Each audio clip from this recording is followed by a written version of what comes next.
Hey everybody, welcome to the PSL Masters Championship. I'm Jake McBride. And I'm Chelsea Hell.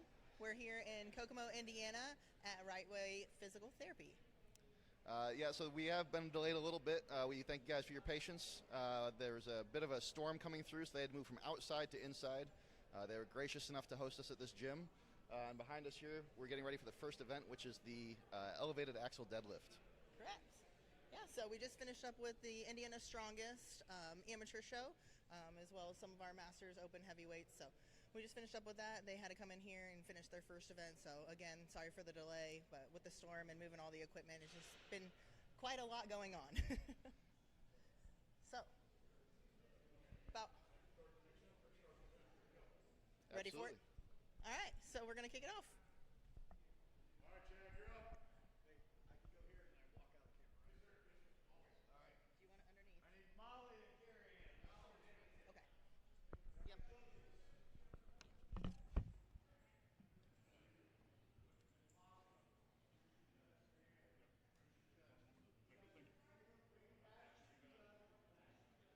Chelsea, Jacob, that was great. Thank you very much.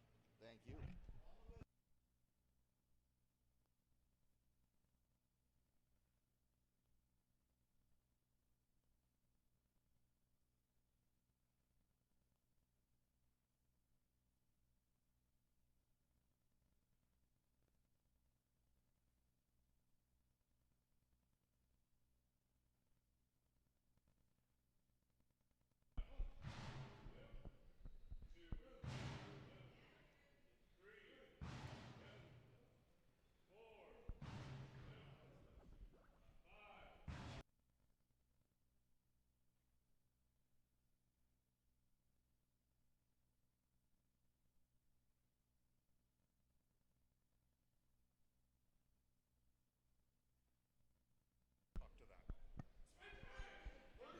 All right, guys, and we are nearing the end of the first heat for the deadlift. We've got less than 30 seconds. We've got Molly and Gary in going at it. This is a heavy enough weight to be a stress, but it's not heavy enough that they can't do a lot of reps. So you're seeing them grind out really everything they've got on these last reps. They've done a lot of reps so far. They're putting everything into this.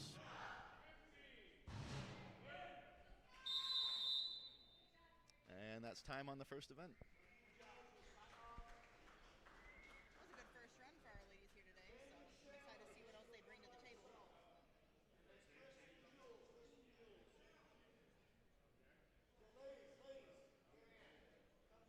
and walk around and take the short difference. So right now they are writing their scores down on the back of their lanyards. It's a new thing we've got going. You've got the name, the class, and then the score for each event. Now what that's going to do is if they hand you your number and you identify an error between what you thought you got, you can address it right then and there. There's no confusion as to what they think you got versus what you think you got. And it makes it real easy to keep track of how you're doing throughout the whole show. They did it for the one you just did, right? Indiana Strongest? They utilize that? Yeah, Chad really likes this with the lanyards and writing it down and bringing it over. It kind of cuts down of like, hey, having to yell at the judge and things like that. So, I mean, it's nice. Yeah, no, that's a cool idea. Yeah, so we're getting ready for our second heat. We have Kristen Anderson and Jamie Shamacam coming up. Looks like a weight change, so I guess this must be a different class then. I'm going to say Jamie's when she was doing 40 plus.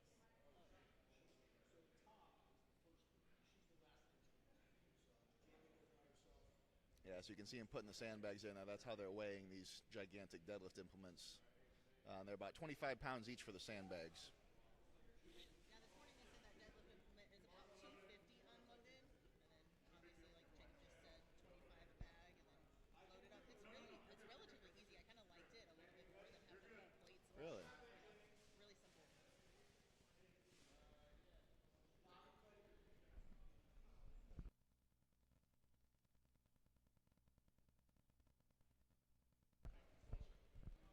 Is this good, Don? Thank you, sir. All right, it looks like we have just one athlete on this one. So that would be Jamie.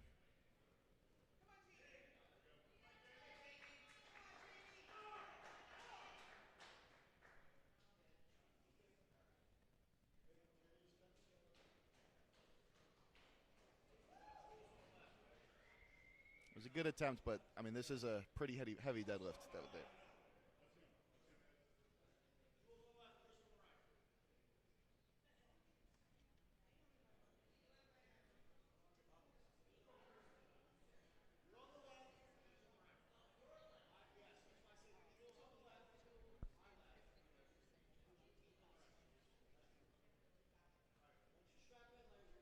Looks like we're seeing some deadlift suits enter now. Deadlift suits are allowed for this event, so you'll see some people use them. It's a thick canvas suit that helps them stay tight, and it helps them get the lift off the ground. It's also very painful. No.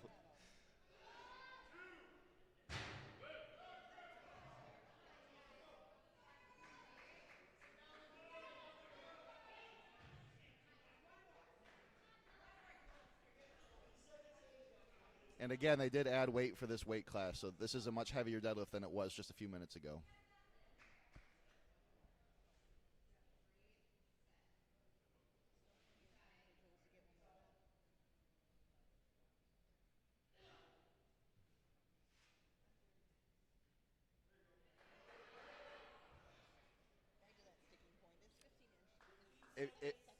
Yeah, if you can get it above the knees, it just gets a lot easier. But getting it to that point that's the hard part.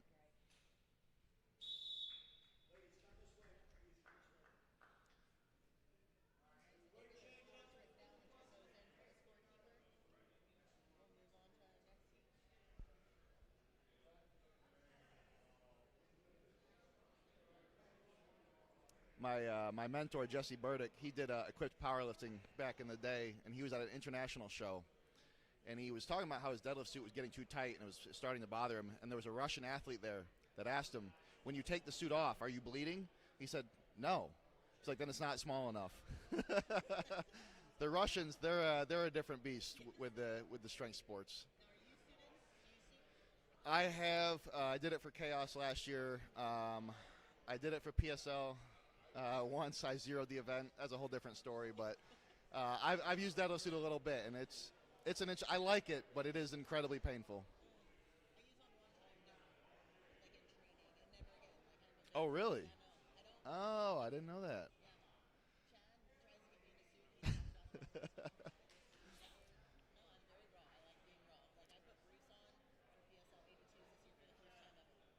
I prefer raw deadlifts, but I do like what the suit does, and it's a lot more stable.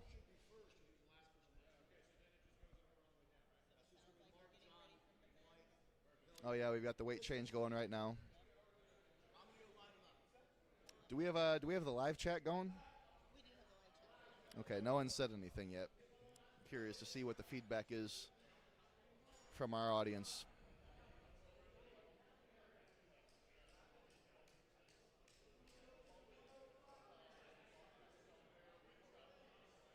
Now, do we know, is the event order the same as it was originally, or have they changed it for the indoors?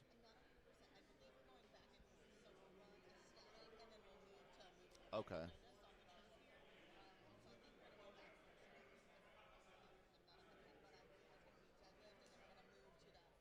Okay. Yep. Right. Okay. Right. It also let them recover a little bit from static to static, because that can be brutal.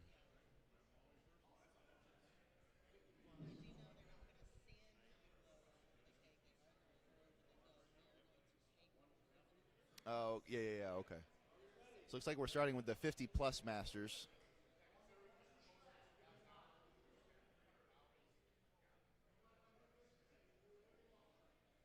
We've got Mark Bevins up first for the 50 plus men. He is 53 years old. He started powerlifting in 1989, which was the year after I was born.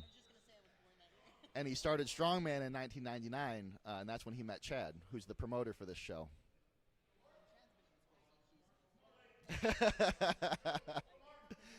Chad has been around for a while.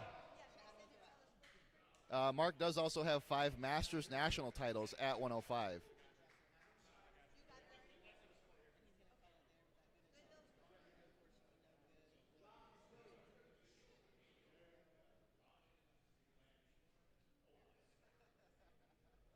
okay, yeah.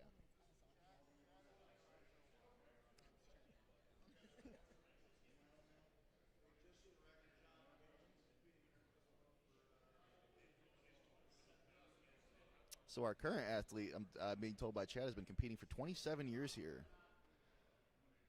So this is a local athlete who's been doing this for quite some time. Oh, that first rep moved really well. And it looks like he's doing this raw. He is very comfortable on this lift, you can tell.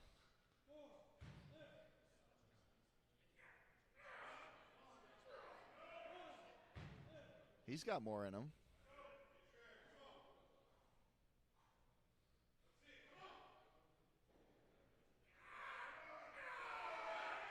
There he goes, above the knees. That means it's going. There we go. Get his balance. And that's where you see that 27 years of experience, is he knows how to rest during the event to get that other rep out, and he also knows when he's done. That was an impressive lift. Yeah, so that's John Beatty. Again, 27 years competing.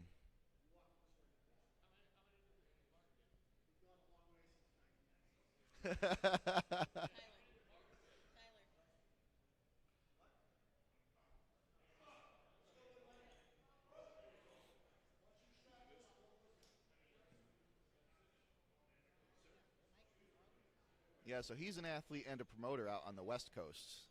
I've never competed for him. I think he's in Oregon. So yeah, a lot of mutual connections. He's a very strong. His static strength is very good.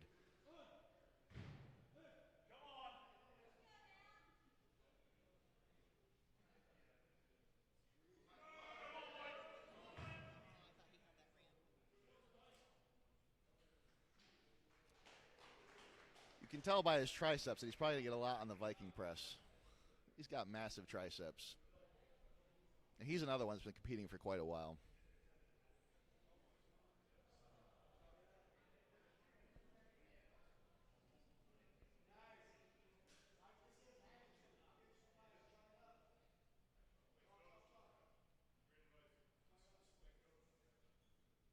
Yeah, so Chad is recommending chalk to the athletes, despite the fact that they can use straps.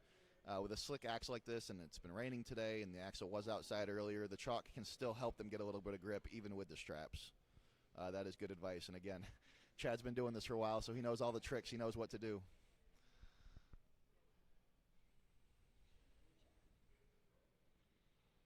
All right, so Dave is strapping in right now. He's ready.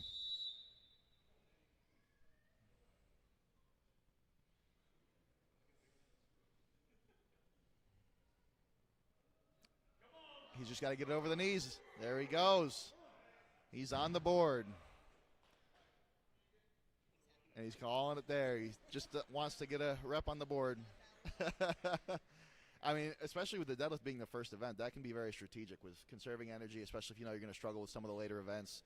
If you're not good with moving events, if your endurance isn't quite there, saving some of that energy can allow you to perform better.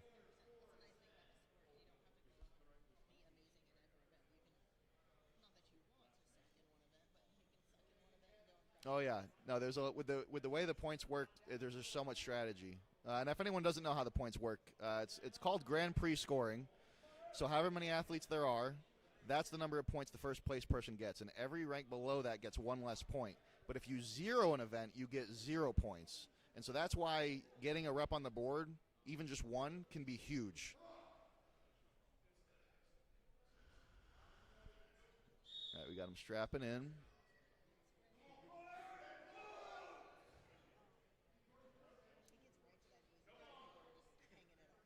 Yeah.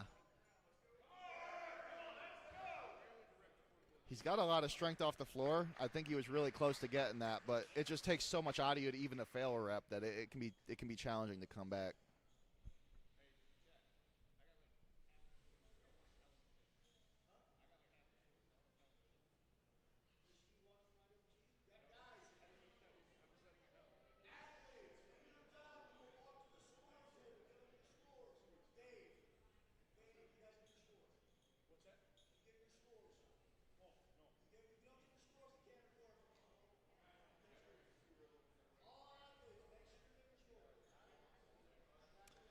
So we got somebody on the chat asking what the weight is for this, and actually, let me see if I can check real quick.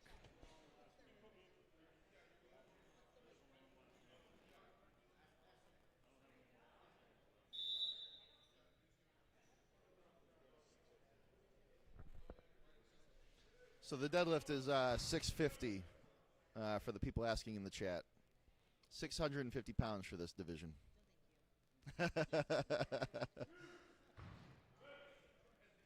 Looks like we got another guy going raw, and he got it up already.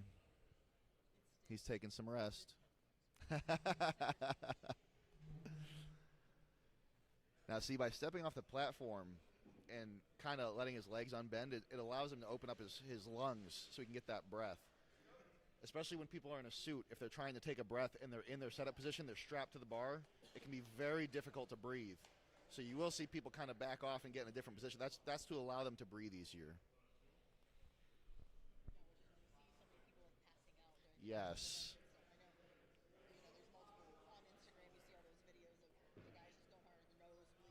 Yep. It's a lot of pressure for the body to be under. And it, wait, that can't be. Oh, I think someone bled onto that platform.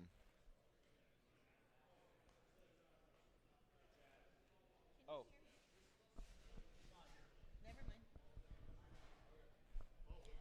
Thanks, James. I think we fixed it. So for Brandon, if you go on Iron Podium, after each event, they'll be putting scores in there. So the Iron Podium for PSL Masters, that'll have your score sheet.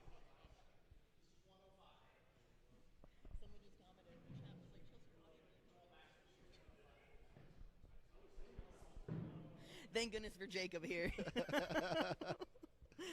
That's why you make the big bucks, my friend. All right, so this is my buddy Nick O'Hare. He's been competing for a long time as well. He turns 42 tomorrow. Actually, we have two athletes that have their birthdays tomorrow. Nick has competed with me at U90, 90 kilos or 198 pounds. He's done all the best shows. He's done OSG, he's done ASM, he's done Chaos, and he's podiumed or won at a lot of these. He's also a contender for the world record deadlift. Ooh, really? Yeah, so deadlift is in his wheelhouse. And how many PSL shows has Nick done? Did you say that? How many has he done? I'm not sure the number that he's done. I think this is his third, if I remember correctly. This year, right?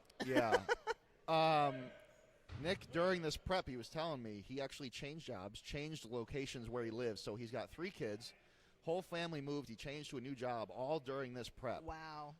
So Chad Coy has been coaching him, but he told me earlier his training has not been super consistent because there's a lot of changes going on. But he's found that training has actually helped him have some stability during all of these changes. Okay. And he does want to thank his wife and his kids for all of their support during all of this. Absolutely. It takes a lot to perform at this level. And if you've got a big family like that, they have to be understanding of what you're doing. And it sounds like with Nick, they are. And, yeah, he just took that for a bunch of reps. So, clearly, he has not lost anything in his deadlift. I think he's okay with all the changes. He's done well. He also said his nickname is Jacob's Daddy, and I don't think I've ever heard anyone call him that. So that all be made up. You don't call him that? I have never called him that.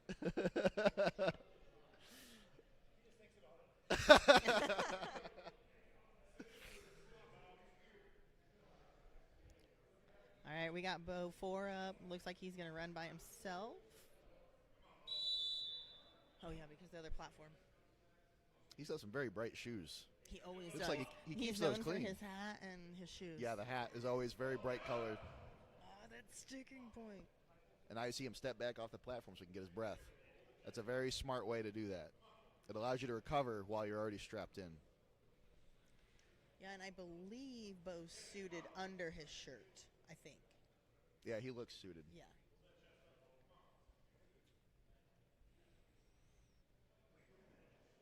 Nope, that first rep took it out of him, I think.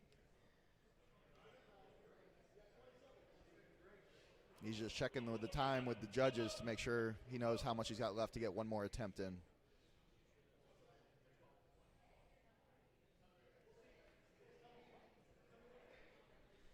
And Bo's dad came with him this weekend. He travels a lot with Bo, and he's going to be 80 on Monday. Just travels around and hangs out with us.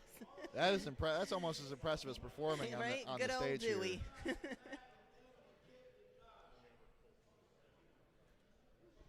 So next we got Marshall Zinn. Goes also by Boss Hog. So he actually has a mutual friend with me from when I was in the Navy. So completely outside of Strongman, we actually have a connection. Interesting. But he owns the gym he trains at, and his wife wakes up every day at 4 a.m. to train with him. So again, he wants to thank her for her support, because having that training partner and that accountability is really helpful. That's awesome. And so she's there right with him every day. That's really early. Yeah. That is uncomfortably early. Yeah. I'm getting tired just thinking about it. Yeah, no, I'm going into work at that time, but I'm definitely not working out by then. He's really good with the static strength. You can see here he's grinding these deadlifts out like they're nothing. The Viking press is the event that he told me is the one he's most looking forward to. But clearly he's right at home on deadlift I was too. gonna say he's totally fine here. And he mostly competes out of the country. Let me check real quick. Yeah, he's won the Arnold Africa twice. Does a lot of international competing. So I don't think he's competed within the U.S. in a while before today.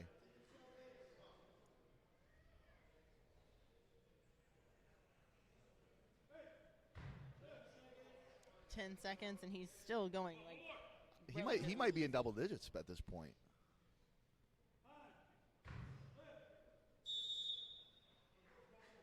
That's definitely one of the top scorers. I'll be honest, I haven't been counting specifically each one, but him and Nick both got a lot of reps on this one. Yeah, he was nice and steady through the whole thing. Oh, it looks like they can hear you again.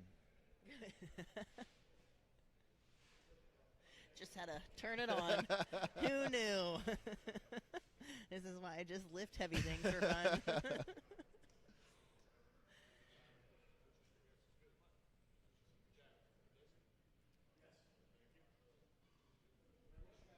All right, we got somebody lifting in a bright orange deadlift suit. This is Mr. Jason Landry.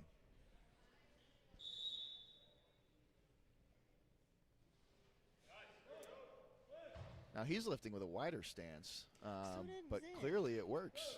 And Zinn's was relatively wide. And you'll notice too, if he takes the suit off, he might have a different stance. The suit actually changes the entire way that you do the deadlift. Yeah, you've got to relearn how to do Yeah. the lift.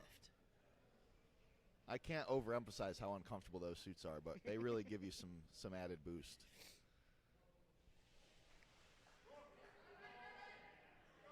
He's not done. He's just resting. He's just recovering. Just needed a second. Stand all the way up in that suit.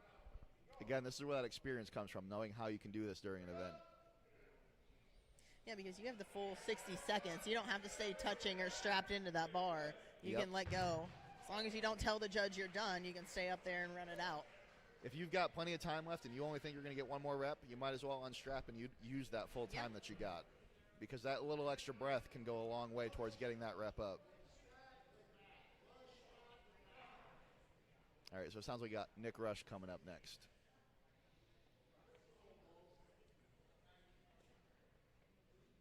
He's rocking an orange deadlift suit too. Yeah, what is that? I think that's Metal. I think that's the brand. Heavy Metal. Or is it Inzer? One of them is very kind of iconic for their bright orange color. I think it's Metal. I have a black Metal, but.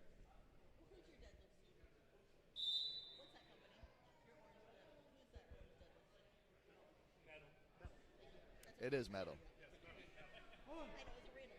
And that first one went right up. Looks like he's rocking the Depth Before Dishonor headband. Well, yeah, it matches his orange deadlift suit. It does. He's so slow on the deadlift. I was going to say, he's very methodical. He's not explosive, but he's very calm and collected, and everything is controlled. He doesn't want anything to bounce or be shifted. And you see, he's taking very specific breaths at the top.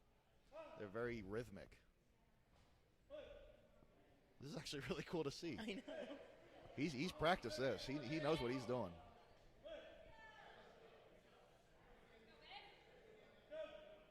And you can really see him staying tight at the bottom of the lift as well. Yeah, and that's why Wes is back there. We got our spotters making sure that everyone stays safe. And now they're taking off his shoulder straps, because as uncomfortable as this suit is, it's also incredibly difficult to breathe in it. I sometimes have trouble breathing just standing still. Oh, I'm sure. And resting between sets can be, a lot of times I'll sit on an inclined bench because that's easier than standing. It kind of opens everything up. Yeah. So you'll, a lot of times, especially if someone's close to passing out, you'll see people rush over to take their belt and their shoulder straps off to make sure that they can breathe. Yeah, I couldn't do it. And then you see like everybody like waddling around and stuff trying to get to the platform.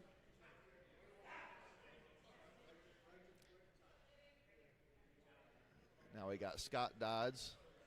I'm not familiar with him, but he did ask me to say nice things about him before the event started. So I'm gonna. I got a whole thing about Mr. Scott. Don't you worry.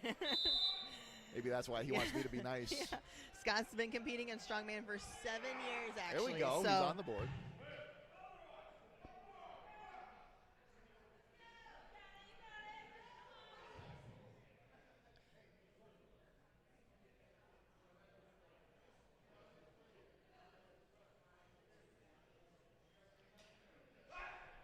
So he's not done. Looks like he's coming back.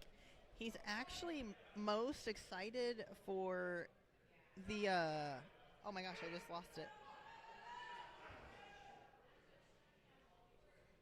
Yeah, he's most excited for the sandbag load in this comp. Oh, so he's a psychopath. Yeah, but unfortunately for Mr. Oh, Scott. I'm supposed to say nice things. Mr. Scott is going to be sad to see the event has changed to a keg load. Oh, that's right. That's right. So it won't be. Yeah, for those that haven't competed before, sandbags can be pretty miserable to do anything with. And there's a lot you can do with them. You can do everything. Sandbag to shoulder, sandbag over shoulder, sandbag loading, sandbag carrying, sandbag rows, pressing, which is disgusting. Yeah. But anything that you can do with them is horrible. Oh, and now they're making sandbag like stones, like it's a ball. I've seen that. Yeah. I've seen that. I've actually used that at OSG. They did that with the carry. Yes, yep. So I now have a 200-pound freedom strength sandbag ball thing. Now we got Matt Holland up. Oh, there we go. Strong first rep.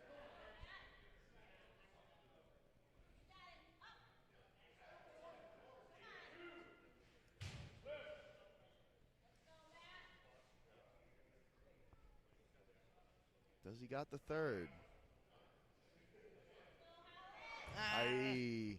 That second rep is still going to do a lot to differentiate him between all the guys that just got on the board. That second rep will still be a lot of points for him, I think. Yes.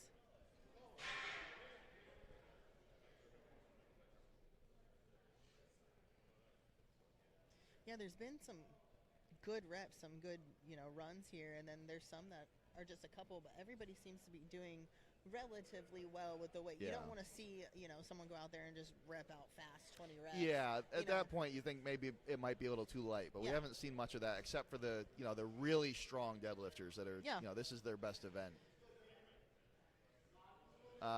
Like I was saying though, if everyone gets 1 point, what people might not know about the scoring is that actually starts to split the points down. So if 4 or 5 athletes get 1 rep and he gets 2, that's actually a significant increase in points for him, just based on how the points end up getting split. Now we got Damon Curtis. This is his first Masters show. Yes, he is 40 years old, so he's right at the cutoff for Masters. Oh, I'm jealous. And he's podiumed 2 times at Pro-Ams in the last year.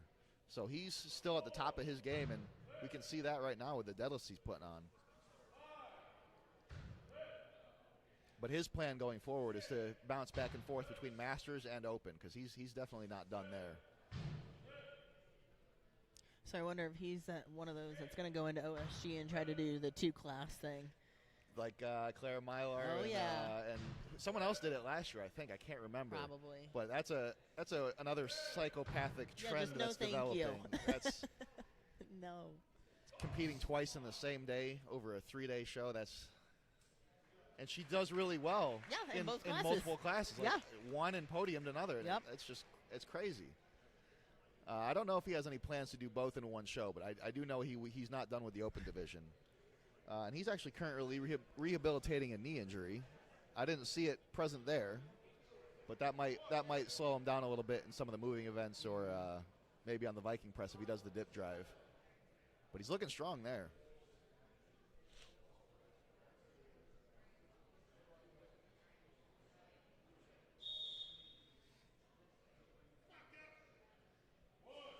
up easy Another for that strong first. opening lift. Yep. You beat me Sorry, to it. I didn't mean to cut no, you you're off. good. You beat me to it. Same thing. He's going slow down too. I was going to say, this is another one with very controlled reps. Maybe I need to take notes from the Masters. I want to know the why, because it seems like a lot of energy exerted to control that so slowly down. Looks like he's just rocking the Evolution shorts. I don't think he's got a suit on. So he went raw.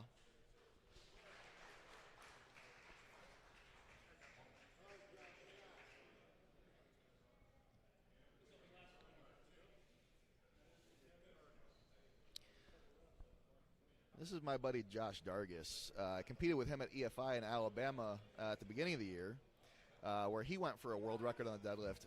But he is currently rehabilitating a groin injury, so he's actually not looking forward to the deadlift or the farmers today. It's actually, I can respect the hell out of this, because the reason he didn't pull out with the injury is he wants to make sure that the Masters are showing up and that they're representing. So he's gonna fight like hell through all these events. And we have a bet going on right now about you. I can't tell you what, because we About gotta. me? Yeah, we gotta Of see course how you many do. happens. Oh, good. But we're. Is it we're diabetes anxious. related? That and bodybuilding, actually, yeah. Oh, Yeah. interesting. Okay, so even with the injury, you can see that he's very, very comfortable with deadlifts. These are moving very well. Let's go, Josh. Take a little bit of rest. Recover. He's just recovering. He's going to come back and hit it. He's definitely got at least one more in him. Oh, for sure. He's pulled the other ones way too smoothly. Oh, yeah. I think he's more running out of breath than anything else right now. Yep. All right, and he's calling it there.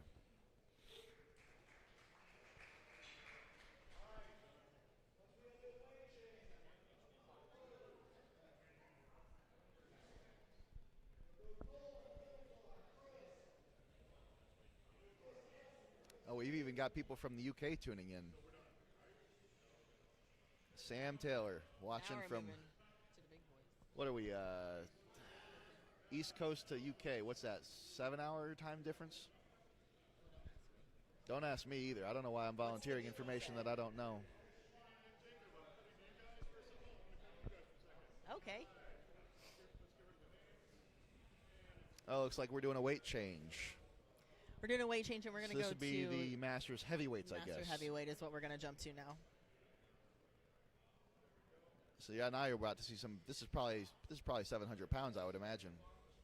So we're going to see some heavy deadlifts on this one. And there we are.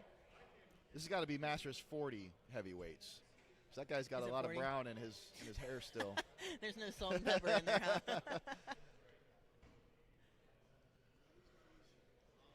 We're on the screen now, so we can show off our pretty new jerseys. Oh, let me flex my arm a little Flex bit. it. Got to get the good I angles. don't know how long I can hold it for. Oh, we got him using some ammonia. I think this is the first time I've seen someone use ammonia today. Yeah, I didn't even really see much ammonia in the amateur show happening. Really? Yeah, surprising. So again, for the ones that are unfamiliar, ammonia, smelling salts, is it's actually used by paramedics to wake up unconscious people, but also strength athletes have adapted it as a way to kind of sharpen your focus and get hyped for a lift. We're unconscious in a lot of ways. I mean, why do we do this? Oh wow, this is no challenge for him. Can't even tell they increased the weight. 750 is the weight for this. That's crazy. I see why he needed the ammonia. Yeah, we're gonna have to. He's getting close to the edge of that box.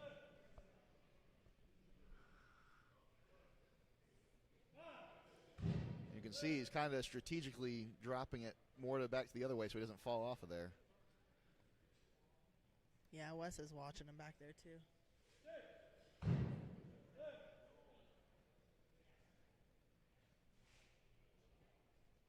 Looks like he's done. He's hunched over a little. I hope he's not injured. He doesn't look injured. He just. I just think he couldn't breathe. I think he's pretty tired. That was what, 750 for like 5 reps? That's. 5 or 6, yeah. Whew. It's a lot of reps. At 750 pounds. Especially on an axle. It's 8 p.m. for Sam. And Valor and Venom, yes, there is sound. My microphone wasn't on earlier, but other than that, There should be sound. I think there's sound. We are talking to people, and they're responding, so I don't know if this is a problem on your end.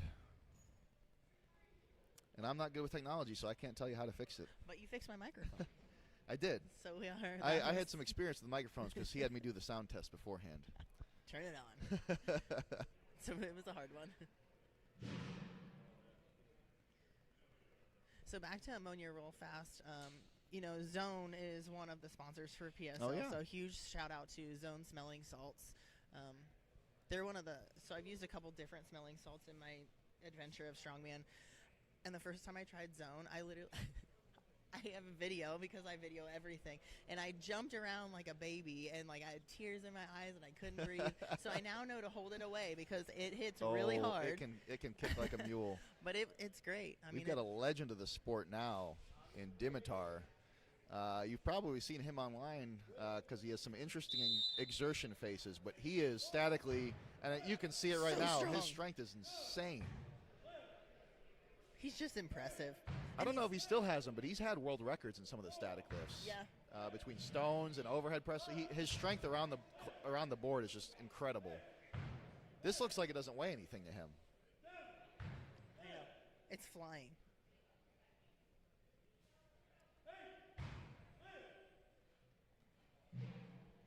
I like his tiger socks.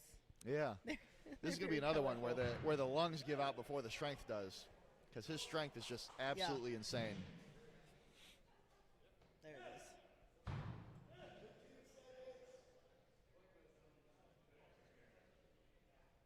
is. $15 I think he said 10. Yeah, and he represents Bulgaria, but he's actually lived in the United States, I want to say, for a couple decades now. And he's competed at the top level of the sport for a very long time. He's been on the Arnold stage. I believe he's been a World's Strongest Man. No, I believe you. But yeah, he had some world records. I don't know if they still stand, but his static strength just doesn't make any sense. And he's a nice guy. Is he? Yeah, I've never had the chance to speak with him, but yeah, I last have night heard after that. rules we talked like briefly, Oh, yeah, yeah. but yeah, good guy. All right, and my buddy Chris, I've competed with him I think twice at 105. I'm excited to see how he does here. Wow. He's got one. So I don't know if you saw that. The bar actually started to go back down, and then he fought it and got it to go back up again. That's very difficult to do. Leviosa. But he got that rep.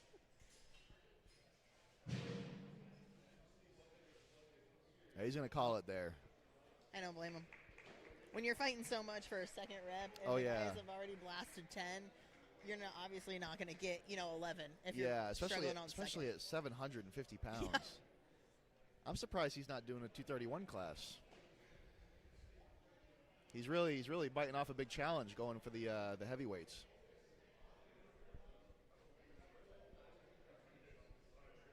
Maybe you just didn't want to cut. It's possible. I get tired of cutting. I understand. Yeah.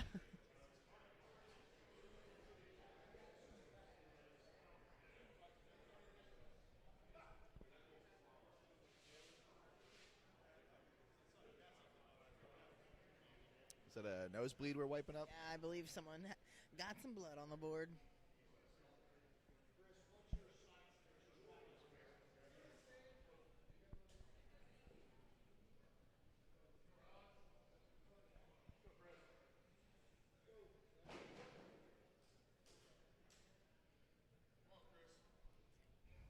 Oh, so Valor and Venom, they're tuning in to watch Marshall Zinn. And we also have Sherry Pledger coming in to watch. I don't know if we've seen Pledger yet. We got another Chris up right now. Oh my God! So clearly deadlift is something he's okay with. Yeah, he's good. My goodness. He's very comfortable here. That just flew right up. And I don't think he's looked up once. He's just listening for the judge's voice. His head's down. Yeah. Every time. He's locked in. Mm-hmm. Oh, there, head up. Nope.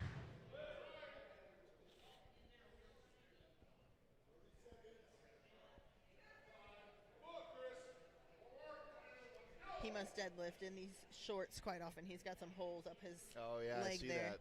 that. I was just looking at his pants. I was surprised to see somebody wearing something a little loose fitting on their pants. Yeah. Usually most men will wear the neoprene or something tight fitting. I tend to wear tights because the bar will get stuck Yeah, on my it'll slide up the thighs. tights. Yeah. Yep. You want to reduce that friction as much as you can. You also see people using baby powder Yes. to reduce friction. It's always funny to see new power lifters or new strongmen that don't know that's baby powder, and you see them chalking up their thighs. Oh my gosh. I've had athletes where I've had to stop them. No. No, it's not And I get the chalk. mistake because I did the same thing when I was new. Did you? You just see the white powder, you assume it's all the same stuff. So like, I don't know why they're doing that, but they're strong. Let I me do should the same it. thing. And then you don't realize until later, like, nope, that was a different white powder.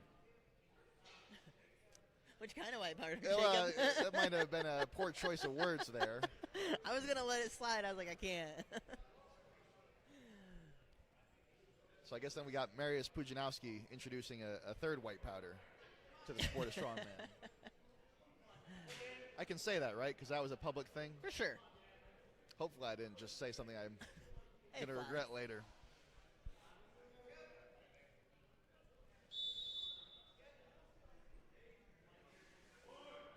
Okay, so here's Daniel Pledger.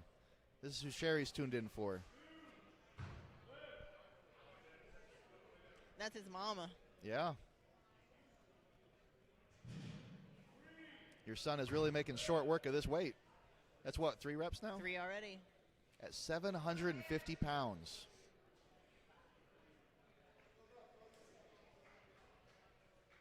He said you still have 30 seconds, and he was taking off his belt. He said, "Oh, okay." You Put his could belt see back him on. shrug and Yeah, be he like, was okay, well, let me "Shoot." try another one. See if I got one more. I think he does. His strength is so good. Now,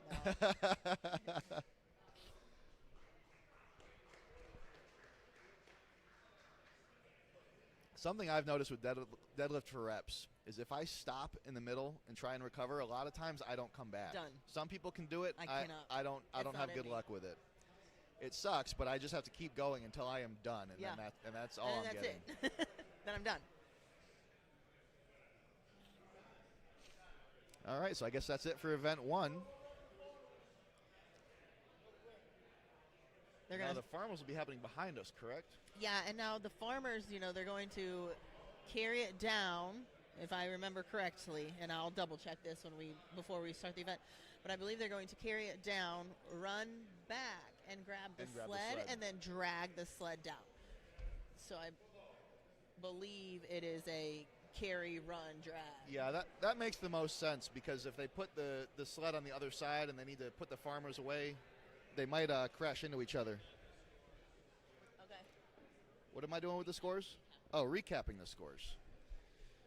So let's see. For the Masters women 50 and up, looks like we currently have Carrie Ann Davis in the lead.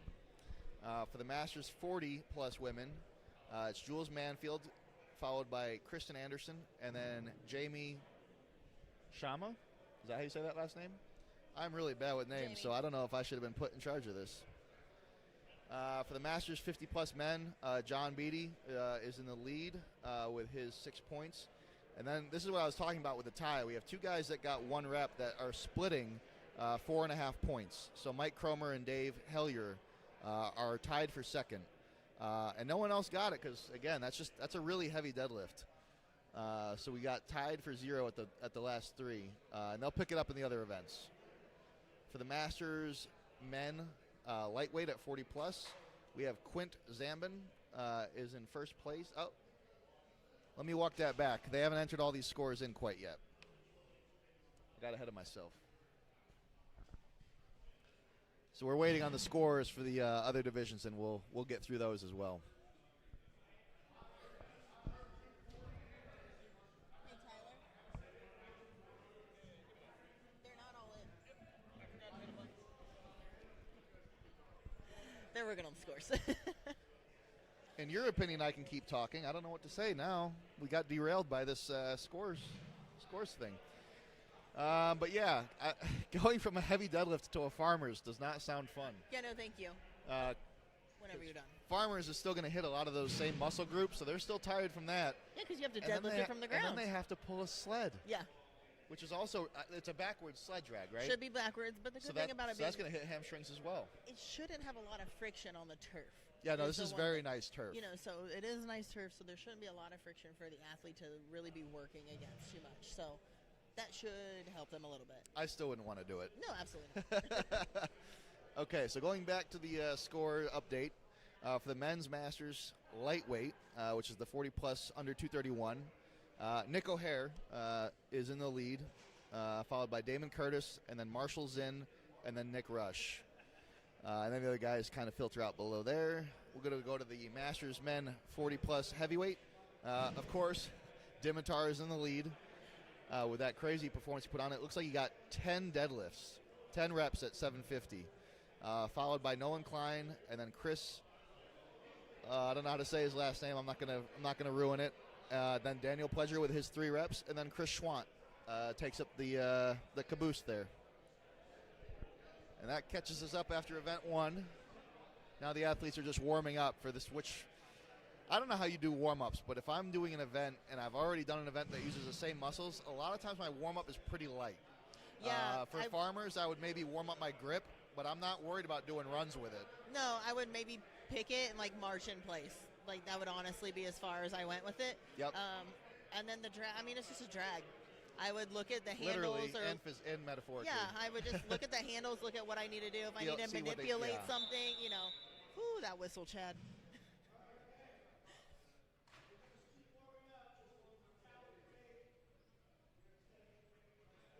Oh, looks like Chad's about to read off the scores as well. But yeah, if I have a yoke in a show and it's not the first event, a lot of times I won't warm up that much for it because at that point I'm wearing myself out more than I'm warming up, and everything's already warm. That's what Tyler always jokes. He's like, I always look for you, and I'm like, yeah, oh, you're just over there in the corner just doing your thing, and you're not warming up. I'm like, no, I warmed up. Like, how much warm up do I need to do? Yeah. I did a show in Utah, and the final event was a silver dollar deadlift. And I was opening at 8:30, I think, if I remember right. But there were people with an empty bar that were doing like sets of 10. For what? And I was like, guys, we've been competing all day. You're what? already warm. Like, you got to feel some weight for your CNS, but you don't need to do a full, like a normal warm-up. Like, you just walked off the street. And so my heaviest warm-up ended up being 400 pounds. So I had to go from 400 to 830, which it's a silver dollar deadlift. It worked out fine, but I wasn't super happy about it. And we're seeing a lot of the guys here are kind of doing what we're talking about. They're not doing a heavy farmer's warm-up. They're getting a feel for the handles. They're getting their grip warm. You can kind of hear it dropping behind me. But, yeah, they're pretty much warm. They're just getting ready to go now. Well, yeah, it's event 2 out of 5. Yeah, 5 events. You know, so you don't want to do a huge warm-up and roll into 4 more events after this. And they have a yoke today as well. Mm-hmm. A yoke and a load and another carry. So now, did they switch the event from sandbag to keg because the sandbags are waterlogged now? They got a little wet. Yeah, I've used wet sandbags before. That is a nightmare. Yeah, so that 150, that's why it's kegs. Would be like 300 pounds. So, yeah, they're a little overloaded right now. So Pat is asking where this event is taking place. They've moved into the Right Path Physical Therapy and Sports Performance, which I think is about 5 or 6 miles down the road from where they were outside earlier. Yeah. This was the contingency. This was already planned. They were gracious enough to host this in their gym with their really nice turf. And Chad has been very clear to the athletes not to do anything that would damage the turf. You will see sometimes people will drop farmer handles or drop a yoke, very heavy, very aggressive, because they're hyped at the performance they just had. Here, they need to be a little bit more cautious at keeping this place, in good condition. Yeah, it's so pretty. Oh, it is. This is an amazing facility. When they said we were going to move in here, I was like, wait, is he sure? Because the owner is here. He's been with us all day. He was here last night for rules and stuff. And I was like, does he understand, like, Strongman, like, we're messy. Like, yeah. And we could keep it together and nice and stuff, but it's dirty. Like, the implements are dirty and things are just dirty. We're outside a lot. And, Respect to him for letting this happen in here and keeping it going, because I would be having a heart attack right now if this was my facility watching all this go on. I feel bad for the cleaning lady. We have so many wet towels from wiping down the implements to dry them off. How many reps did Nick have? Can you look at that score sheet So Nick O'Hare, my good friend, did 10 reps, I believe. No, he did 12 reps. Jesus. Nick did 12 reps. 12 reps with 650 pounds.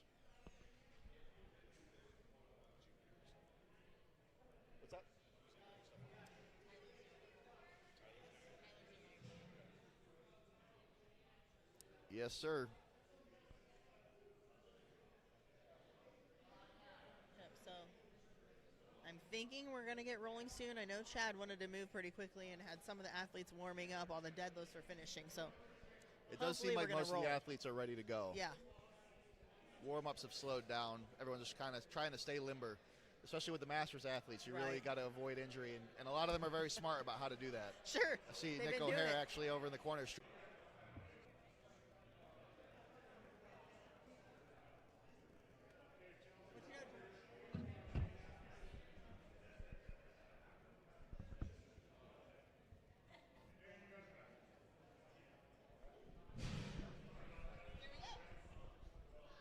All right, it looks like we're back.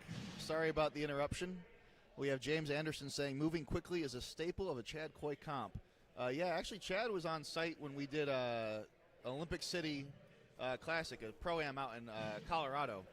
And I noticed he's very good at keeping these moving because he's been in the sport for a long time. He knows what happens. He knows what can go wrong. He's seen everything. Yeah.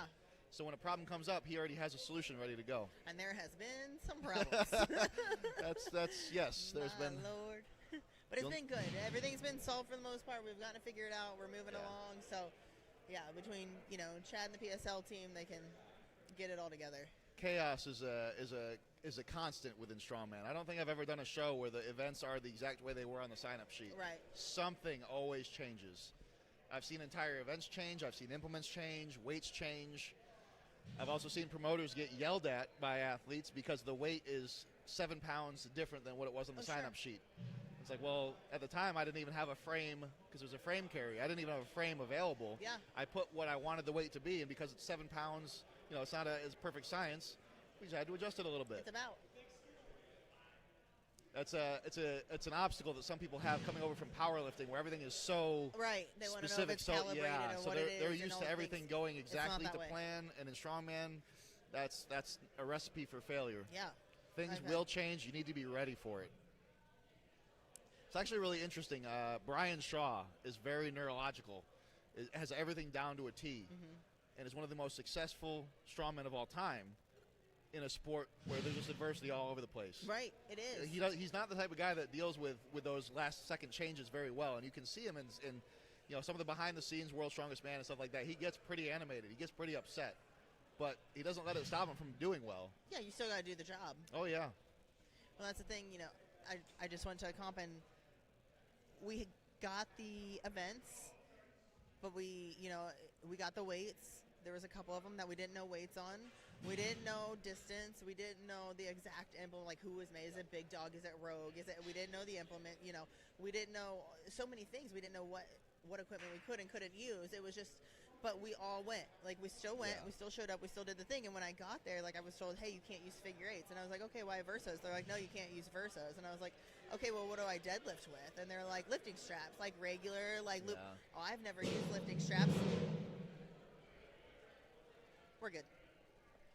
Yeah, I've never used lifting. I don't like them. It takes forever to circle up and then tighten down, and I've just never loved them. So, but I had to do it. It was comp, and I was there, and they said, no, you can't use those. And I was like, well, crap, all right. Like, what do you do? Yeah. Yeah, I got frustrated, and I walked off, and then I came back, and I was like, we're good. A really easy way to find a power lifter trying a strongman is if they ask how much the car weighs on a car deadlift.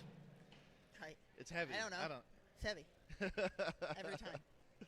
Yeah, I have seen. I know Chris Vaccio is really big with the funny, like sarcastic sign-up sheets where it might say heavy, and then for the next class heavier, and then for the next class heaviest, because you don't know how much it weighs, and even if you know how much the car weighs, you don't know how much in hand because it's a lever lift. So you never really know. But just be ready for something heavy. I promote a show in Missouri, and I had a car pull or a truck pull. Oh yeah.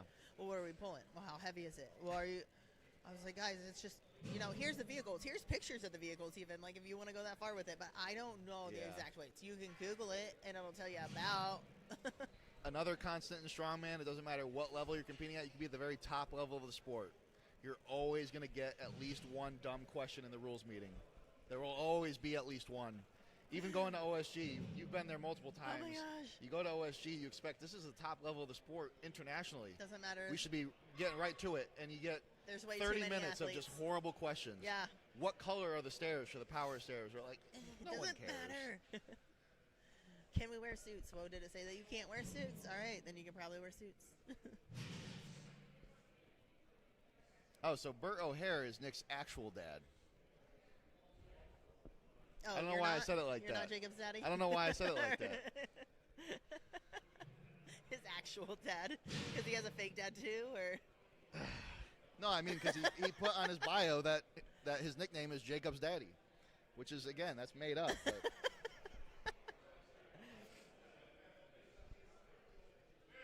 And actually, speaking of Nick O'Hare, he told me that Farmers is his most excited event today.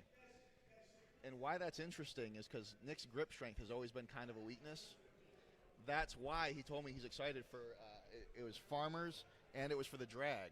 Okay. And it's because he's made his weakness much stronger now. Oh, so he's nice. excited to see how he can do. That's always been the thing with Nick O'Hare and Derek Owens at the U90 level, is their grip is not good. So if there's a grip event, they're going to lose a lot of points there.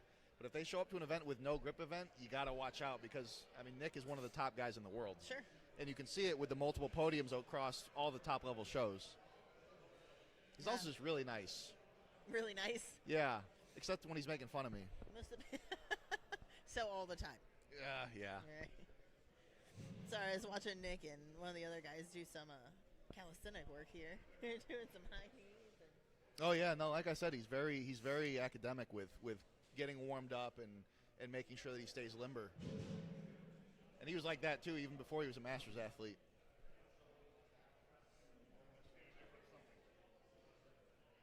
Sorry, there's a lot of things going on behind us. I can't help but turn around. My ADHD is like, what? Which I guess we're going to have to do that when we're watching the actual event too. Yeah, we're going to have to turn around. But the camera will be off us. It'll be on, Oh, on the show. You ever wear wrist straps when you do Farmers? Not when I do Farmers. I've never done it, but I've heard the first time someone mentioned it to me, they were talking about John Hack. Okay. Deadlifts Yeah. with wrist wraps. Okay. I guess it just helps you grip better. I've never tried it, but I'm always curious about other people that have tried it. I want to know, like, grip better how? That's Because it's what I don't around my know. wrist. It's not on. Yeah. Interesting. I might have to try it just to see, but I also can't feel stuff like that. Little like nuanced like differences that some people are like, oh, I have to do it this way, and like I don't feel a You difference. don't feel it. But I just said it because I noticed one of the athletes is wearing them right now, getting warmed up. Oh, yeah. There's one over here. Yeah. And again, these are the Masters athletes that have been competing for a long time, so this is where you're going to see a lot of things that are just accumulated over years of experience. They know all these different tricks, and they know what works for them. And now I'm looking at everyone's wrists. I'm like, oh, where's an athlete? I found two with the wrist straps on so far.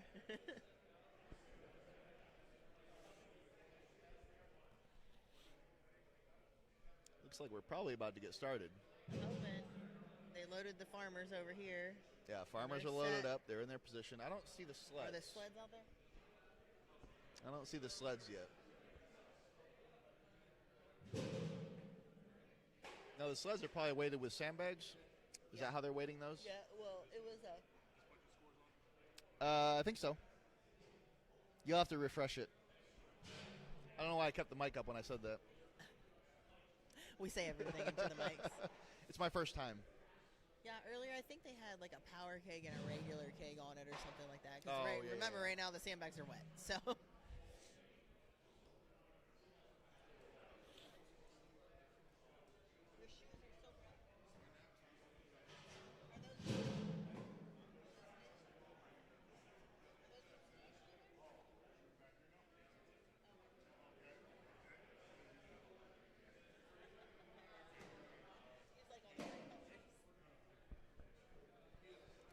You'll also see with the Masters, you'll see a lot of different equipment, things like elbow straps and stuff like that that are different from what you normally see, like elbow sleeves, because that helps with some of the injuries that they've accumulated and stuff like that. And again, they've found what works for them. Yeah, they'll wear like a sleeve with like a band over Yeah. top of it. Like.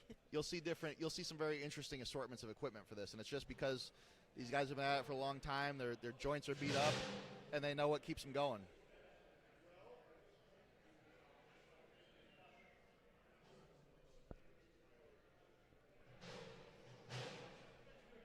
Thank you.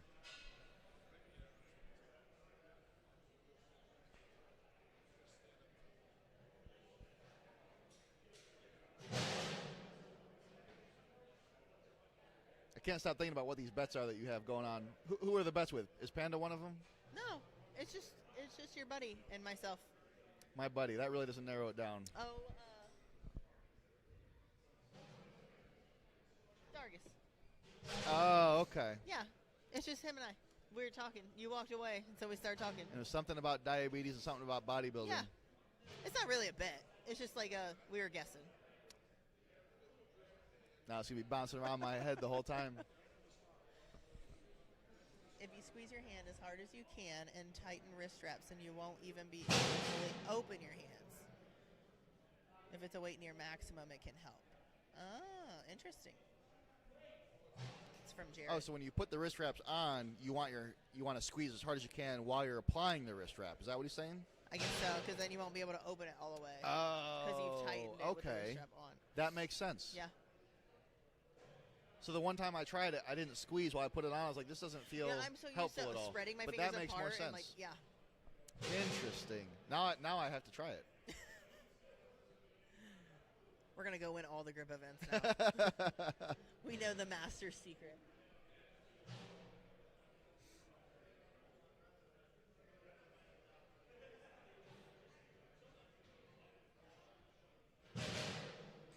Now, for all the people that are tuning in to watch specific athletes, what are we thinking so far? Sherry Pledger, how are you feeling about your son's performance with his 3 commanding reps at 750?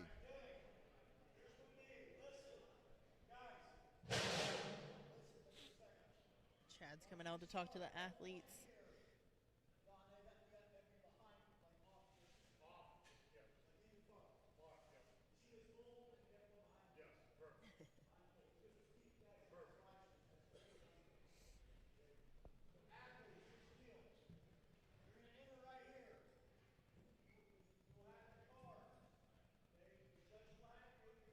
So I don't know if you guys can hear it. Chad is just talking to the athletes about how the event's going to go and how they need to walk to get their scores in and not get in the way of the camera. So if he's doing this right now, that means we're probably about to start.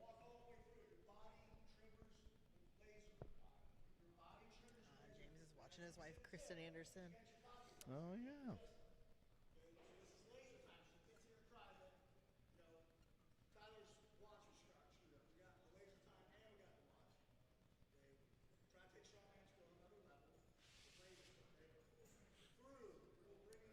So Chad is letting the athletes know that whatever their time is on this event, that is actually their time because they are using lasers to score this.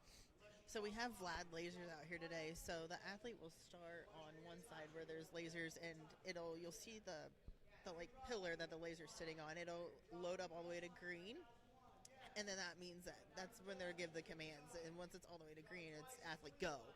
And then when they break through the other one, that's when the time stops exactly. But you'll see, like, I don't know if there will be names on the lasers today, but you can program these lasers to, like, say the athlete name, and then at the end, it'll wrap around the little color thing, and it'll say their time and stuff as well. So, I mean, there's no messing it up. There's no human error here. I like that because I've been at some high-level events where you have multiple lanes and different people hand timing. Sure. And then people are breaking ties with tenths of a second. Yeah. You can't have tenths of a second separating points at a show with thousands of dollars of prize money with hand timers. So that's really cool to see that. I'm glad to see that here. Yeah, so this is something that they've been, trying to slowly bring out to more and more shows and get it rolled out and have it at every show. So I'm very excited to see it here. And, we were calibrating them all last night and get them all set up and lined up and make sure everything works perfectly. So yeah, that's very cool. All right, so James Anderson is very proud of his wife. Sherry Pledger is always proud of her son. Works super hard to achieve his goals. Oh! Pledger is a military veteran. That's a show I've thought about doing. I haven't done very loud. Oh. Oh, sorry. I do that sometimes. You're good. I've thought about doing this America's Strongest Veteran or whatever. I haven't done it yet, but I am. You can see on the hat I'm a Navy veteran, so it's something I've thought about doing. But that's really cool that he's won that. And then Lauren Ryder is proud of Kristen. Oh, Lauren Ryder. What about her? Is that the competitor Lauren Ryder? What about her? She's in the chat right now. Oh, is she? Yeah. Oh, yeah. you Can't see because of the dumbbell. I have.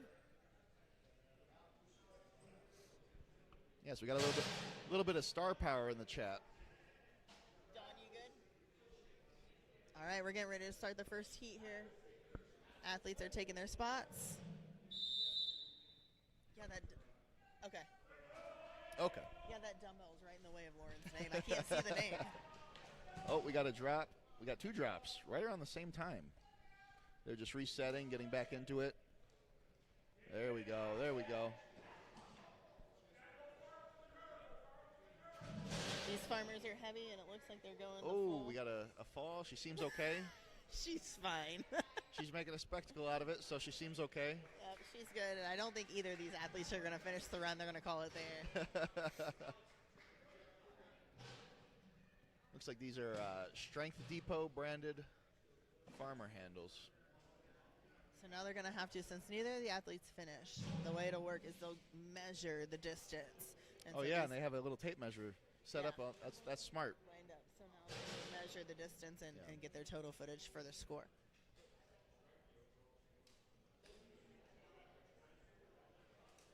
Oh, and Kristen is a 20-year Air Force veteran. So Oh, she must really? have that retirement check, that pension.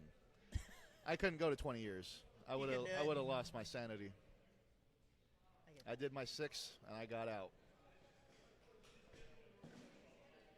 That was my sister. My sister did 6 and was out. She went to West Point and then retired. Or then now my brother-in-law, I think he's a lifer at this point. He's been in for forever. If you can make it to the retirement, it is a very good Yeah. deal. But there's no way I would have made it. Actually, I ended up with diabetes, so I wouldn't have been allowed to stay, and They would've cut you. I would have been medically discharged once that happened.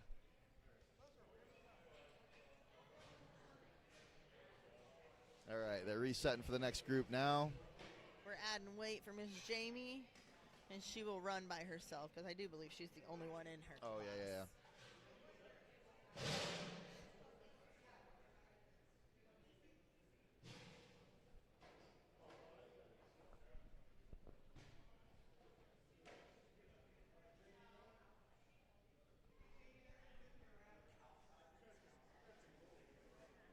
Okay. That assumes that I can physically turn around. I'm almost a master's Turn myself. around. No, you're not. I'll be 37 this year. Oh my gosh, you're barely older than I am.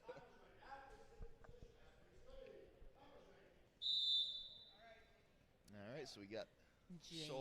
the sole competitor in this division. She's moving well. Very smooth farmer carry. She's No almost there. drops. She'll make it through. And the impressive thing about Miss Jamie is she just had a double hip replacement last year. So she's been, last year, year before. So she has been out for a little over a year. So this is only her second Did you say competition a back. double hip replacement? That's what she told me. Wow. Yeah. At least one. And then just But, did such a smooth yeah. farmer carry. So this was her second competition since she's been back from the, Wow, that's wild. yeah. So just to update the audience, it sounds like there's no sled component to this event anymore. So that is a change. So they're just doing a straight down farmer carry. I guess that answers our question for how they're going to sequence the sled and Yeah. the farmers. They're not. I guess you couldn't run side by side. It would have to be one person at a I time. would say logistically it would be kind of a nightmare to do that Yeah. event as it was written. So that makes sense.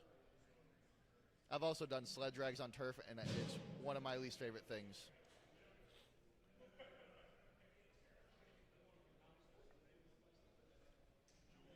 We're moving to Miss Jules Mansfield and Kristen Anderson here.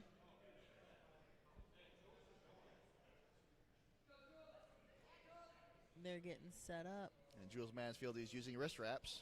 She is. So there's another one. I'm definitely going to have to try that now. I know, now I'm curious. I don't know if I'll love it, but I want to try it. Oh, they look like they're pretty strong on this event, both of them. Ah, Got a quick drop and a quick pick. there she goes. Oh, Jules dropped. Got a chance to make it up. It's going to be close. There we go. Looks like they Both of them finished. completed the course.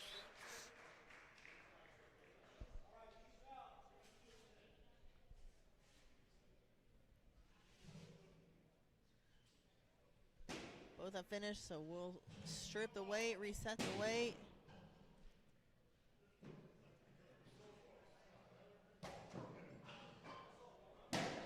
I'll be switching over to the men's 50-plus Masters.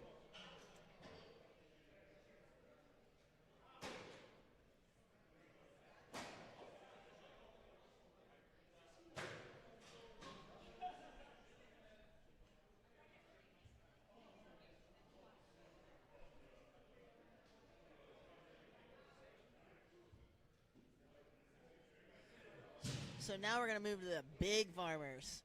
So we're going to switch out from the wooden to these steel, metal. I don't know what the heck they are, but they're big, and they look gnarly. I think we could say they're steel, and no one can really argue because how are they going to find out? You're not here, you don't know. But these are the interesting ones. We have these at my gym. You can convert them into a frame. There's a little bracket that goes across the pins of the farmers and turns it into a frame carry. So versatile piece of equipment. Yeah, I just really like that you can slide a little hand truck underneath it and pop it right up. It made it so nice to move. It is.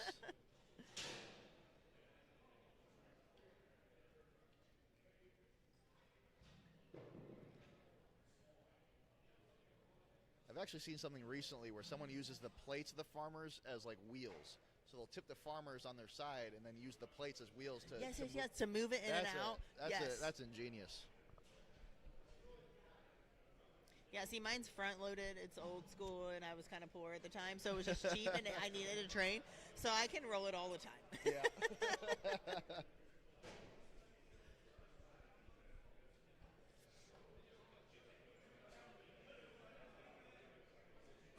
You know, big shout out to all the volunteers out here. They were out here for the first show. It does look like we have, I believe a high school or maybe a college football team out here with us. Yeah, a local football out. team of some kind. Yeah, so we got some local kids. We got some of Chad's athletes, some bigger guys out here helping us out. So big shout out to all the volunteers out here putting in, a good Saturday's worth of work. Oh, yeah. They're very young, but at our age, that could still be high school or college. Right. I know, I'm like, it's not as easy to differentiate I'm anymore. Old now, so I don't know.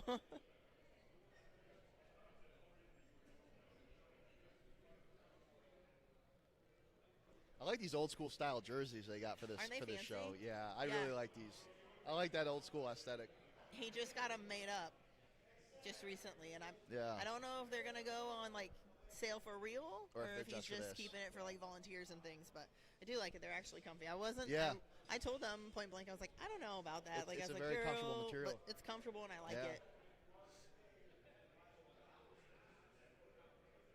All right, so we're reading out the athlete orders now to get ready to go. So expect this next heat to start off in a couple seconds.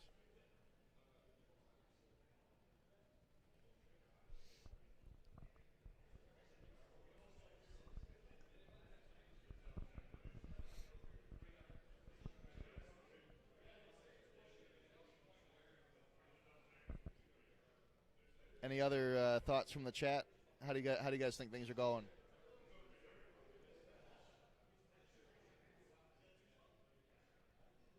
Are we too loud? Are we not loud enough? I need some feedback. I've never done this before. You've never commentated before? No, I've done speaking engagements, but I've never commentated for the sport of strongman. Oh man, I've done it a couple times. Actually, Dawn Adia, was my first time down in Texas. Super new to the sport. I was their first live person commentator. That's before. Interesting. Yeah, so ADL was just getting started in the sport and everything. I didn't know nothing about nothing. Those are some heavy handles. It looks ungodly. I think I overheard someone say they're 200 unloaded. Do you know? Oh, they're very heavy empty. I don't remember the number, but the ones we have are very heavy by themselves. Oh, no, not backwards, forwards. There he goes. Now he's moving. There you go. I think these are almost 300 per hand is what they're loaded to. Okay. So these are heavy. He's calling it there. Oh, he wrapped his knees. Oh, I've never tried that, but I have seen that as well. Interesting. I've seen that on Yoke. I don't even wear sleeves half the time. And then I'm like, oh, my knee hurts. I wonder why. Speaking of the live stream and the ADL and stuff, though, I know this show is not officially ADL, but for the longest time, you were lucky if you got a Facebook Live stream Right. at a show. So them coming in and making really stepping up the live stream game with these high quality. We got the graphics on the screen, the names and everything. That was a game changer for Strongman for spectating. If you're not physically there, it's kind of a joke at this point, but still people like to do it where you just follow the score sheets all day. Yeah, and that's you just what keep you do. refreshing every couple hours to see how your friend is doing. Yep, scroll because up that's and the only down way to find out. If hope you're not they there. post a video. But now, even at local shows, we're starting to see some good quality live streams, and we're starting to see other companies come up and fill that gap as well. And it's really nice because now you can watch any big show is going to have a good quality live stream with commentary. Yeah, PSL has really come a long way with a lot of the graphics that I know Tyler and his team have taken time to make on their own, and Dawn has helped with input on that and what things should look like and this and that. But I mean, I know behind the scenes work on the PSL side has been ungodly. So it's fun to see the graphics come a long way. And I think this really was a big step forward for the sport in general. And I've been doing the sport long enough that there were some shows where I'm refreshing the score sheet every maybe every 15, 20 minutes just to see how one of my friends is doing, because that's the only way I can see it. That's all you could do.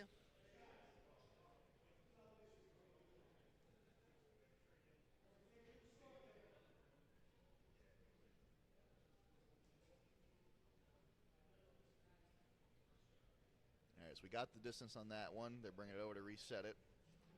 They'll come back in the opposite direction.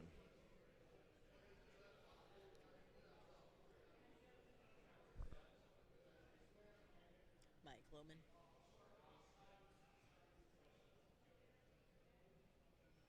All right, so we got John Beatty and Mike Cromer finishing out the Masters 50 plus.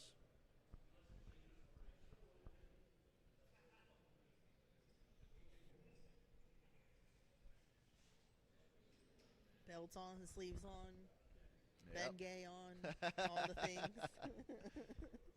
If they run by and you smell mint, that's the Ben Gay, keeping the muscles warm. Sore already. Only event one.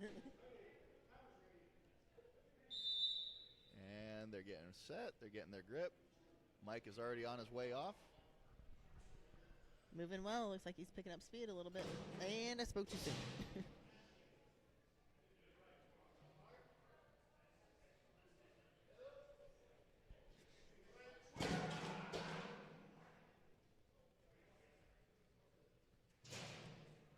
So they must only get 2 drops. I was going to say, I think I'm noticing that 2 drops might be the limit. I'm thinking that 2 drops is the max here. There has been some rule changes, like minimal things like this since we've moved inside that, we're just not aware of. But we can kind of piece together ourselves as we're watching it. Yep. And based off his frustration, I'm going to say 2 drops is the max. Oh, God. Matt Webb is in the chat. Wonderful for me.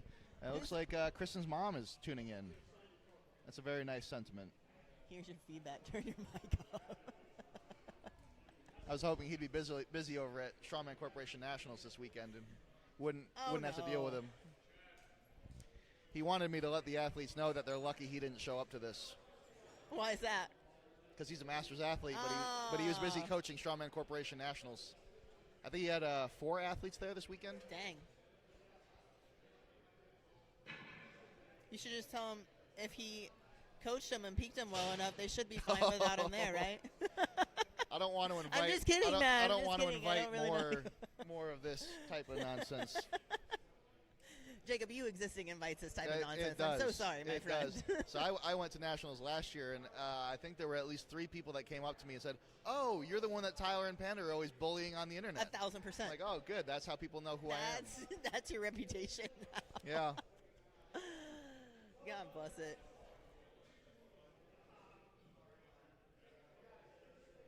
All right, they're loading up for the 40-plus men's lightweights. Got our first 2 guys kind of chalking up and get ready to go. We got Bo stepping over in the far lane.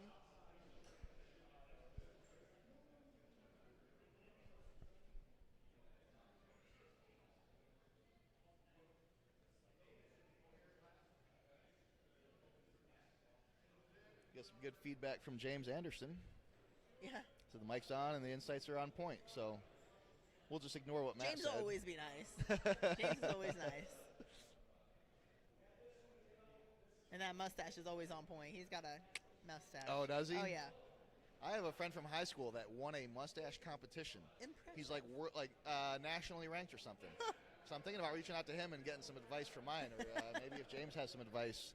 I clearly am not doing much with it. And here we go with the Masters 40-plus men, lightweights. Is Bo running by himself this time? Yep. Yeah, it looks like we got one athlete. So that must mean someone dropped out. No, the first event was single person at a time. Yeah. It's our first head-to-head. Yeah, we got blood on one of the things or something. Yep. So I think Bo told me that his is going to be 300 a hand. Yes, the men's lightweight 40-plus is 300 a hand. Yep. It's not a lightweight. No. That's 600 pounds total. Yeah, I said, well, you can do that. Good for you. I'll cheer you Now, on. if it's only 2 drops, he needs to be careful with how he Yeah, gets. he won't He be needs to able to take his drop time again. and set his grip. Because if he drops it again, it's over. Yep. Let's go, Bo. Yep, Oh. there he goes. Hey, Now again, even He's just on the getting a board. little bit of the way stops him Yep. from zeroing. So that's still points. he's on the board. Now they're getting his lanyard to write down his score. It's so hard to remember that as an athlete because that's not something that we do at every single show. Right. You know, I think it's a good idea to make that a standard, though, because there's a lot of benefit to that. Yeah. Like I said, when they write your score down, if it's different from what you thought you did, you can address it right then and there and not come back an hour later and be like, well, this Because is what too they're complicated. doing We're going to... is they write your score and you have to initial that you agree with it. Yeah. So if you don't initial and you want to dispute it, that's your time. I've done shows where I didn't realize they got my score wrong on an event. And so, as you know, a lot of times the score on a previous event affects the order for the next event. 100%. So when I should be going last, now I'm going first, I lose that advantage. And it's very difficult, and it reasonably so makes the Sure. promoter pretty stressed out when you're trying to resolve that while the event's supposed to go. Yeah. So I think this is a really good idea. I like this. Oh, yeah. Yeah, I know I had, a show a couple years ago where my score literally changed 4 different times Jeez. due to one event. That's wild. I mean, it was back and forth, and Yeah. it affected where I placed, third or first. Every Yeah. time it would change. And so, I mean, yeah, it was a huge mess. All right, so we got Scott Dodds and Matt Holland going for Heat 2. They're both off to a great start. Here we go. There's one for Scott. Scott's Looks got like a drop. He's picking it right back up. he's going to finish there. Matt's about to finish with a There we blinding go, speed. all Wow. the way through. No drops. He had a really good time. Scott's right behind, though. He's going to finish this. There we go. I imagine Matt's going to have one of the top times in this event. That was quick, Yeah, that was a good run. especially for 300 pounds a hand. That was very impressive. He's going to get a lot of points off of that.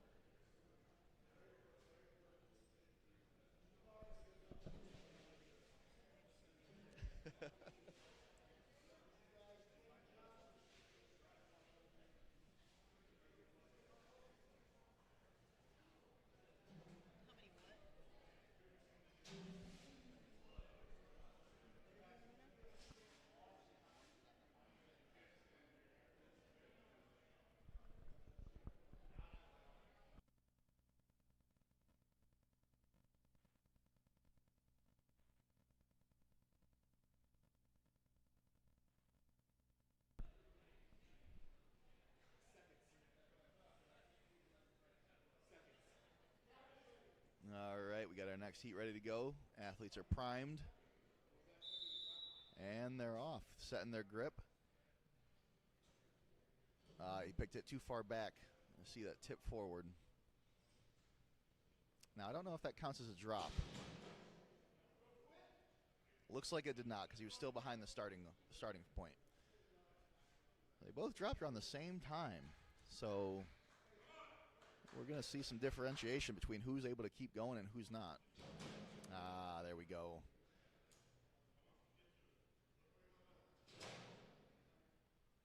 Now, like I said, this is a timed event, so you do want to be quick, but with only 2 drops, if it's a heavy weight that you're having trouble holding on to, you really want to make sure you lock that grip in before you pick it up again. Because once you drop it, that's it, you're done.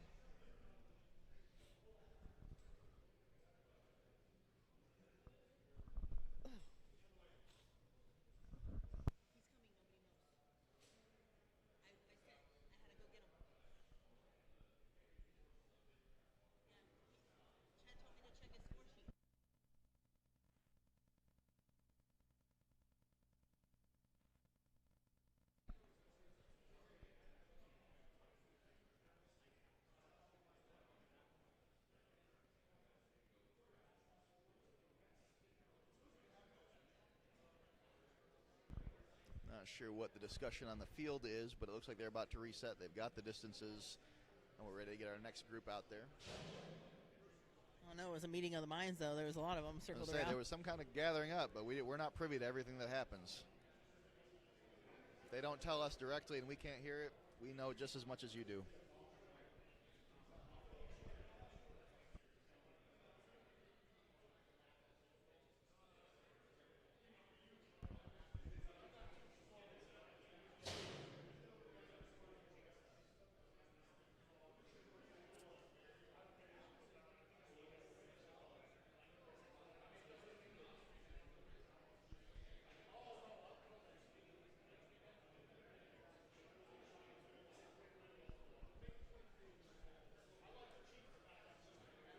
So for Josh Dargis, this is that second event that he's not really looking forward to because of the injury he's dealing with. It was the deadlift and the farmers he wasn't looking forward to. So once this is done, hopefully the rest of the show will be good for him. Is it just the pressure and the head? Like, do you know what he doesn't love about it right now? The groin injury. Ah. Yeah. I thought you said brain injury. Oh, no. Oh, That's my New England accent. That was fast. That was fast. Yeah, earlier I thought you said he had a brain injury, and I was like, wow, good for him. I'm from the Northeast, so sometimes there's a little bit of an accent there. It can be a little hard to understand. In the Navy, they all thought I was from Boston. I'm not from Boston, but from that area.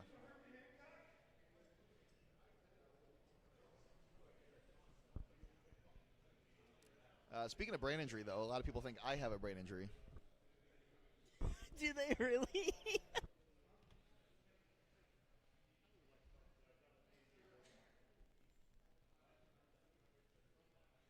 All right, so Josh, he didn't get as far as he normally would. I've competed with him. I've seen him perform. That's not a great performance for him, but again, this was an event he was worried about with his injury. So,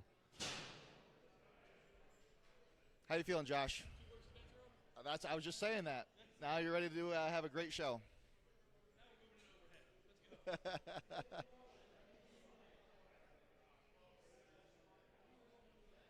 All right, James, that comment is solid. That needs to be appreciated. Groin, brain, with guys, there isn't much of a difference. That is true.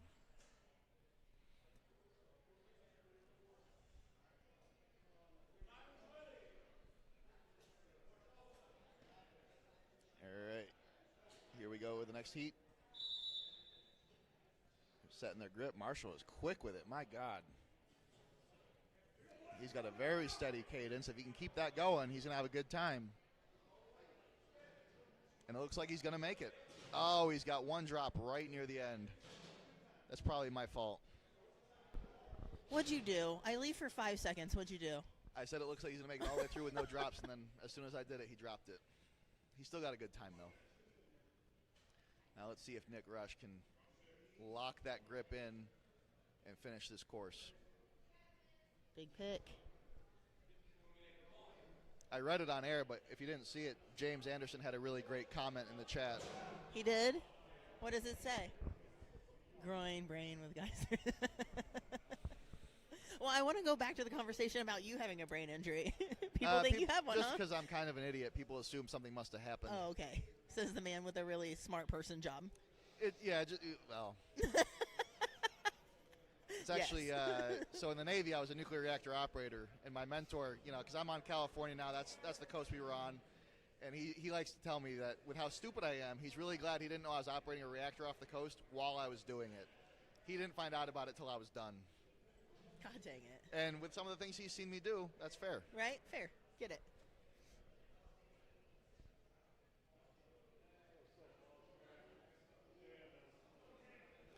All right, so Nick O'Hara, this is one of the events he's excited about. His grip has improved. Let's see how he does. Let's keep in mind, though, that he did have a very inconsistent prep with all the life changes, so we'll still have to see how this goes, but I'm excited to see how he does. And then we got Damon Curtis in the other lane. These are both friends of mine, so I'm hoping they both put on a really great performance here. I'm sure they will. Both these guys always seem to compete and show out pretty well every show that they do. Damon Curtis has actually been competing for 15 years. There's been 2 extended periods of about 2 years each where he took a break, but he's been active for the last 4 years, and again, he's won 2 Pro-Ams in the last year, so. Good for him. And they're both pretty much synchronized. Okay. Damon's got a really great pace going. Nick's grip is holding very well. I think he's going to get it without Oh, without yeah, any he's drops. got this. And he did. Nick's got one drop. Really set that grip, Nick. You've got this. I probably should have turned my mic off. I'm just cheering for Nick. I want to see him get this. He's got it. Do not drop it. He's going. He's going. Those hands are squeezed. You're almost there, He's Nick. almost- Okay, he's got a good distance, though. Okay, but he got out of the way of it. I can say, after having competed with him several times, that was a much improved performance for his grip. That was good. For 300 per hand, that was pretty solid. That's a lot of weight. We did 250 a hand in Canada, and that about put me down. And I didn't make it the course. I was happy with the 30-something feet that I got out of 75. I was thrilled. Yeah, if someone's never done a heavy farmer carry, they don't know what it's like. It's It's a ungodly. whole different monster. And you're just yelling at yourself, move your feet. You're just It's in especially bad when quicksand. you can feel it slipping out of your Yes. hand and there's nothing you can and do you're about trying so hard to close it and you just cannot.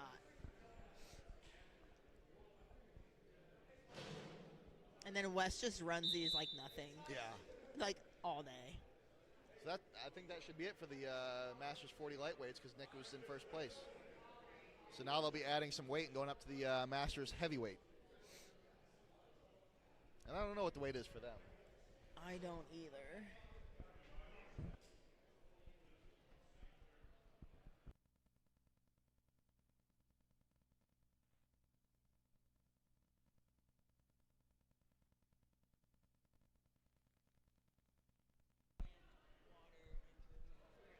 Yeah, I tend to take a lot of caffeine as well.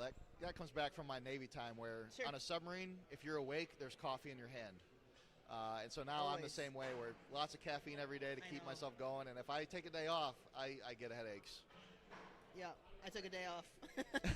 And my head is killing me. On a day where you have to compete and It's commentate, loud. that's the day that you've decided not to have It's any fine. caffeine. Well, see what happened was I was trying to be a good healthy person and drink the water. Water, that's disgusting. I know. It had flavors in it. So.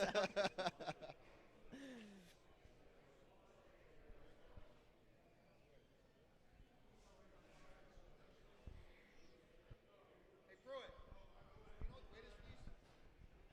You know how much weight this is? So Pro Strongman Tyler Pruitt has just told me that these are 350 pounds per hand for the heavyweights. So that is some serious weight. I guess we could be the smart people that we are and get on Iron Podium and look at the Matrix. I tried that. On the sign up page. Yeah, we could do that. Yeah. But I mean, a lot of things have changed. Who knows if that's right? I just asked Tyler because he's one of the ones loading the weights, so he has to know. I just thought about it.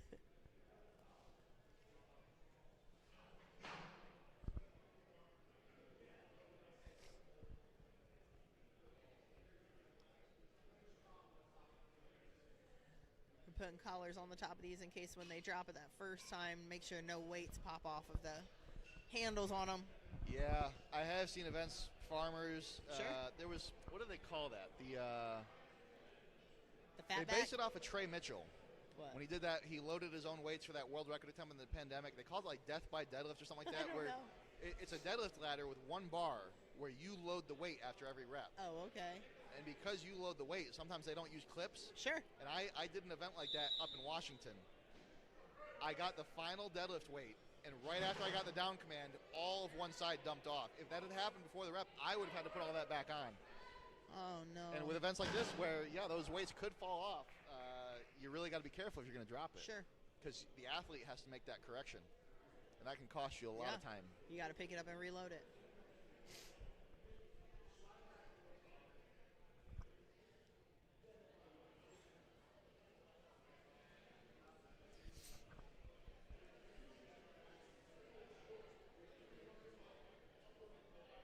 So yeah, it looks like the Iron Podium weight matrix is accurate for this Is it? one. Okay. It does list it at 350. All right. It also has it as the fourth event, so we are a little bit with the Yeah, he with the didn't move do to 'em- indoors. Well, he didn't do them in order. Oh, Even okay. when we were outside, this order, this is not how they are. Okay. Because he wanted to go, static to moving, static to moving. I like Yeah. like that because again, I've done static events back to back or moving events. It's just It's a lot. no one has fun with that. It's a lot.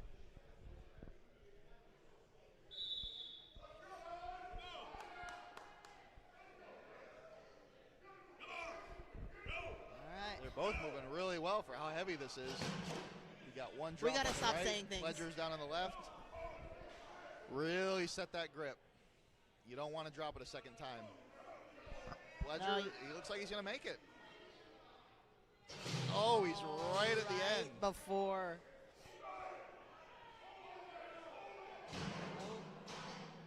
Looks like Pledger's got the lead for this event so far. Just both of them I mean, right at before that 350 line. a hand, you're not going to get a lot of finishes.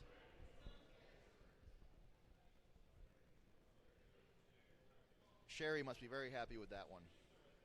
Oh, I'm sure. Very proud of her son. Doing well in the deadlift, doing well in the farmers. He's off to a great start.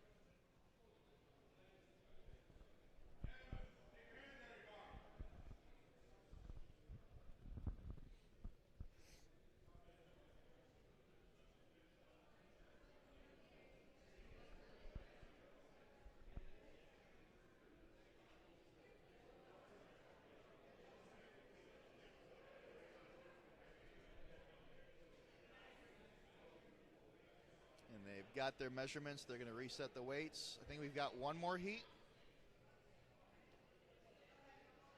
Is it just one more left? Yeah, with that guy that was just crank. Oh, so we must have Dimitar on this one too. I was going to say, it's different because I haven't him seen. and Here he Dimitar. comes. He's over Okay. here.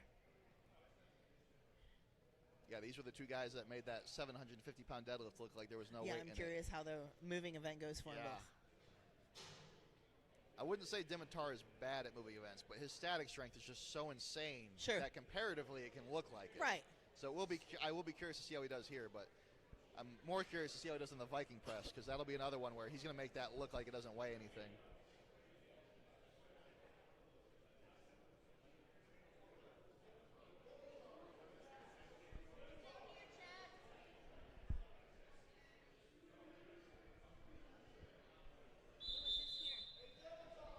He's out there.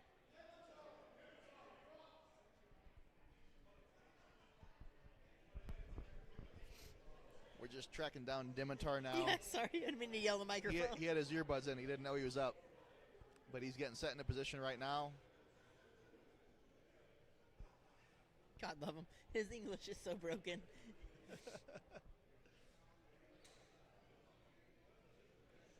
All right, we're ready though.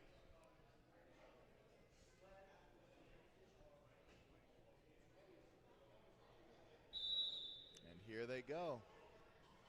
Oh, he's too far back. Grabbing too far back.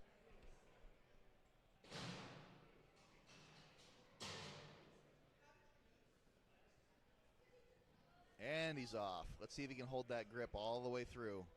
He's moving at a good pace.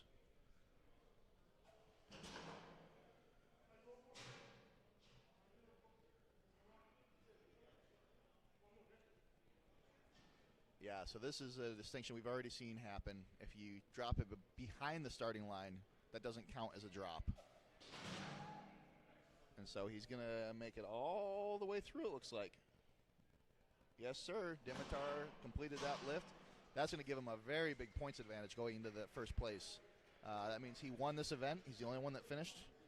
And he's already in first place with the deadlift. So that'll be really big for him overall.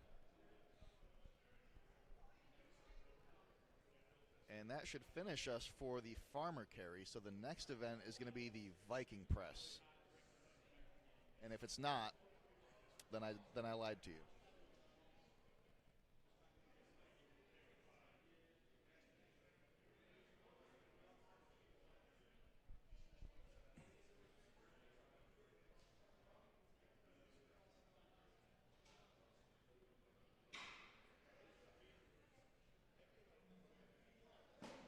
So the volunteers here are very fast, very efficient, but you do have a little bit of time. The athletes do have to warm up before the next event.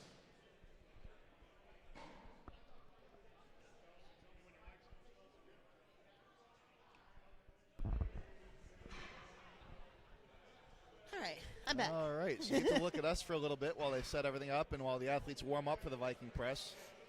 For those that aren't aware, the Viking press is a lever lift. So they're going to be pressing an implement that sits on a focal point. Makes it a little bit different than something like a log press or a barbell press because there is that stability. It is a machine. Are they allowed to double dip here? No, I don't believe so. So it's pretty standard for the Viking press where you'll see people do axle or log and they might do the press and then re-bend their knees, something of a jerk. In Viking press, that's typically not allowed. So you will see them dip down to make the press easier, like a push press. But once they lock those knees out, they got to stay that way. Now, it looks like we're just running one at a time on the Viking. Yeah, it looks like I think they only have one implement. Well, we have two. Oh, there are two. Yeah, but I'm sure. Okay, we just can't see the other one from where we're sitting. Okay. So we will still be running 2 lanes. Okay, it is a 2-lane Yeah, thing. that one is just perfect over here. Yeah. We can't see it at all. Yeah, Marshall Zinn is looking very comfortable in this press right now. So I think his prediction of that being a good event for him is spot on. I enjoy a Viking. I like Viking press. I really like it. You know, and I like that a lot of people have gone more forward facing instead of back, you know, because when I came into the sport, everybody was facing towards the implement, and now everybody's facing away. And facing towards you, your leg drive is just so much more. It's just it becomes an easier movement facing the implement. Sometimes they'll tell you have to face a certain way in the rules. Sometimes they'll leave it up to the athlete. I don't know if I have a preference. I like them both. This is another one too, though, like the car deadlift, where the amount of weight will feel different based on the implement. Yeah. Because it's a lever lift, one Viking press won't feel the same as the other. So if you're in your gym cranking out 300 pounds, that doesn't mean that 300 pounds on the competition implement is going to feel the same way. Absolutely. And do you like a side car deadlift or front car deadlift more? I prefer the neutral grip, the side car grip. deadlift. I think I've only done the front one time. Yeah, I don't like it. I'm not a big fan of it. No, I don't love it. The setup is so much different than a regular is. deadlift and a front car deadlift. You know, you got to slide those feet more forward. Yeah. You got to be very deliberate with how you stand on the front car deadlift because you don't want to hit your knees. Yeah. With the side deadlift, you really have a lot of flexibility for the range for where you can set your feet. Yeah, you do. You can find what you really want to do. Yeah, you can play with it a little bit.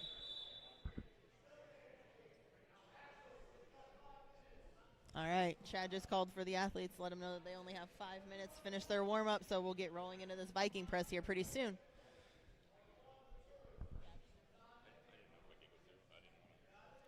Yeah, the Viking press should move pretty quick because it's easy to reset. There's no times or, no distances to take or anything. So this event will move pretty quickly. Straight up reps.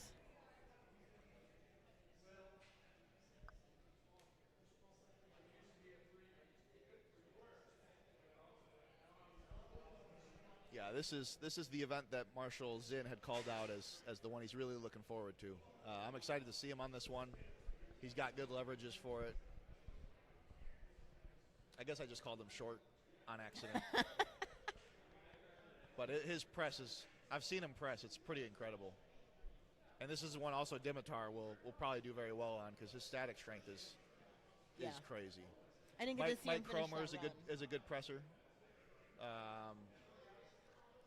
You said what? I didn't get to see him finish that run. He did finish it though. Did he finish it? He's the only one that finished the 350 per I wanted hand. to watch it. And yeah, he did make the same mistake as we saw earlier, where they grabbed the handle too far back. And Yeah, so I saw that, and then I had to run. Yeah. Yeah, so for anyone that doesn't actively compete in strongman, that is something you have to be careful with. A farmer implement can be longer, it can be shorter, and that can change things like that. So some people like to grab the handle further back and tip the handles forward, so that kind of carries them forward and isn't knocking them backwards at all. But if it's a longer handle, a longer implement rather, you can end up hitting the ground with it, and it can cause a lot of problems, like we saw with Dimitar, and somebody else did it, where you got to be careful with that. And that's where the implement familiarization before the show starts is important, where you can find stuff like that. It'll just drop you into the ground, just dig that front end in. On the frame that we use for PSL a lot, that was an issue some people have had, where they run the front of the frame into the ground. Oh, the pig iron frame? Yeah, the pig iron frame. Yep. I like that frame. I was worried about it. I like that frame a lot. So it might be the favorite. I've used it a few times now in the PSL shows, but it might be my favorite frame. I was terrified coming into PSL my first year because I saw frame, and we had just finished the OSG frame where it was way too wide for, we all ripped our hand. We had a lot of issues. So I was super nervous, and I was like, I am not ready for this. And Yeah. I really, really enjoyed that frame. So No, it's a nice frame. yeah, it is. Definitely a fan. We did have somebody at PSL 105 last year. That wasn't Nick Hine, I don't think. It might have been Nick Hine. Dropped it on their heel, yeah. Yep. I remember that. I don't remember who, but I remember watching it. I was like, It might have been Nick. I think it was Nick. He's another one that's stupid strong, but also really nice.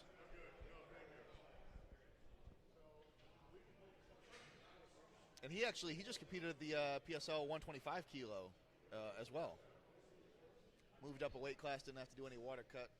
That's the best. It's Which is so nice. nice. It's good to see him do that because he is a big guy. Yeah. Like the fact that me and him can compete in the same division doesn't make any sense because he's just a lot bigger than I am. That's how I feel about some of the girls in my 82 class. I'm just a little guy.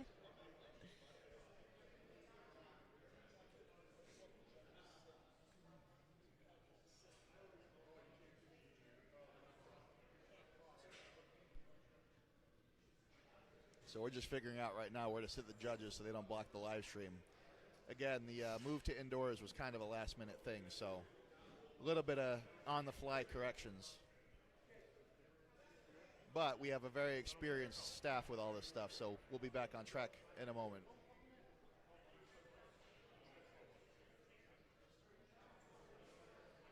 I think they got it. Looks like the ladies are getting their last warm-ups in. Some of the men are warming up on the other one.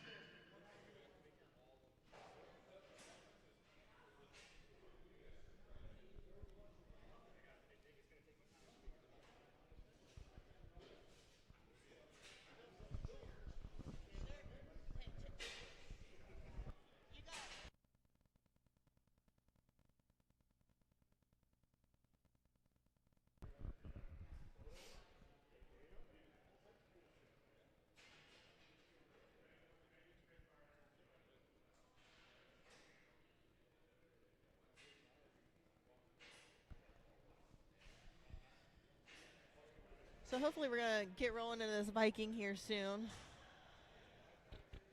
Yeah, it Moving looks into like our they're third looks event. like they're about done with the warm-up. So they're looking to set the judges up, and I think once that's done, we'll be getting going. Be good to go. Sounds like some spectators may have absconded to chairs. They snake the chairs But it's from us. Strongman, so we'll adapt and overcome. We've got stools for the judges.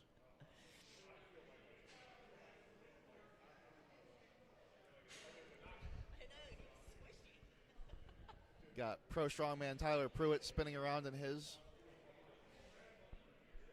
Another veteran.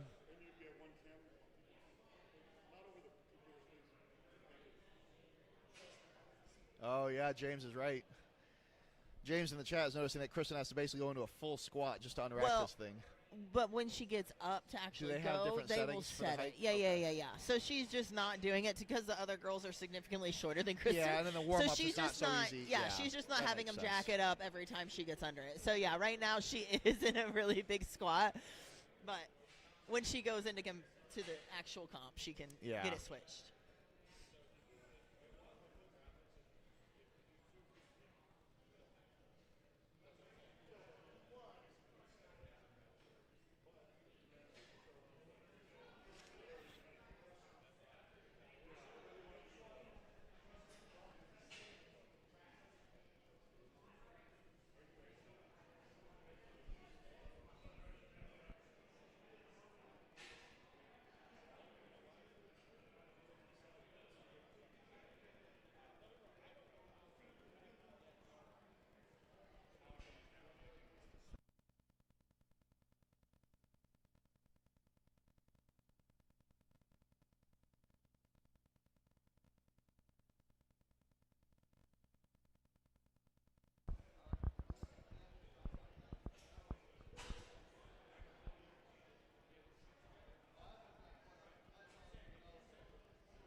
So I don't know about you, but I feel like I'm warmed up for this now. Yeah, I'm ready to go. But we got to remember they are masters athletes, so they need more time. They need all the time.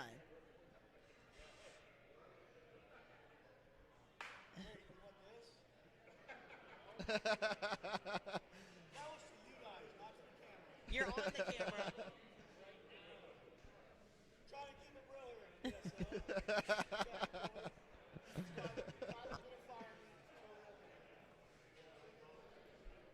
Yep, there he is. We're going to get demonetized. I haven't sworn, have I? No, Oh, good. no. Good for me. I know. I have to consciously think about it. My when I got out of the Navy, it took me a long time to stop swearing all Oh, the I'm time, sure. and it got me in some trouble at work. Having a child did it for me. I'm like, oh, okay, That'll I do can't it. do it. Especially when he was really little and wanted to repeat everything. Yep. Yeah. It's better now. He's older, so he understands what he can and can't say, but still. Yeah, I've come a long way, but sometimes I do it and I don't even notice it. Right. It's the horrified look I get back that makes me realize I might have let one slip. My bad.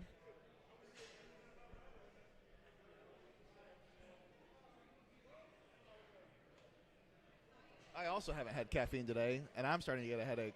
See? That's Yeah. the thing. Chad's like, you want a protein shake? Ew, no. I want real food, and I want soda. I think a protein shake would Or make an my energy headache drink. worse. Yeah, I'm like, no. I want no healthy food. I've eaten like 3 honey buns, half a bag of Sour Patch. But I did drink my water. So you're healthy. Has made him curse worse. Yeah.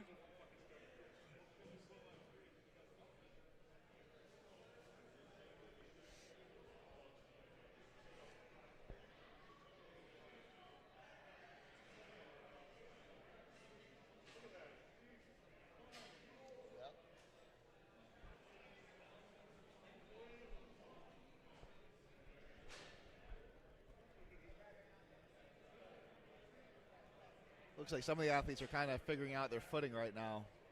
Because again, the different implements are going to have, there's different ways you want to set up for them. Yeah, really. On this one, I didn't overthink it. I just kind of stepped in and went for it. Yeah. You know, I don't know. I don't think I'm capable of overthinking anything. I think I underthink everything. When it comes to strongman, it's one of those I just get out there and like my brain just stops braining, and I either do it or I don't. Yeah, I just kind of breathe and exist, and nothing else functions in my body. Like there's no brain waves. Now, you have your USS Pro card. Do you also have a Strongman Corporation Pro card? I do not have strongman core. Okay. USS though. Yeah. Yep. Are you doing OSG? As of right now, I'm supposed to. My name You is are qualified. Yeah. I qualified off of last year. Oh, yeah. So I took 5th last makes year, so I sense. qualified for this year. Hopefully Matt Webb is not still tuned in, because he always gives me shit for that. Why? Because you're not coming this year? Well, no, he just talks about how I'll never have to worry about what it feels like to wear a gold shirt or any of that stuff. Oh, God. So talking about placings and automatically qualifying, he qualified off of his previous performance. Okay. So he likes to, when he sees me doing an online qualifier, he likes to be like, well, if you just came into the top 10, you wouldn't have to do this.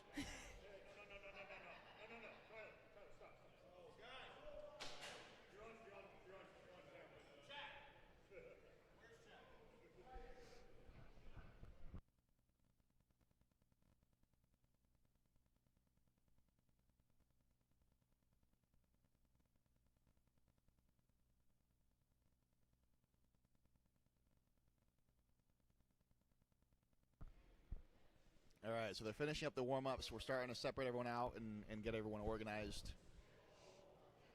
Looks like there's a lot of weight on one of these, so we'll be firing this up pretty soon.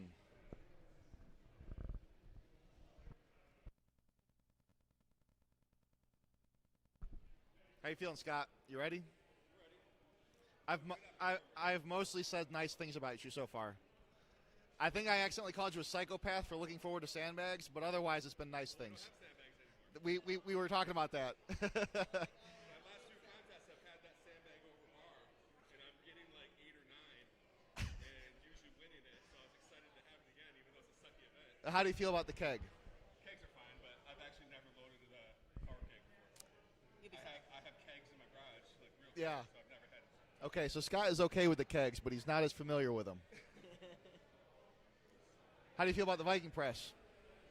I got nerve damage in my left, so hopefully I can get it. Okay. You'll see that left will just start. All right, so his left side has some nerve damage, so we might see a little bit of struggle there. I hope, yeah, I should be able to get a couple of you. And again, this is something you'll see in the Masters divisions. Just a lot of accumulated years of experience, lots of injuries. So you will see this sort of thing happen, and they have ways of overcoming these things. It's called pneumonia. Good luck to you, Scott. Thank you. So now I've mostly undone calling him a psychopath. We're back in the nice yeah, you did area. good. We're on Yeah. the.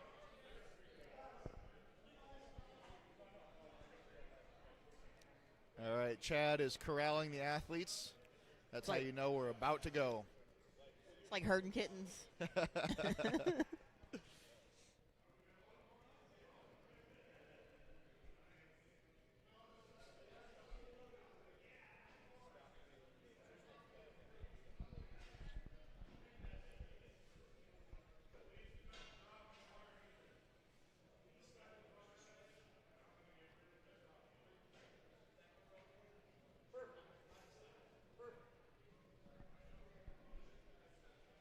All right, we got our judges in position. We got the weights getting loaded. Here we maybe go. Maybe.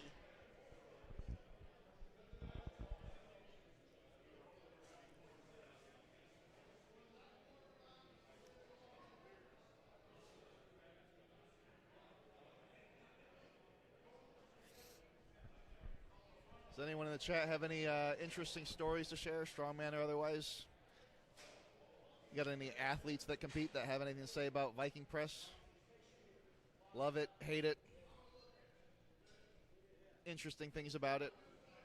Looks like this one's not super stable left to right, so there's a little bit of stability there.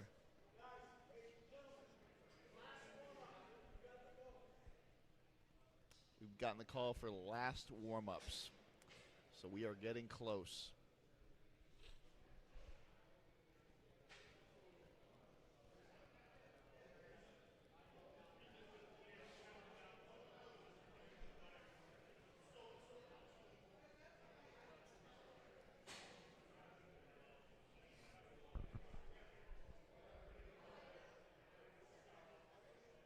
Yeah, they threw a sandbag under there to help stabilize a little bit.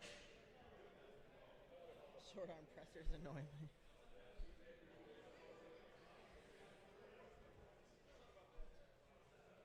So it looks like yoke to sled drag. Oh, yoke to sled drag.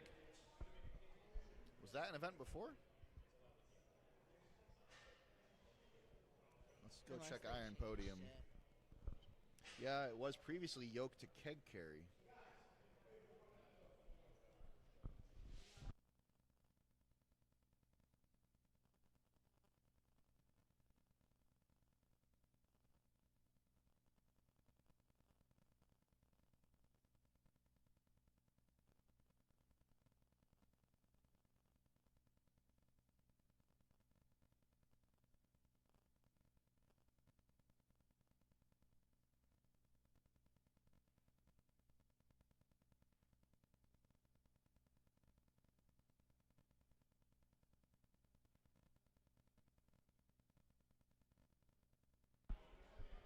So for Viking press, we have Firearms and Fitness says the last time he did Viking press and prep, he didn't lock the attachment and almost lost his two front teeth.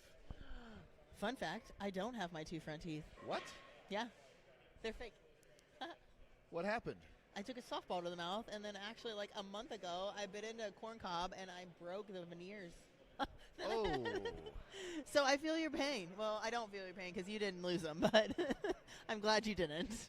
When I was in the Navy, we do a lot of drills underway, fire drills especially, because you can imagine with no outside air, a fire on a small metal cylinder is very dangerous. Sure.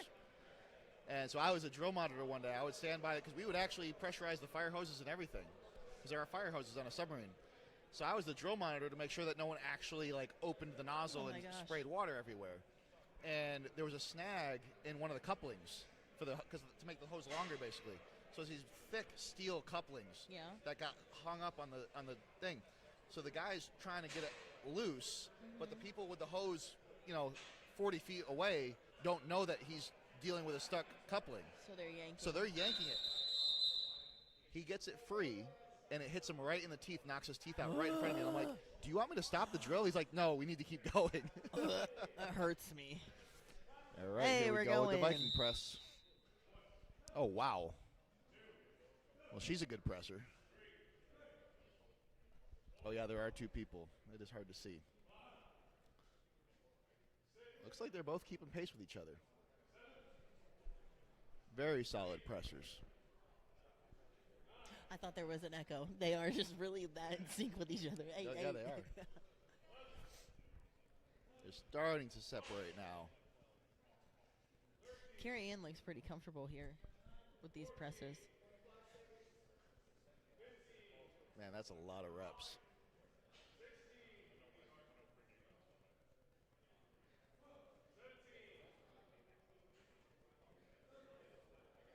$17 reps so far for Carrie Ann.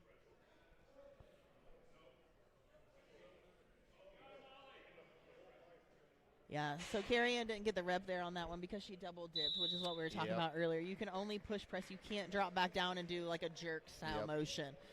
Once your knees are locked from that dip, they have to stay locked. Oh, so there we have another longtime competitor, Joey.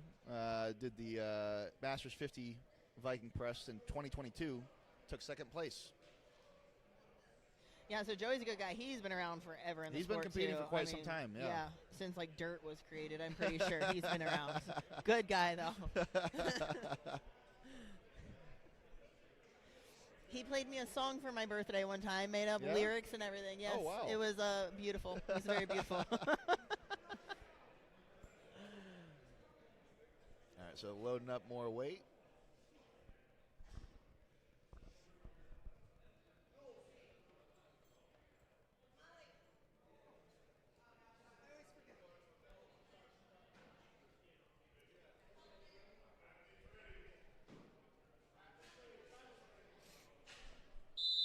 Looks like Kristen's going on the left side. Oh, yeah, the side we can't see.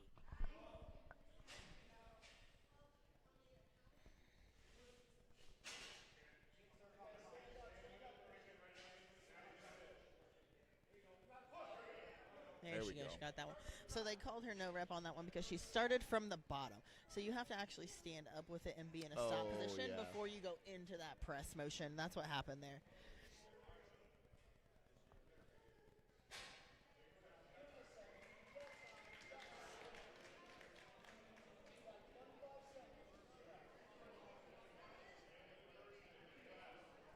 So 25 seconds left. She's got plenty of time to try to get another rep or two out.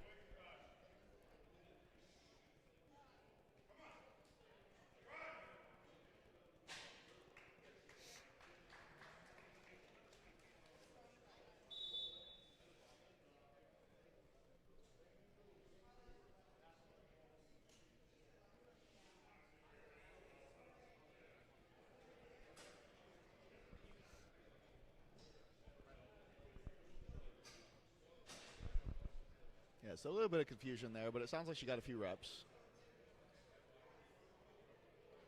She did very well in the first two events, so Looks like we got Won't be much of an issue Jules there. and maybe Jamie up in the other lane. Yep. now here's another one where you see the experience of a competitor. Is we have one competitor wearing sunglasses, which if you're looking up in an event and there's blinding lights above you, that can be very disorienting, and that can actually cause you to fail a lift. So you will see some experienced competitors. They know that, and they'll put sunglasses on to make sure that they stay, focused.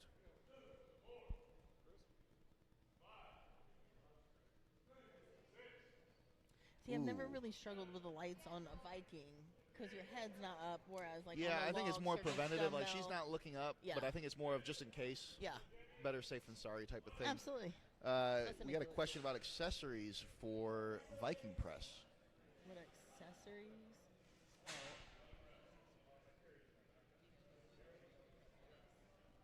When I program my athletes with Viking press, a lot of times I don't change the accessories too much because it is a different lift. But really the difference that I need them to train with is the main lift. The accessories, for shoulder accessories, I love rear delt flies, face pulls. Sometimes I'll have them do overhead plate carries. I was just going to say a carry for that stability work. If you do that to failure, that can really burn the heck out of your shoulders. Well, a lot of times in the press, not necessarily so much the Viking, more, the Viking, it comes into play, but I think more of like the log, the circus dumbbell, the axle, when you need to stress on those triceps. Right. And that accessory work, and then I also work a lot of like incline chest, and it's not necessarily like just a bench press, but sometimes I'll bust out the log and work on the incline press in that position too. I will sometimes have them use like a Swiss bar in training just to get that grip different, but I don't really change the movements they have. Yeah. Well, and that's the thing is that if someone doesn't have access to a Viking press, Cale Beck, starting strongman, has a video on how to set one up in just a normal rack. Yeah, I have. That's what I do. You put the dumbbells on either side of it I have an attachment that I bought for super cheap. There are attachments for it as well that you can. Amazon super cheap because I don't have a full thing, but yeah, that's what I use instead.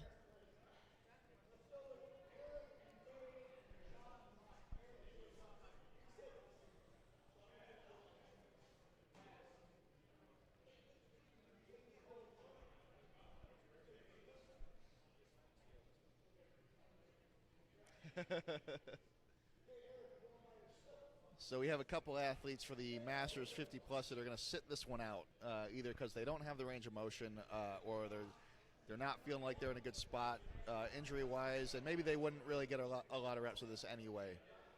So we do have a shorter Masters 50 for this event.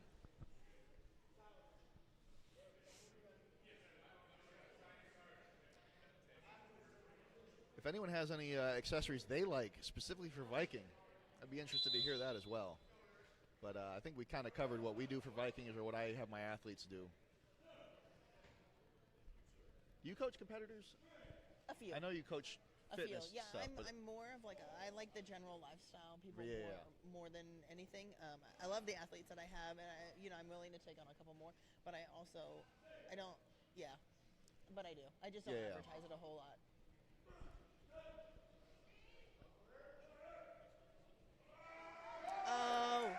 Oh, that was a good fight right there. You'll see it pop up on our end in a second, but Viking press is a difficult one to fight.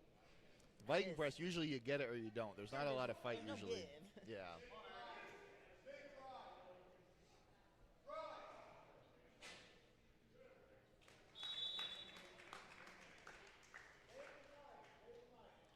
I think he's the only one doing this one. So, oh wait, no, we got Mike coming out. Okay. Yeah. So there are a few people that are doing it. I expect Mike Cromer to get some good reps here.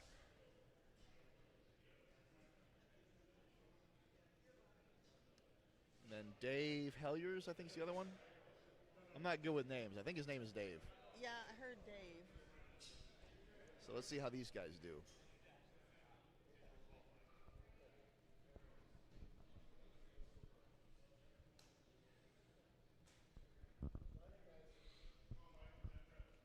You can see the volunteers holding it up for them while they change the heights. So yeah, they are putting different heights for each athlete. And we're off. Oh yeah. It doesn't even look like it weighs anything for Mike. Yeah, Dave's putting up some weights too. It's harder for us to see the left lane, but right.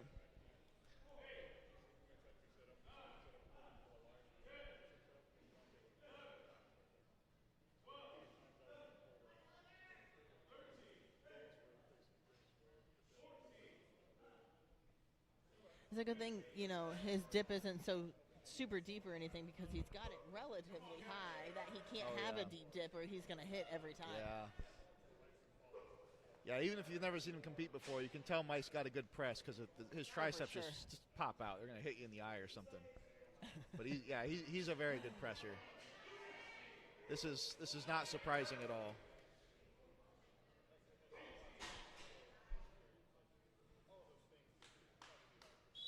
And he's going to call it there.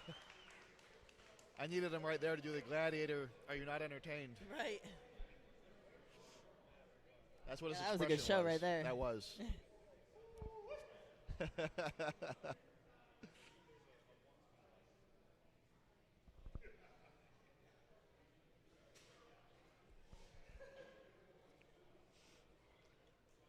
looks like now we are done with the Masters 50, going to the Masters 40 plus lightweight.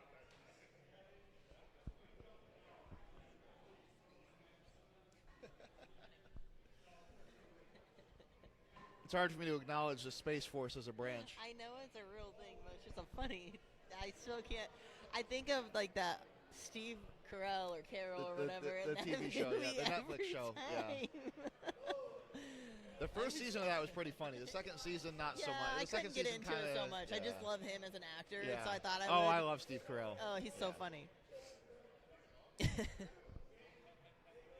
But yeah, no, Space Force, that's not a real branch of the military. I was just gonna say I know it's like a real branch technically, but I'm like, I know it's a small branch, so I don't think I'm offending anybody in the that's watching. If I start talking about the Coast Guard, I might get in trouble. yes. Oh, we just got one. Of course, they keep putting him in the left lane for us. Oh, it's only on the left Oh, side. it's Bo. Come on, Bo.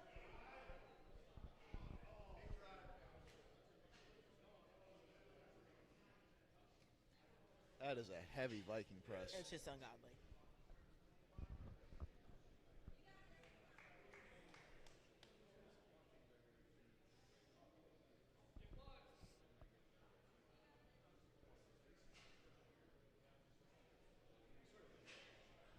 And he's all the way out as far as he can Yeah. possibly be on that implement too, just to try to get himself far away from that weight.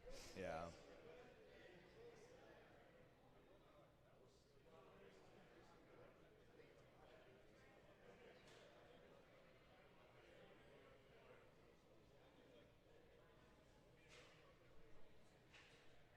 So we're setting the heights.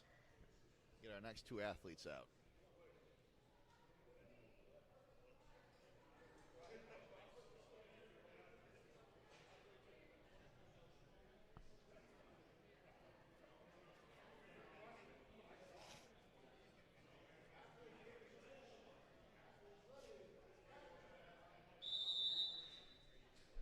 And here we go. Here we go. It's like Both both moving athletes. pretty good. Oh, yep. That's what I was going to say. They're both having a good time with this one.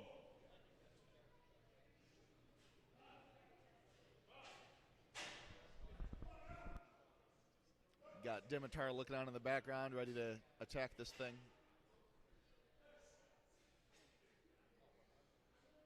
Yeah, both these guys, they're putting up a lot of weight, a lot of reps.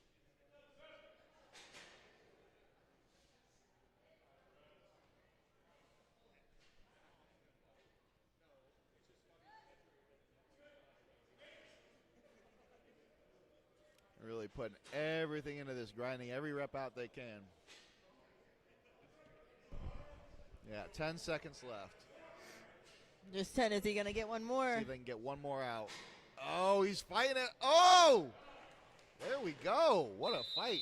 Dang, right before that whistle. That's the kind of stuff you like to see. That's what That makes the was a great sport press. exciting.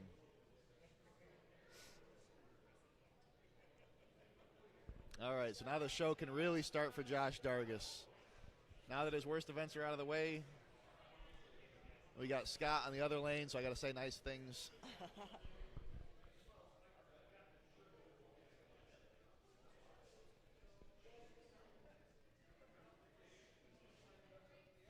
This is actually Scott's least favorite event for the day.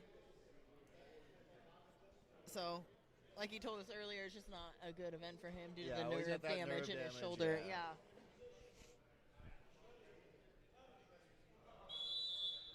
And here they go. Oh, Josh immediately making that look like nothing. Scott's getting reps. I think he's hustling us. Dargis is just doing work over there.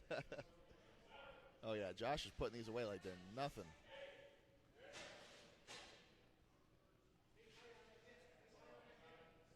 He's getting his rest, letting his arms get the blood again.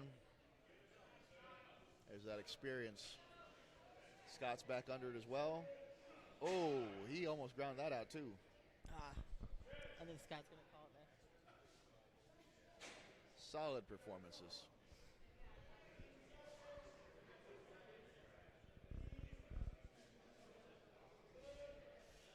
Let's go, Josh. Let's get another one. Scott's going for it, too. Come on, come on, come on, come on, come on. Grind it out, grind it out, grind it out. He didn't get it. Yeah, they're both clearly firmly on the board. Clearly, firmly. Clearly, firmly. Clearly, firmly they are. That's what happens when I talk live. I get it. I think you hustled me. You still got some reps. That's a heavy Viking press. Who can talk first?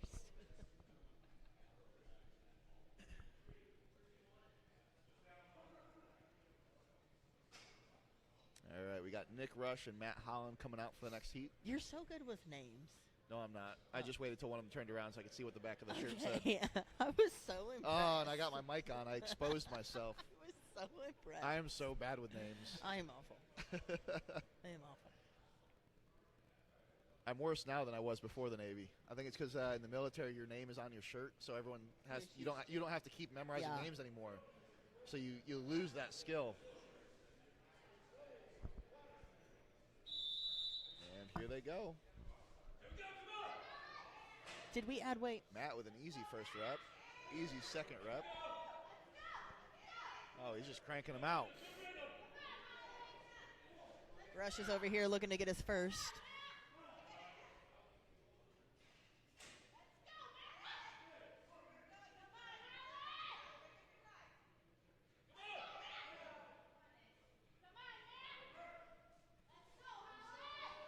Yeah, Matt is still putting up some good reps.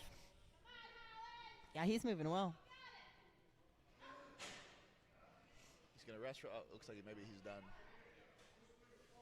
He got some good reps, though. Nick is so close to getting the one. It's not quite there. And that's it for that heat.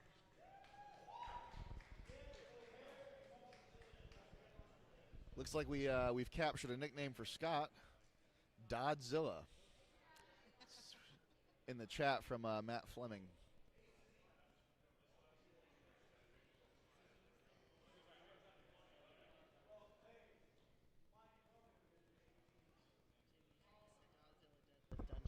Yeah, so that's the name. He said the Dodzilla Deadlift Dungeon is his garage gym in Grand Rapids.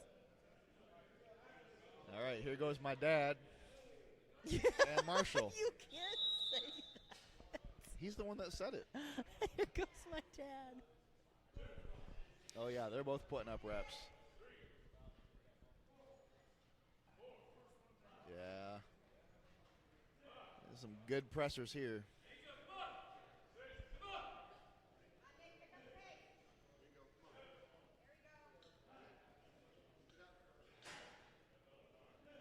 Now, Zin, he doesn't have full range. I was going to say, you're going to see that a lot in the Masters division where they have a certain, it's not because they're not strong enough, they just have joints that don't make the same range of motion that they used to. The old. And they'll clear that up with their judges ahead of time, make sure that it's legitimate, and then, they'll go to work. But we can tell by how fast he's moving this weight. And I was going to say, when every single rep is uniformed, like, it's pretty obvious he's not making it. Yeah. You know? All right, Nick's got 10 seconds to put up another one. See if Let's he gets go, a couple Daddy. more. Oh, still got some good reps.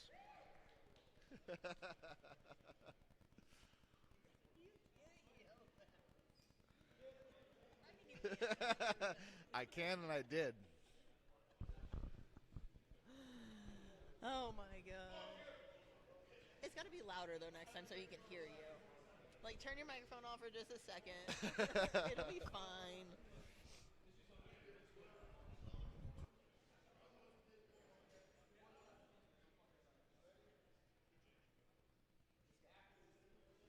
All right, here we go. Oh, Damon Curtis is up on the left side. And there we go. Oh, they're both pumping these out.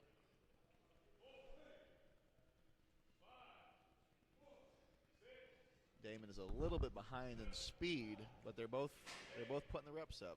But he's steady and consistent. Yeah. With how his reps are going right now. You can see it in his eyes too. He's just locked in. The only thing he's focused on is hitting these reps.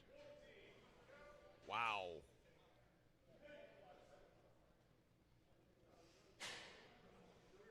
He just put on a clinic. Chad, I think, just told him, why not go to 20? I'll give you 15. He's done he at 15. said. Man, we're seeing some a lot of reps. strong presses.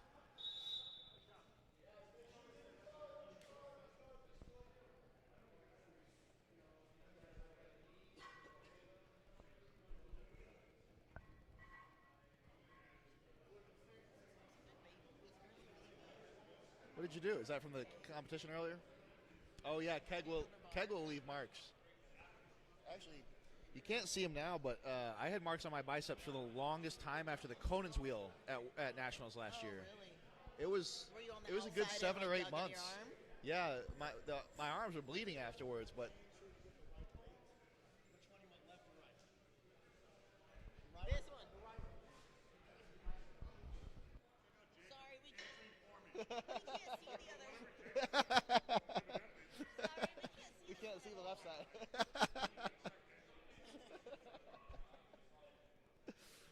I love that Chad just took it and walked away too. He's like, all right.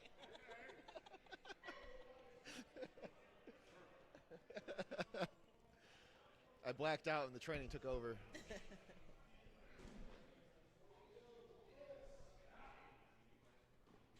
So we're gonna run a single lane for this next class because we just don't have enough weight. Right.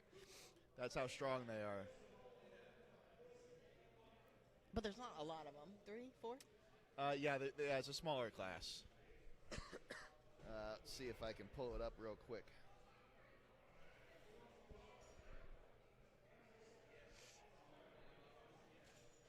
So for Yeah, now that we Masters, remembered Iron Podium was a thing.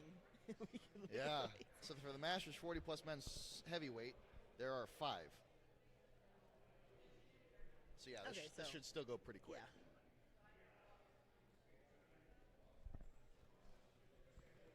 What is Scott doing in the chat? He should be getting ready for the next event.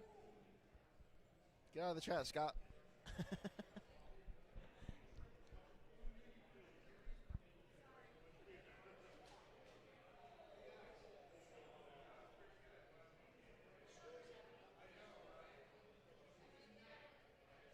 He probably hasn't clicked save. He probably hasn't clicked save.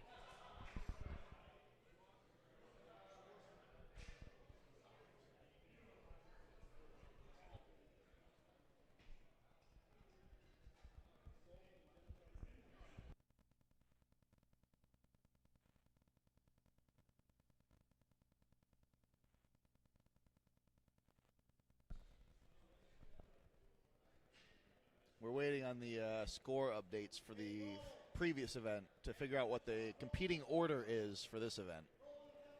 The Iron Podium didn't take the farmer. We have the scores, but Iron Podium doesn't have them yet, so that's how they're looking at it to sort it out. So once we get that updated, we'll have a competing order, and then we'll get going.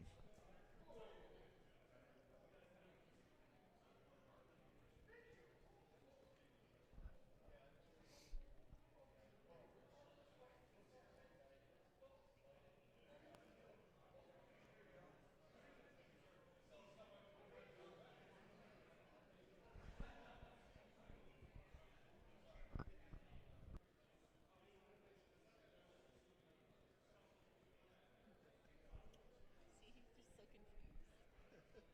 I thought you needed it. Take it back. Just sorting up some last-minute communication stuff.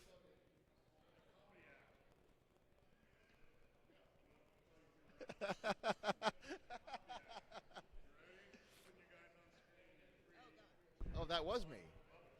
He was actually talking about me. Yeah, I he just was. assumed he was. Nope, we're up. Well, now I don't know what to do. Now the spotlight is on. My hands. I was ready to just watch some Viking press. But now we gotta be on the screen. I believe you. Start flexing my arm. I don't know. Put on some kind of show. I don't know. We'll put on all the show over here. With our fancy weight holder that we have. Holding Yeah, our screen I up need like for a us. kickstand for the next one. I know. I was like, I'm just gonna buy a cover for his. Let's see how this looks when it comes up. Look at that. Look at that's that actually bicep. yikes. I shouldn't have done that. said, yikes. All right. So what is your plan competing going forward? I don't really have one. You don't have a plan right now? No, truly I don't. Just kind That's of. what, like, Canada just happened this year, and Yep. then Chad was like, we're going to do OSG, and I was like, okay, and I was like, do you want to do Shaw? And he was like, meh. So, I mean, we just kind of, like, wing it. Who's your coach? Chad. Chad is your coach. Chad is my coach. Interesting. Yeah. Yep, Chad is my coach, and then she does my nutrition for me, so. But Man, yeah, for we how just, heavy this is, I cannot believe how easily he's moving that. oh yeah, we're only on one. I lean back to look like we're still on two.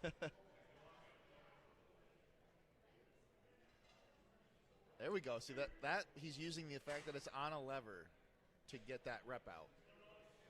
You can lean against it. You can lean, whatever you got to do. It's got stability. It's not a barbell. Scared the kids when that last rep I came saw down that there. Did you on see the him left jump? side, yeah. It's a scary amount of weight. See, and the thing about this is you want that reorder now. You should be careful, though, because that can go to the left or the right. That could crush somebody's arm. I don't think it will. I don't think it can shift off of that far. It should be locked in, but with that much weight, if you threw it, hard. I would be a little bit careful.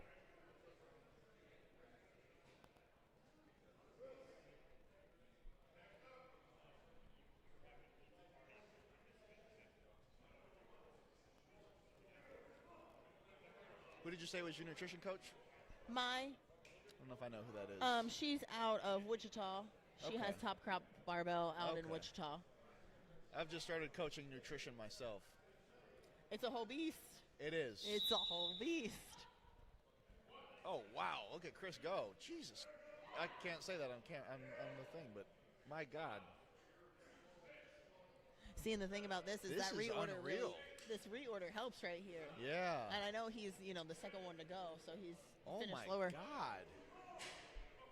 But now the ones coming up next can see they got to beat 11. I knew he was good at press because I competed with him, but I don't remember him being this much of a monster at it. Yeah, he's real good at press. Whew. He's moving that better than anyone else has, and it's the heaviest weight we've seen so far. It's the most reps we've seen, too. I think one of the female, That's awesome. The first female that went, I think she got 16. Yeah, Carrie. So, yeah. So he's tied. Well, now he's at 17. You can That's stop it. now. That's it. Just 17.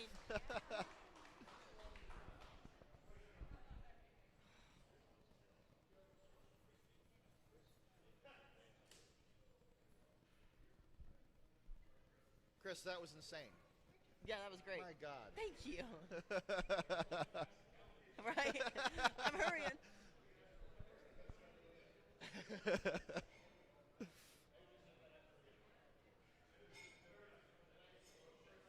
To be honest, I don't think Dimitar can beat that. I'm Those were curious to quick. see. Those were- Yeah, those were fast. There's going to be an endurance component to this Right. at that point. Yeah, 17 especially over. reps at this weight is nuts.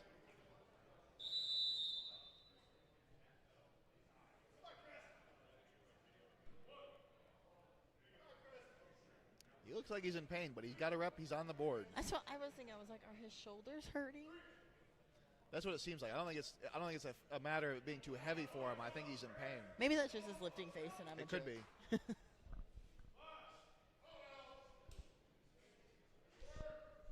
I mean, he's getting a lot of reps in. 6 of them. Yeah. No, he's hurting. Something hurts. Something. Yeah. Well, even just grabbing it is pretty laborious. So.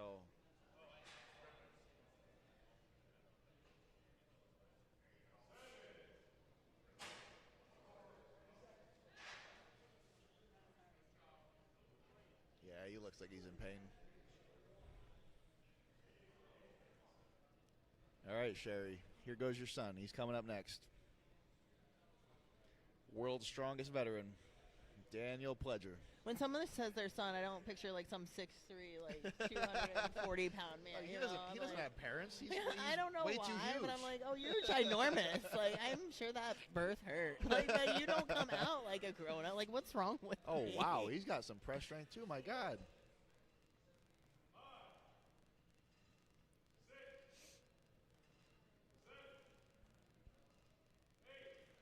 He's going to pick up some points here.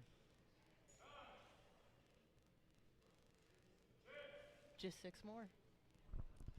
I can see how he was the world's strongest veteran. Or America's strongest veteran, maybe. I feel like a world's strongest veteran could be problematic. Yeah. Probably America's strongest veteran.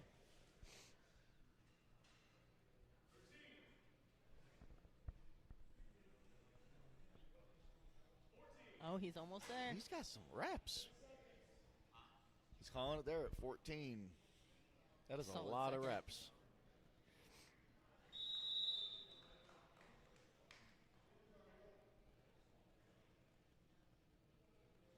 And now we've got Dimitar. Dimitar. It's such a fun name. It is. It's like a Transformer name. The first name I can do okay. The last name, that gets a little tricky for me. I don't even know. I think I pronounced it wrong, so I'm not going to try.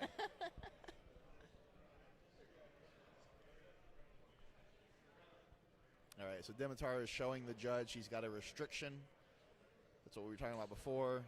So when he presses and locks these weights out, his arm might not be perfectly straight. He's settling in. He looks like he's in a little bit of pain too. Pain or not, though, my goodness. They're going up. Look at that go. And they're going up fast. He's doing reactive reps. The weight's coming down, and he's using that to make his next dip.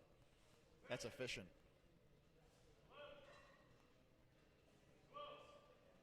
Here comes that endurance element I was talking about.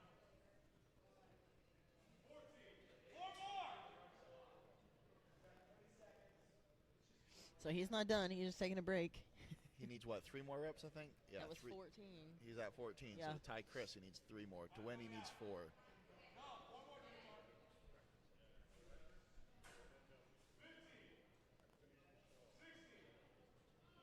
Oh, my goodness. That's impressive. There's that first. He did it. He won. Again, his static strength is just otherworldly. Impressive.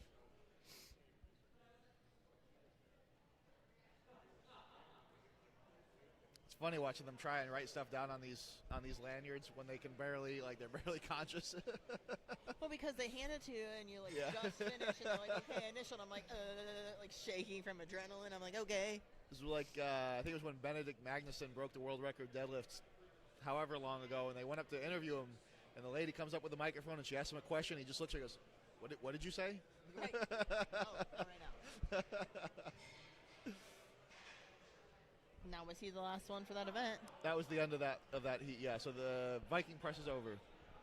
Beautiful. So we're on to event 4. Which I guess I can't find out what that event is because it's not in order. But as I say, it probably should be Yoke.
All right, I'm back.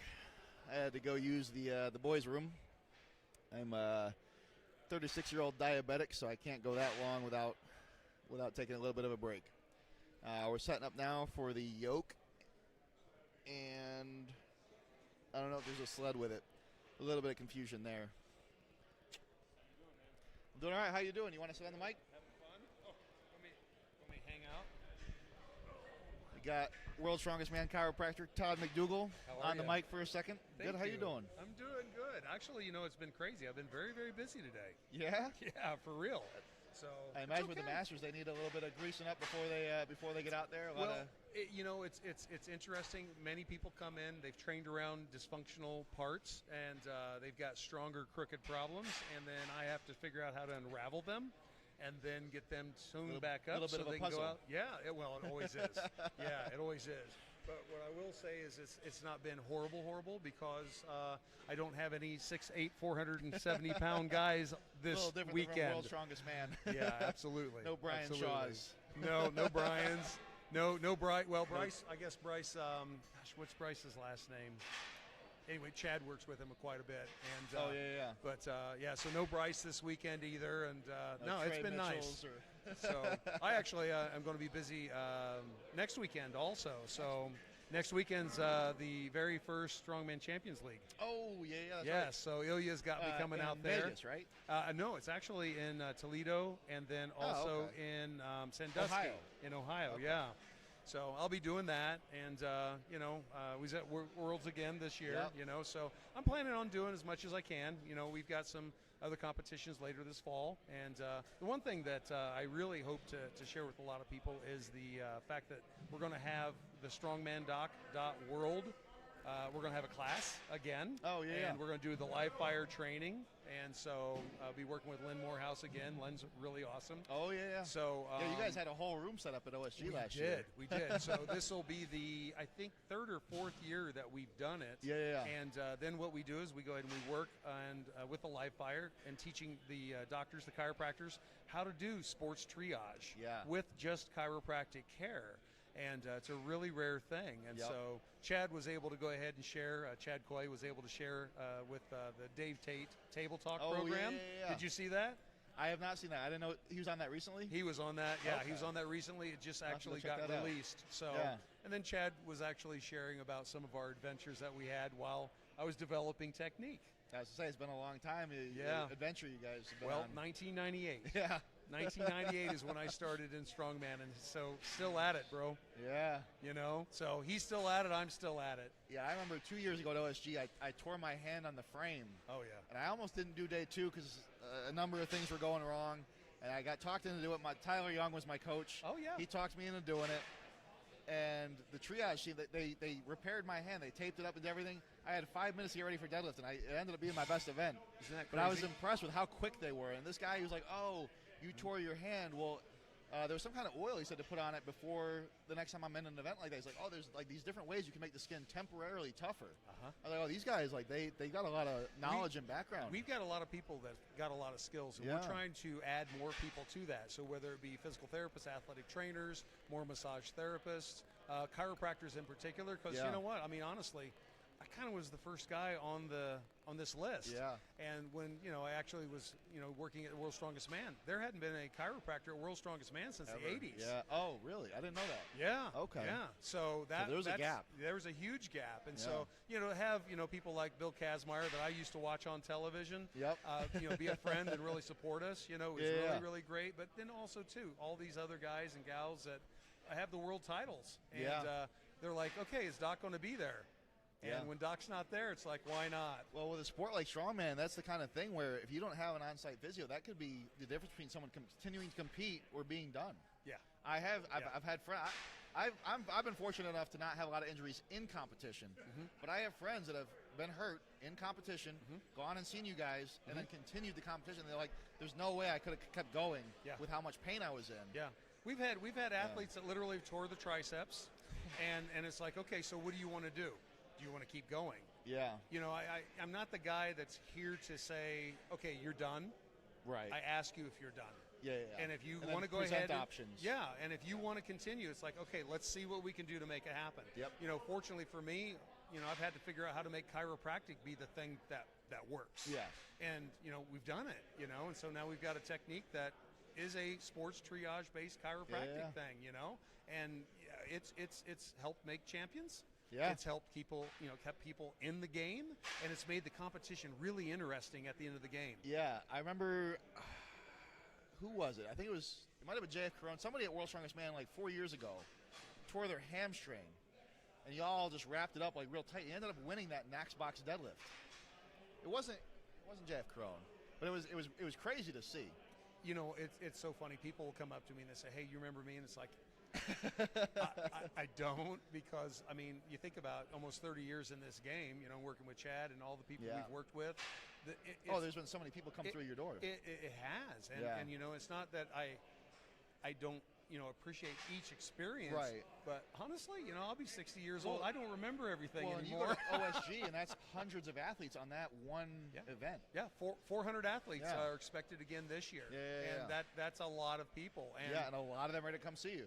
Because a lot of them are going to be feeling a certain way between events. Absolutely. And so, the goal is to keep them as healthy as we can. Some people come in broken on the front side, though. Just kind of we let in.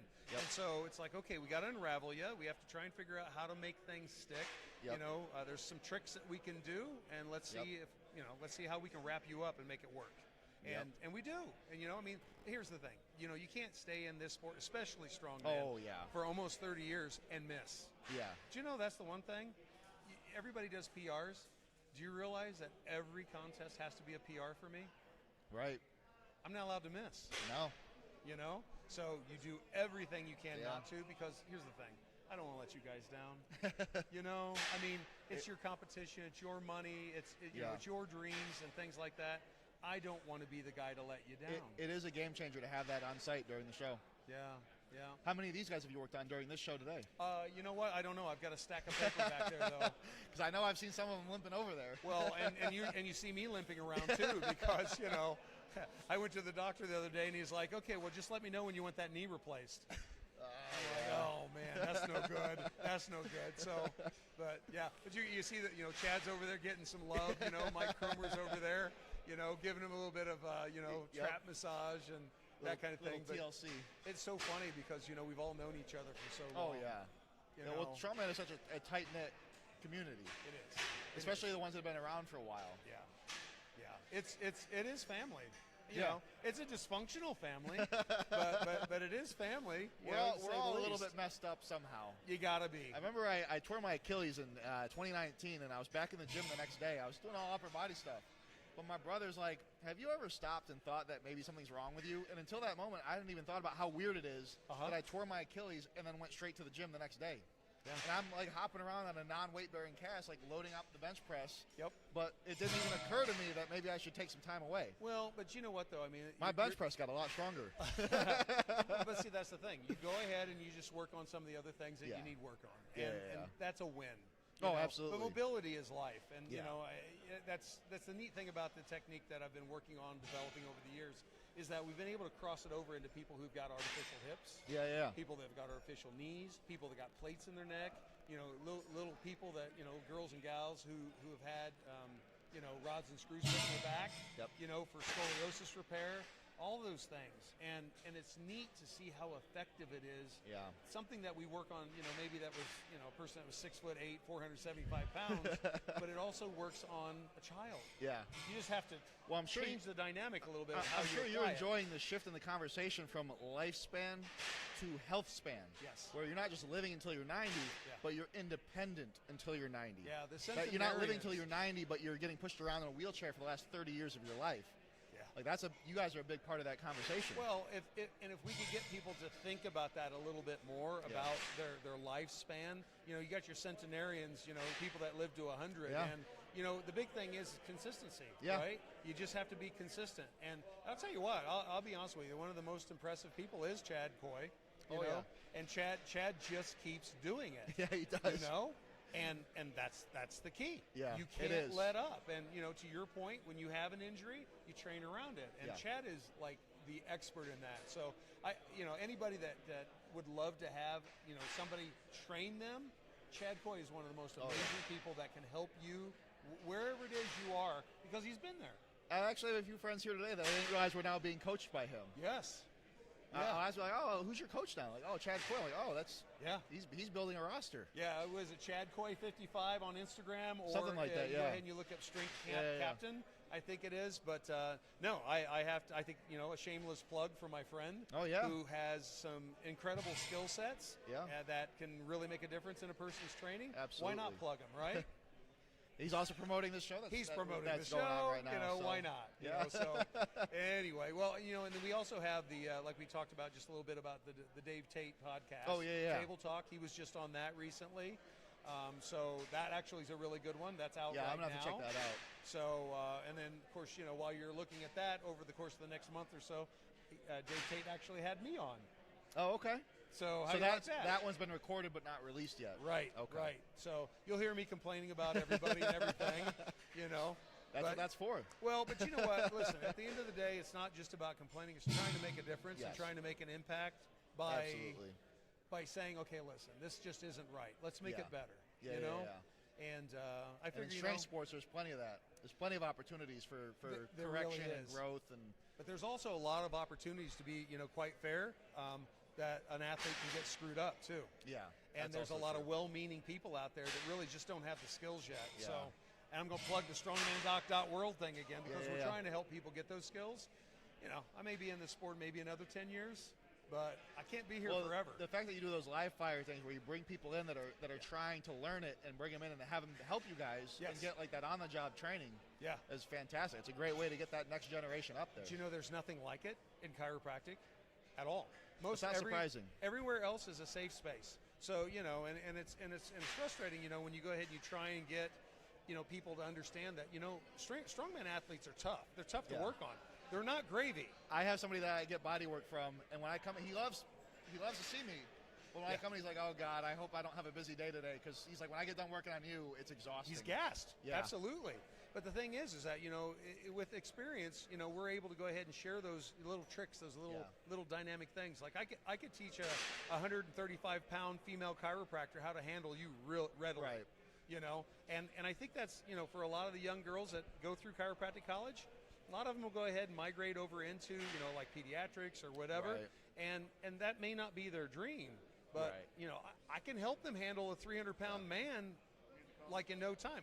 Because, I don't know you know my story or not. I almost lost an arm back in 1988. I did not know that. Yeah, so I've lost both lats. I'm missing half my arm. My armpit's missing on the right side, but working with Chad over the years, he had me deadlifting 500 pounds for 20. Jeez. So, and there's no lats and half my arm's missing.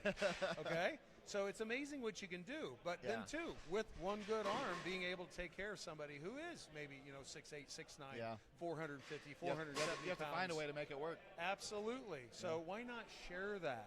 Another piece of the puzzle. It really, really is. Hey, listen, thank you for the opportunity. It's great to talk to you. So, just keep talking and talking and talking. So it helps fill the dead space. Keep everyone interested. Yeah, it's cool stuff. So, but thank you so much. Thank you.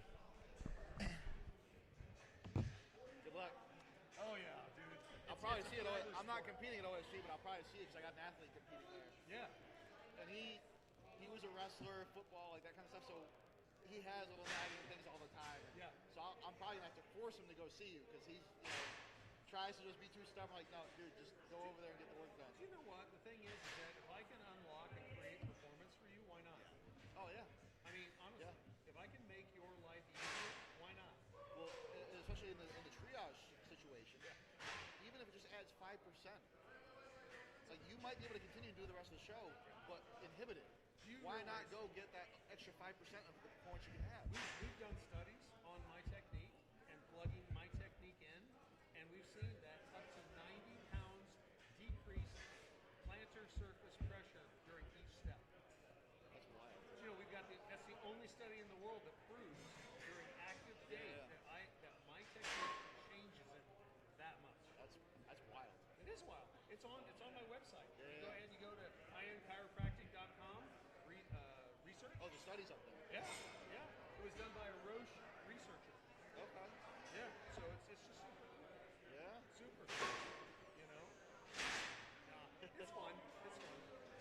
This has been great. I've enjoyed coming, and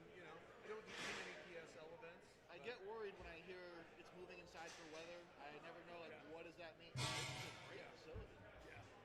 No, and you know, and honestly, it's great that this has worked out and Oh, yeah. space exists, and so Yeah, it's a win. absolutely. It is cool. Well, listen, thanks for the chat. Absolutely, thank Yeah, I hope you never know. Maybe you guys will be able to use it. Right? Absolutely. All right. Looks like they're getting finished warming up with the yoke. I don't think there's a sled involved. I really don't know. But I'm on my own for now. How's everyone enjoying the show so far? We're 3 events in. Yeah, 3 events. We got 2 more to go. We got the yoke, and then we have, it's not a sandbag load anymore. It's now a keg load. Let me see if I can get the scores up real quick. Let's look at where we're sitting. 3 events in.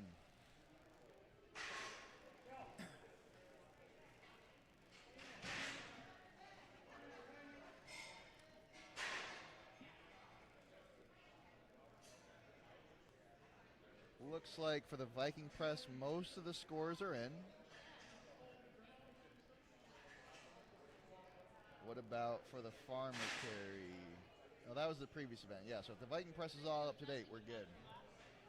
So where we're sitting after 3 events, we got Carrie Ann Davis in first place for the Masters 50 Plus with Molly McDaniel in second. Jules Mansfield continues to lead with the Masters Women 40 Plus, followed by Jamie and then Kristen. We got Masters 50 Plus is now led up by Mike Cromer after that commanding performance on the Viking press. For the Masters Men Lightweight 40 Plus, we have had a shake-up in points. So Kip Leitner is now in the lead. He's the one that put up those ridiculous 17 reps with Marshall Zinn in second and Damon Curtis in third place. So Damon is on the podium right now. And then for the heavyweights, of course, we have Dimitar in first place, followed by America's Strongest Veteran, Daniel Pledger. And then with Chris and Nolan finishing that up. Do you know if are we having a sled component to this? No. It's This just is keg yoke, over right? bar. Oh. This is yoke down, So yoke run down. back, keg, load over. Oh. Yeah. Oh, that's rough. Yeah, so they will have to load a keg over. So So they're their going to load yoke a keg height. in this one, and then they're going to load a keg statically for the 5th event? Yes. Okay. Yep, the 5th event is keg over bar for reps. Oh, interesting. Yeah, so this one you got to run the yoke down. Then I believe they will sprint back, pick Grab up the the keg, keg, carry it. and run it Okay. back. So the thing about it is your yoke height will determine your Right. load height. And that was actually where's my little notes. That's something actually Josh Dargis was looking forward to. He said the yoke to keg was his favorite event in this lineup because as a shorter athlete, Sure. he doesn't get any disadvantage for being Yeah. shorter. Because a lot of times a load is to 51 inches. So high. It doesn't matter how tall you are, you're loading to 51 inches. Yep. But when you're loading over your own yoke, the taller you are, the higher you're loading. And Yeah. so everyone's kind of on an even playing field, and he was really looking forward to that. So Yeah, it'll be I interesting to see how he does on this one. And depending on how heavy the yoke is for someone, like you can get away with a lower Oh, yeah, hit, yeah. you know. On the I've done yoke. that before. Yeah. I've lowered my yoke height specifically to make the load. 1,000%. Yeah. If the keg is going to be more, a heavier load for you, then drop that yoke height. Yeah. Absolutely. I've also seen people go with like the maximum yoke height they can because they're not so good at yoke, but they're good at the load, so they don't need that advantage for the load. Yeah. It's a very person-dependent thing, and It is. it brings that strategy element back in.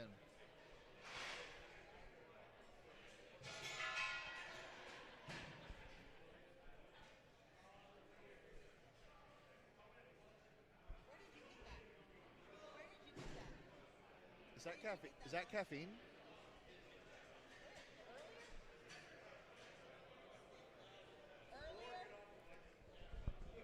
We don't have caffeine, but other people here do. I know. I'm like, I don't have caffeine, but it's fine. You have caffeine. It's fine. So there's peace.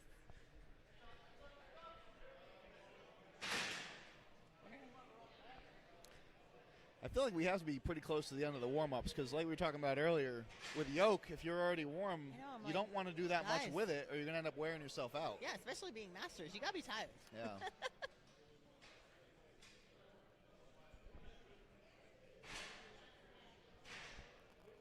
Check something real quick.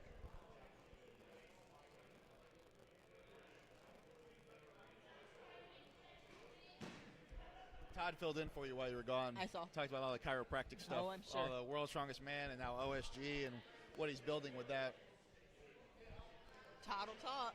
That's something I've thought about going into, because that's not something that AI is going to replace anytime soon. Right. But doing physio stuff there's so much to that. Oh, absolutely. I don't know if I have it in me. I couldn't do it. No. But And I don't wanna touch they've got a sweaty growing team. I don't know if you saw the table at OSG, but they have like a whole room Yeah. just for the physio team, which is really cool to see. Yeah, it's nice as an athlete too. Well, yeah, because I mean, we were talking about it. There are times where if there was no physio present, there are people that would not be able to keep competing. Sure. But they go to the physio table and they can at least finish the competition.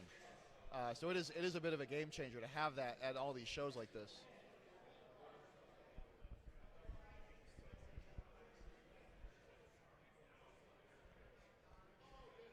We're almost done. We are. 2 more events. 3/5 of the way done. 2 more events. And this will all be head-to-head, right? Yeah, Yes. Looks like it.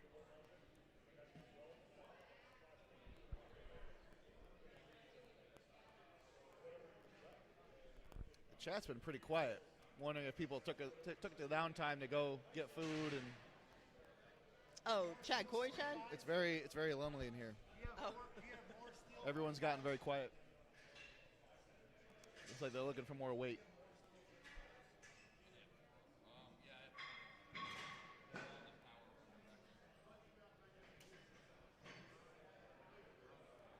Hopefully we have enough weight to do head-to-head That's what they're the whole asking. time. 'Cause if they don't have enough weight for the heavyweights, they'll have to go back down. Granted, for the heavyweights, there's only 5 people. Yeah, we'll It just wouldn't be run it that one bad, again. but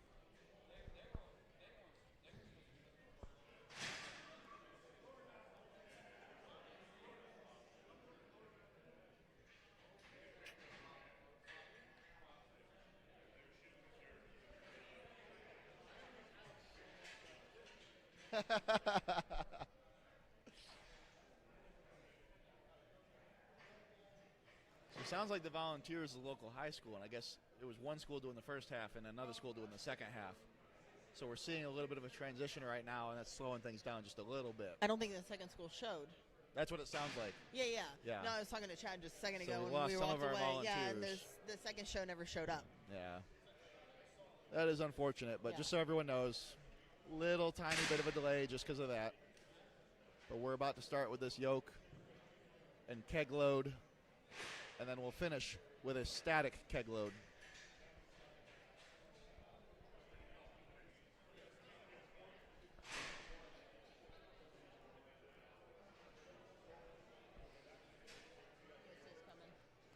Whistle's coming. Whistle's coming? Yeah.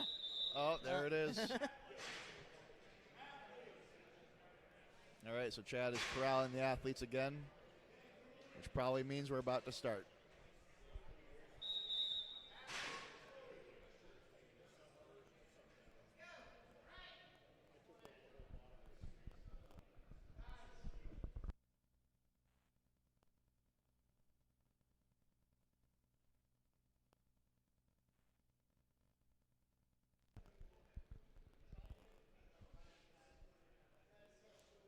So right now he's talking to the athletes about the crash pad where they'll be dropping the keg onto.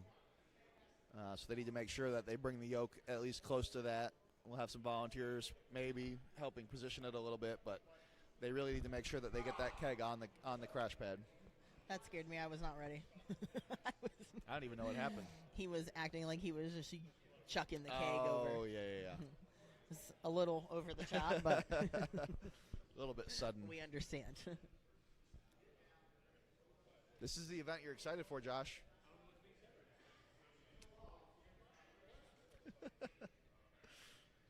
I think he was in the warm-up area. Probably. Maybe getting some physio work done.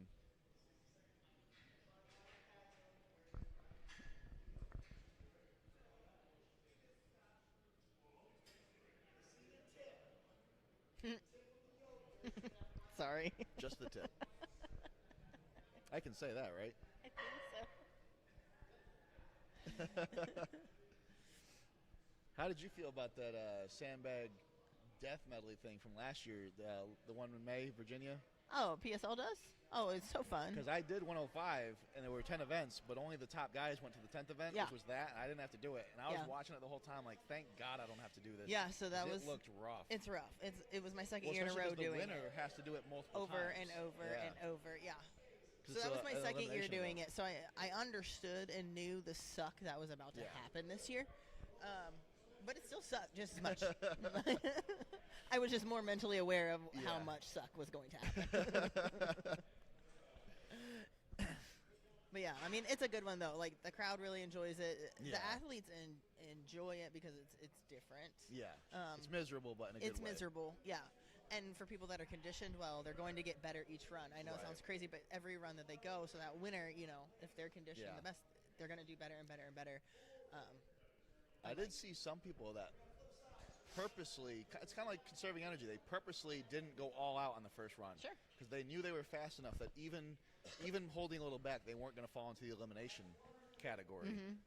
And so they sped up kind of as it went. And obviously, as you get further and further, it kind of becomes a bigger risk. And then you kind of just got to go as fast as you can the rest of them. But that was an interesting thing that I heard him talking about. Yeah, that, and you can run the bags any order you want. Yeah. It doesn't have to be lightest to heaviest. You just have to get all of them.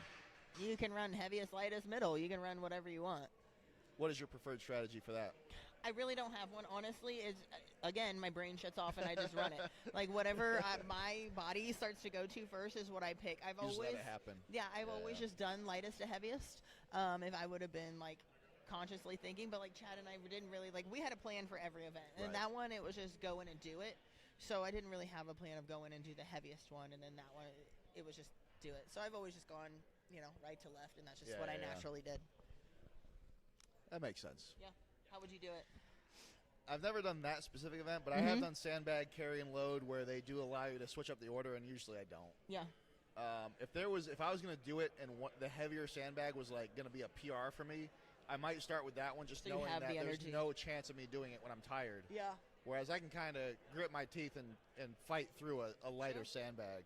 But yeah, beyond that, similar thing. I just turn the brain off. It's like, I'm just going to go. Yeah, I'm just going to do it. If I overthink it, then I overthink everything about the entire run. I did do the sandbag at Nationals last year because I did heavyweight last year. So the height was a lot higher. So I had to shoulder the sandbags to get them over for that steeplechase. Because with a normal load, it was just the bar was too high for the heavyweights for me to do it. And it was funny because they saw that on the commentary. They were all Gabe Pena was on commentary. He's one of my favorites, and was like, oh, of course he has first one to shoulder it is this guy. I'm like, well, that's the only way the bags were going over. It wasn't a choice. Yeah. It had to happen. It's just how it was going to work for me. And I don't know. Did you see Nationals last year? Were you? No. So there was a whole big thing. Andrew Garrison. Oh, where he put it on. He put it on. So I know of this video. Yes, I know of this video. That was one of the coolest things I've ever seen in Strongman. And I'm like, well, I mean, technically they didn't say he couldn't. He did end up getting no reps for it, which is upsetting. Because, I mean, they didn't say you couldn't. I understand. Well, he specifically cleared it with his judge ahead of time, and he cleared it with Lynn at the rules meeting. So it was a little bit sad to see because that was one of the coolest things I've ever seen in the sport. Yeah. That and Alan Scott. Okay. The kipping deadlift or whatever. You must have seen it. Oh yeah. Where he knew he couldn't get it normally, but he brought it up to about his knees, slammed it on the ground, and on the bounce finished the rep. They didn't say you can't bounce. There was no rule against it, but after that day, every promoter had a rule against that. Yeah, no bouncing. Yep. But they didn't say you can't. But when I see shit like that, I'm like, I'm not. Ooh. Yeah. When I see stuff like that, I'm like, I'm not smart enough to think of that, but I can appreciate the heck out of it. Like, props to you. You thought of it. Yeah. In Strongman, we've always preached, if they don't say you can't, then you can. Yeah. So, truly, in my opinion, he didn't do anything wrong. Yeah, they didn't say he couldn't, so he could. He didn't. I've also seen, at local shows, I've seen people with a stone to shoulder for reps. They catch the stone on the bounce to get it back to the lap. Oh, that's so hard on the stone. I don't know if I could even do that. The coordination that takes, but I have seen that happen. Especially if it's like heavy, like you're trying to catch it. No. But I always appreciate seeing inventive, absolutely things like that, ways to get through an event that aren't covered by the rules. And that's the thing. If it's not written or said in the rules meeting, then I can do it. And part of the thing, I mean, one of the I like powerlifting, but one of the problems I have with powerlifting is just too many rules. All of the rules. One of the things I've liked about strongman has always been that it's just point A to point B. However you can get the weight there, do it. Yeah, I almost got DQ'd in my first powerlifting meet because I had chalk on my back from my squat. And so when I laid down on the bench, I got up, there was chalk on the bench, and they were like, if you come back here again, we're going to disqualify you. I was like, for what? Like, I was so confused, genuinely had no idea. I have a degenerative AC joint on both sides. Never affects me overhead, but my bench press, if I get to above 80% of my max, it takes like 8 seconds for me to get all the way down. Sure. I'm in so much pain. But I've had problems in powerlifting because there's no downward motion once you start the press. But sometimes because of that pain, it'll dip down for a second. Like, that didn't help me. Right. But in powerlifting, it's red light, you're done. And so I'm just like, there's too many rules there. Like, if you're strong, you're strong. Like, I understand where some of the rules come from, but I also think that they're maybe a little overbearing. Sure, yeah. Well, that's just how powerlifting has always been. So if you want to go somewhere where you can bend it more, you come here. I had one of my athletes get DQ'd for a deadlift. They called it downward motion because he was so explosive with it that at the top, the weights flexed back down enough that it looked like downward motion. And I picked the center pixels on the video to rewatch it and see that, there was no downward motion. But at that point, you can't contest this in powerlifting. Yeah. No, there's nothing. PSL is the first organization in strongman that's allowed you to use a video to show that you like reps are wrong, because there used to be a policy here where once it's done, it's done. Yeah. Oh, here we go. Going on our first run, we got Molly and Carrie Ann up. Oh, very smooth yoke walks. Oh, good,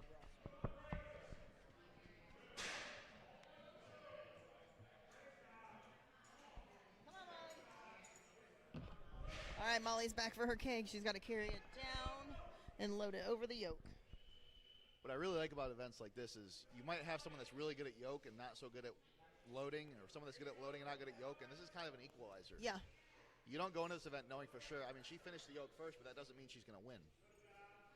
Yeah, Molly told me, earlier today that when she gets down here, her arms aren't long enough to like just load it right over. So as you saw, she had to stop and go into that dip. And yeah, and so you see they finish at a similar time, even though the yoke times were pretty different. And it's always good to see that sportsmanship too. Aren't they sweet? I think they're both just happy that they finished it right now. Strongman is one of those very few sports where you'll see competitors be like that. Excited for each other? Yeah. Where you'll see somebody in a head-to-head event finish the event and stick around to cheer for the person that's still going. Yeah.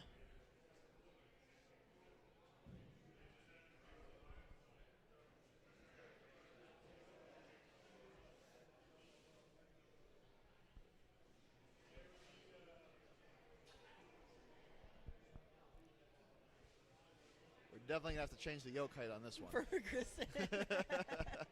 Just pick it low, girl. Just set that cake over the top.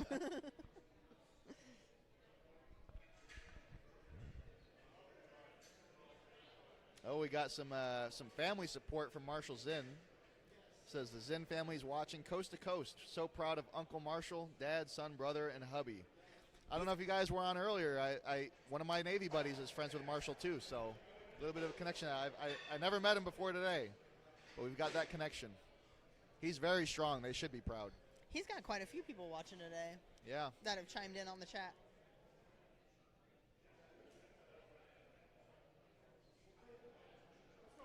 And we got some support for Kristen on this one as well.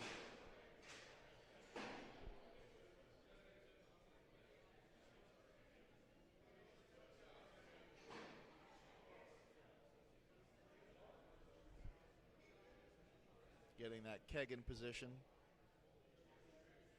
That's another more nuanced thing you'll see with experienced athletes is they know how they want to set implements and stuff before they start. And novices will just walk up and do whatever. They just grab it. But if you're allowed to touch things beforehand and reposition some things, you really want to put it in the most advantageous position. Yeah, you have to. Because when they say go, like, you're rolling. You don't want to waste time moving it around to the right spot. Yeah, you don't want to spend time moving stuff around after they said go that you could have done beforehand. Yep. It's just wasted time. It's making your time longer for no reason. All right, she's got a nice, smooth yoke run here. Looks like she's fully kitted out in Cerberus. Yes, she is. Finish that yoke with no drops. Cerberus grip shirt, Cerberus briefs, Cerberus knee pad, knee sleeves, elbow sleeves. Oh, she should load this right over easy. Oh yeah, she'll knock this out, no problem. God, that's so high. She didn't even have to go back down to the lap. High. Very solid run.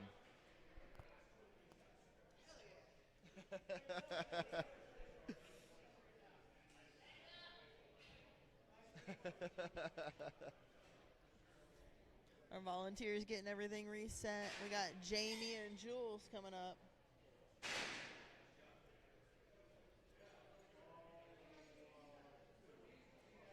Tyler Pruitt using his head, getting that keg back. He didn't use his head, he used his foot.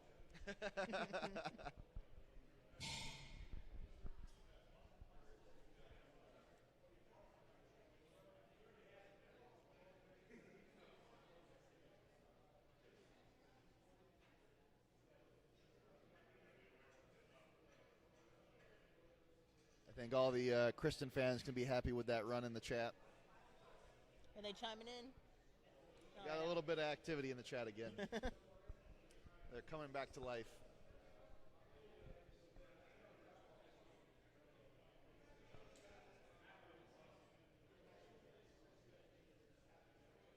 So this is 2 different weight classes at the same time, right?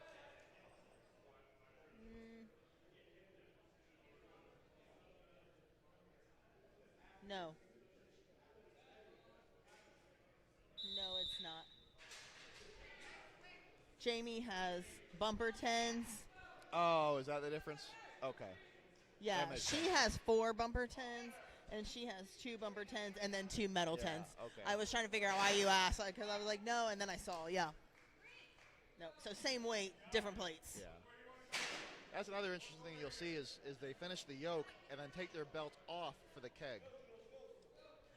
Yeah, probably for a couple different reasons. Number 1, it keeps you really tight, and number 2, that metal on the front is going to hit that keg. I do the same thing with sandbags or kegs if I'm doing a yoke first. Because I just don't use a belt for sandbags.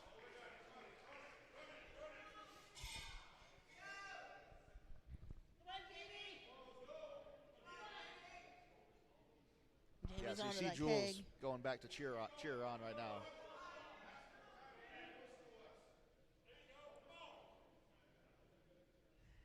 Oh, she's moving well with the keg. She's got it.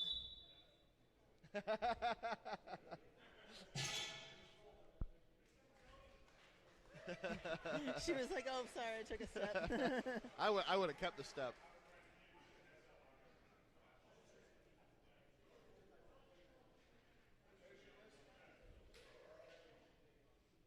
Yeah, she did crush that run, Kristen. Yeah, and these 2 were pretty good too. yeah, Jules did great there, and that's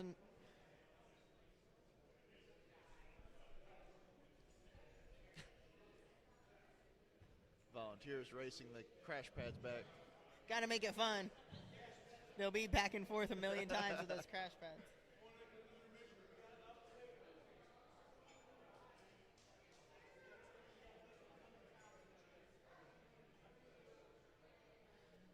So now we got a weight change come in. Oh yeah, we're almost up. They're for putting the men 100 now. pounds in each keg, which means that's going to 235. 235 keg? Yeah, because they're 135 unloaded. Oh, yeah.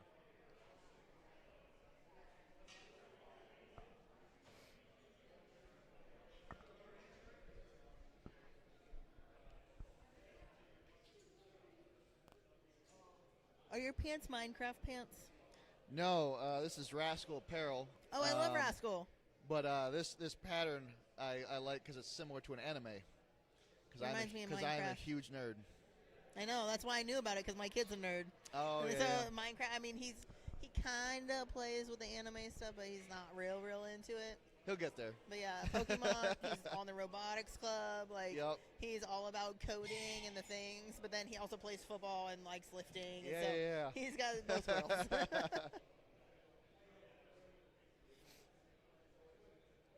So this should be the Masters 50 plus men.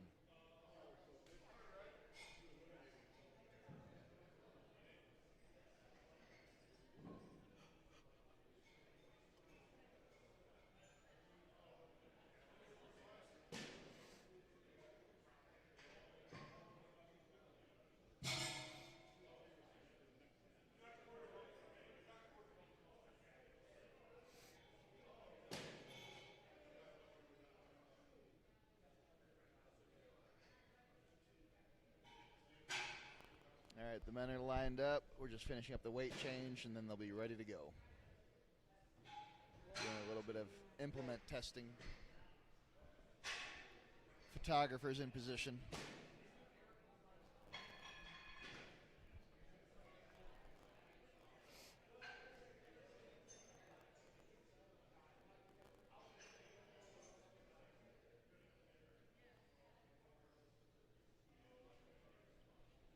For the Marshall Zinn family, how's he going to do on this event?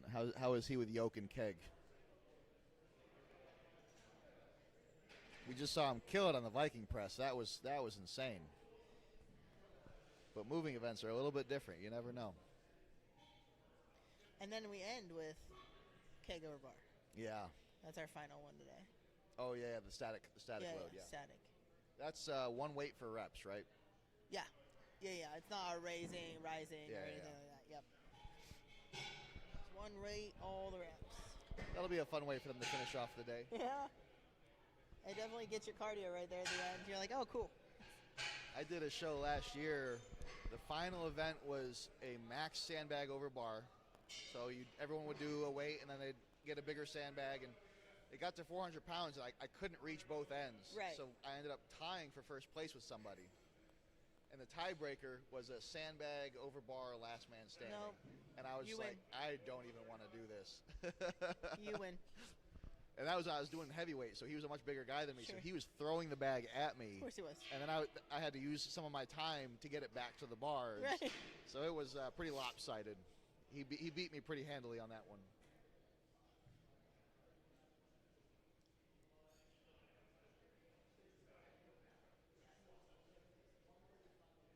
It sounds like Marshall usually does pretty well on this event, so we should expect a solid performance here. And I think he's doing pretty well on the points. I read it out before, but I don't remember what I said. Yeah, he's in second place overall right now. He's only two points behind first place, so this could be a big event for him.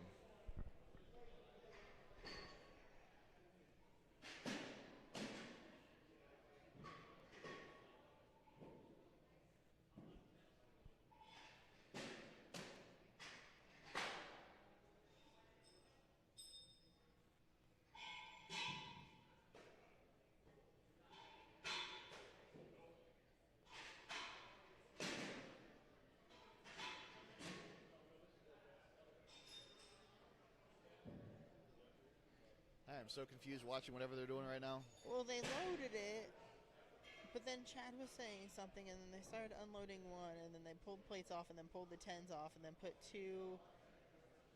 a 25 and a 45 on. What they're doing is pretty dangerous in the sport of strongman, which is mathematics. I'm right. That's why I always get my calculator out. Always.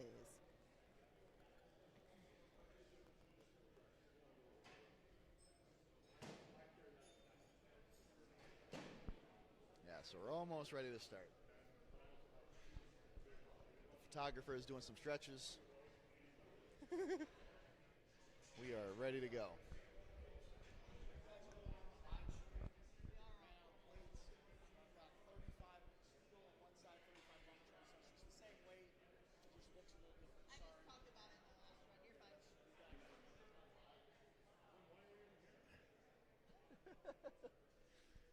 So we're just talking to the promoter, Chad Coy, right now. I just want everyone to know that the weights are the same for both yokes. Kind of like we were talking about earlier. It's just one side is using bumpers, one side's using steel plates, but they are the same weight for both yokes. And here we go with the first heat. One athlete, it looks like. Oh, the keg wasn't in place. Now we're ready.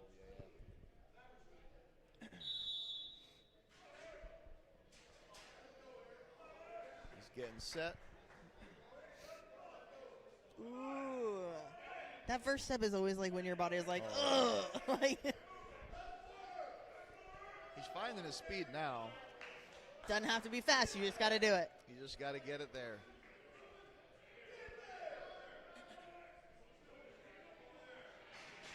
So close. Now I'm wondering if he changed this to a 2-drop thing as well, or if this is unlimited. Probably not with the keg component, but maybe.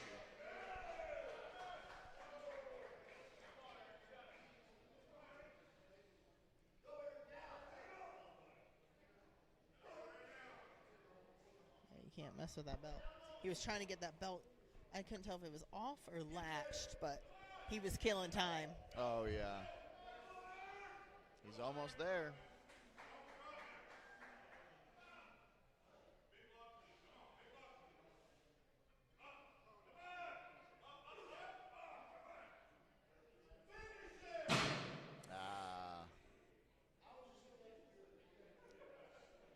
Sounds like he ran out of time. He did. So Chad didn't blow the whistle because he didn't want to get in his head and him not finish the rep, so he's trying to let him finish. Yeah. Which is why you can't see Chad on the screen. Yeah, it's always, especially with a heavy farmers or a heavy yoke, it's when you drop it right near the end and all the energy you have to spend to get it back up. It's done. You got to try and keep it off the ground, no matter how much it hurts or what's going on. Get your balance, whatever you need to do. But having to pick it back up can be so difficult, especially Absolutely. when they're really heavy.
Can you hear us now? Check, check. You can? Cool.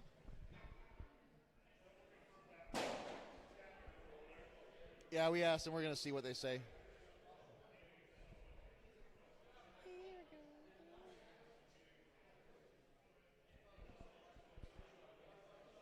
I could also bring the live stream up on my phone and turn the volume up and see if I can hear it through there. Oh, yeah. I forget we could pull that up on our phones.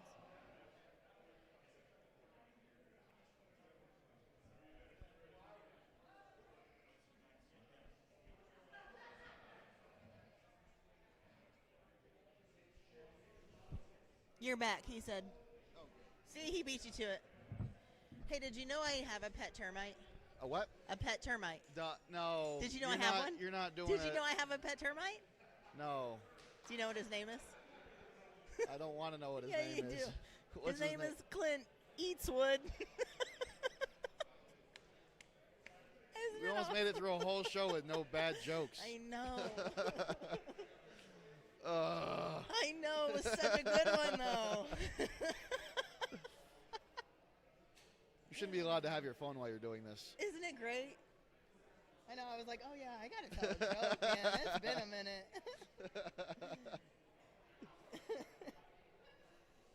Oh, man. What are we doing now? That was a good one. I don't know. Oh, Changing the is it order? the 40-plus men already? Must be the different class, yeah. Wait, did we see Mike and Dave go? Oh, that was while we were fixing the audio. Yeah. So I missed it. We did miss it. Okay, so yeah, we're going up to the 40-plus lightweight men. Chris, why are you in the heavyweights?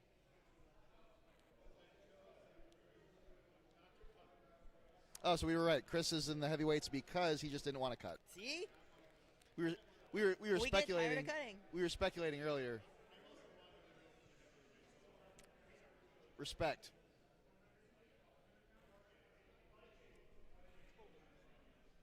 What's that? That was Chris Schwant. He was off camera. We were asking him why he's in the super heavyweights, even though he competes 231 sometimes. And yeah, some of the volunteers are not sleeping, but they are relaxing on the crash pads. Chilling. It's been a long day. To be fair, there's a whole crew of high school kids that aren't here doing this work that they're having to make up for. So their task is getting a little bit harder.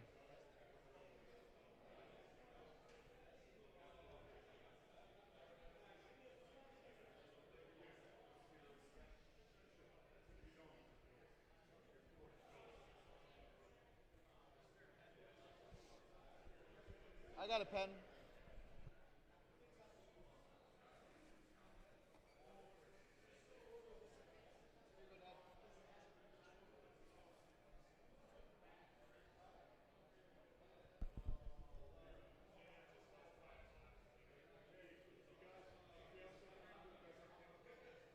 All right.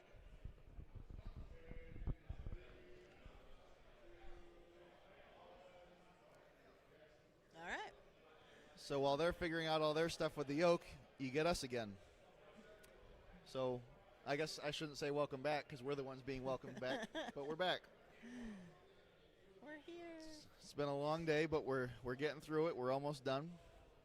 Got a lot of heavy yokes being run.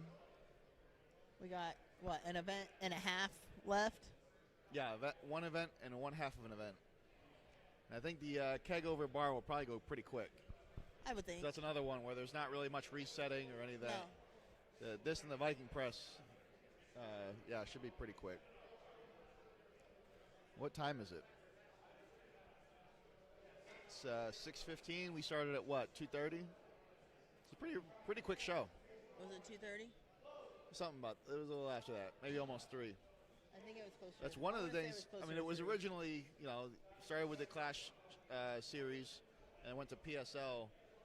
Have always run way more efficiently and faster than a lot of other shows, which is nice as the athlete. Where you show up and 4 hours later you're already eating food again. Well, Right. not in your case because you had to commentate after your Right. show, but And that wasn't a Yes. PSL show. That was just Indiana It Strongest. was just amateur. But when I competed at PSL, It's we quick. finished very fast Yeah. in like 3 hours, maybe a little Yeah. less. 10 of us, 6 events. In Most. and out makes it a lot. It makes it a lot easier to see Yeah. as a tuning into the live stream. It makes it easier as a spectator, but it makes it easier as an athlete too. Yeah, it is. It's nice because you finish, you go eat, you grab an adult beverage, and you come back and you watch. At the 82s, the 105s Yeah. are running. So we come back to the beach and we Yep. hang out and we watch the men. It does require a little bit more of a cardio endurance component because you have to Sure. recover to get through a quick event. Oh, but yeah. It just makes the whole thing a lot better. Here you go. Oh, and here we go. Bow 4 is up. We've got everything fixed, it looks like. He's moving. Steady, steady pace. Breathe, Bo. And we'll see when he gets it over there if he keeps the belt on or takes it off. Everybody has taken theirs off so far. It seems like a lot of people are, yeah. Oh, right at the end. Come on, get back under it. You got a little bit. All right, he's in. Here goes Bo. He left it on.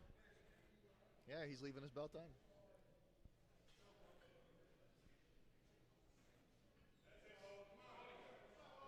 He's doing a low carry, moving it pretty well. Which, if he's going to dip to his lap, I mean, you might as well be low and ready Yeah. to go. As long as he can walk with it. He's got about 6 seconds left. You have to go right now. Well, he got the yoke carry, he got the keg carry. We'll see how that shapes up with everybody else.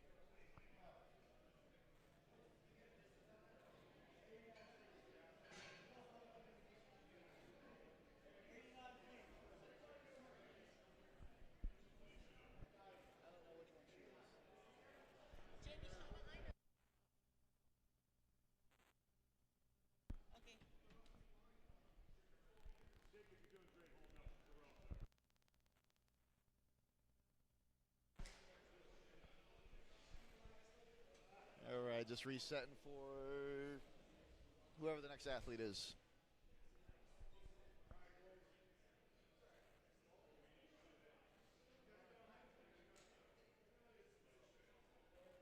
Looks like it might be Nick Rush. I'm just doing a quick yoke height adjustment. And it looks like he'll be going against Scott Dodd.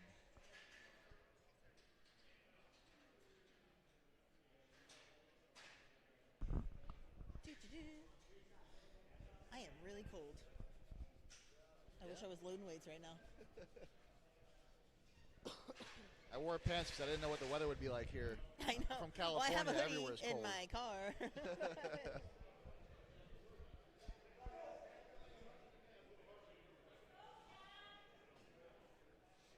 All right, here goes Scott. All right, judges getting and set up. And they're off. Dang. Here we go.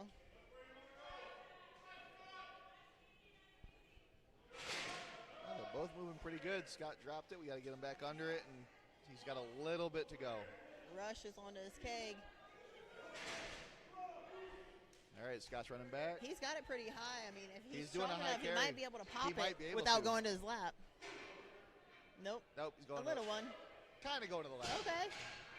All right, and he's done. Scott's is slipping. Scott's He's got to readjusting. regrip. Yep. Let's go, Ah. Scott. You're almost there. You're almost there. You just got to load it over Saw now. a roll and it hurt me. He's got 15 seconds to load this over. He has no problem getting it back to his lap. He's got to go now if he's going to do it. I think he's probably done.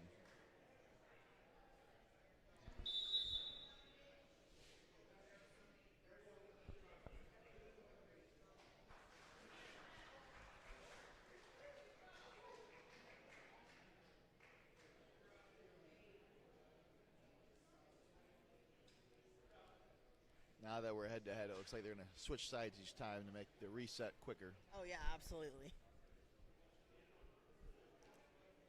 We got Landry, and who is his opponent? Looks like Matt Holland is in the other lane. Did you see my joke the other day about the ceiling? I don't think so. You didn't see it? It's probably best we leave it that way. It was probably over your head. Oh, no, I did see that. Now I'm angry about it all over again. I thought you had commented on it. Ugh.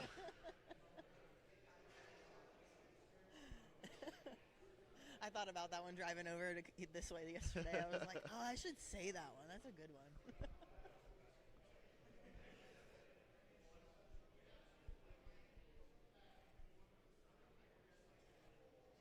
I don't know what he's telling them. Maybe we're going over the how they can start. Really solid performances from both of these guys so far today.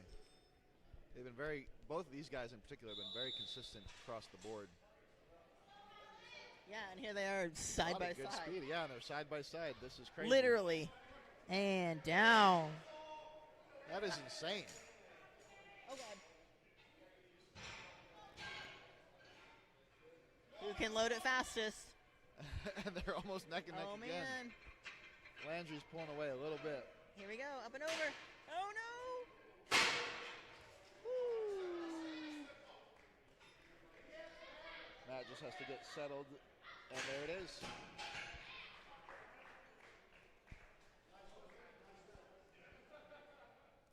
Now that could be a little upsetting because he did almost get it over in one motion. So to lose all that time like that, I know. that's the kind of thing we kick ourselves about for the rest of the day.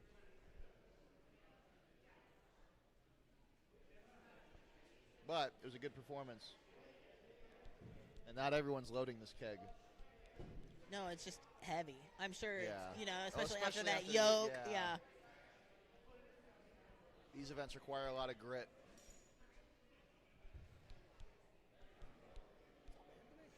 Solid performances so far, man.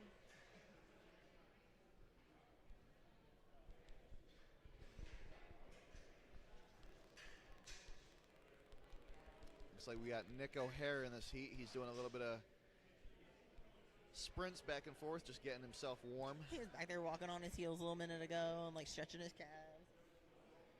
I don't know how he has all the energy to do these things. I don't know either.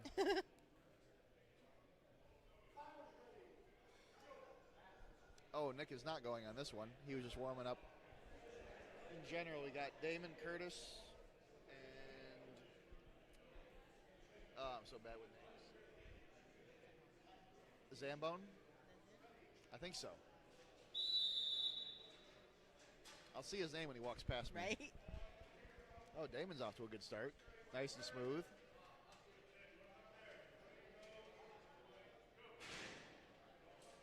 He's heading back to get the keg.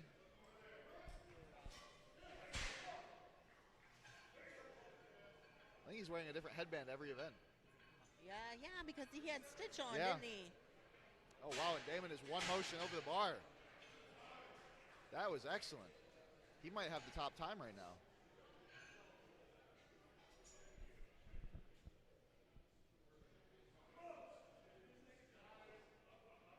Oh, it's so high. That load is so high. Quint Zambone is Okay. his name. He's got the strength to get it. He's just got to get under it. I hit the bar. I wonder if he could have picked lower yoke height. Yeah. Well, and he hit the bar, too, on his The way second up. time, yeah. Yeah. The first time he had the height, it just... Yeah, that's heartbreaking.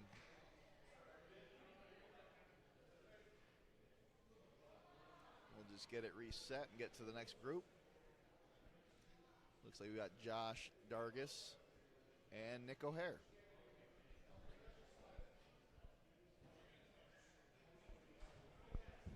After saying this is the event he's most looking forward to, Josh Dargis better do pretty good on this one.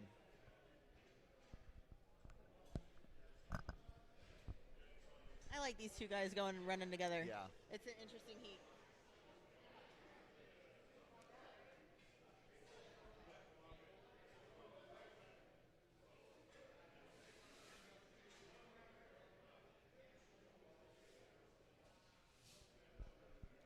Josh Dargis is actually a warrant officer in either the Army or the Marines. I don't know which one because they're both the same thing to me. But They are not the same for those that have been in the military, they know warrant officers are a very rare breed. I was very surprised to find that out when we competed against each other in Alabama earlier this year. That also means he's really smart. And both of them are going. O'Hare's flying. You can tell by looking at him, this is a heavy yoke. Nick is sprinting back to the keg. Yeah, that was fast. And he lifted that thing up with a high pick like it was nothing. This thing's going over one motion. I'm calling it. Left his belt on and everything. Up and over. Yep, there it is. Let's go, Josh. Finish it up. Little You just dip. got to lap it and get it over. Big. Come on, Josh. Lap it. Don't rush it. Going for an interesting pick. I don't know if I've seen that before on a load. Yeah, there we go. That's what I was looking for. Grab that handle. Yeah, I think he's out of energy. It's time.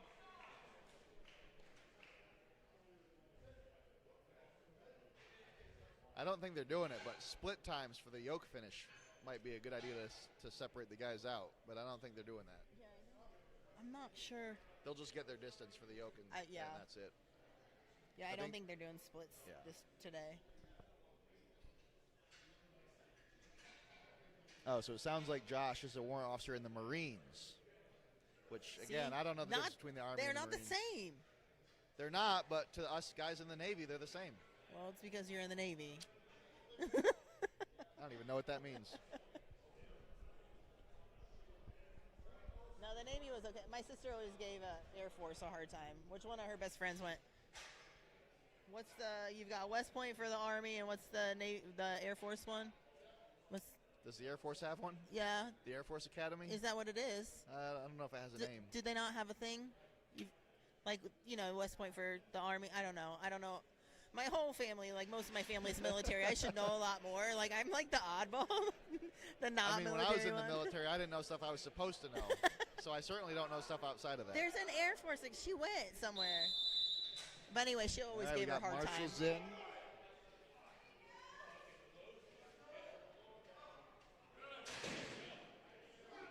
Wow, Leitner is fast. That was a fast sprint. He's basically sprinting with this thing. Yeah, like it's no You way. better get out of the way if you're a volunteer, because this thing's coming. Oh, God. Dylan just, caught that. Good God. Oh, he's got it on his shoulder. Marshall shouldered the keg. Heads Get up. out of the way, because it's going. Wow. That was an impressive heat. Nope, he's docking him 5 seconds.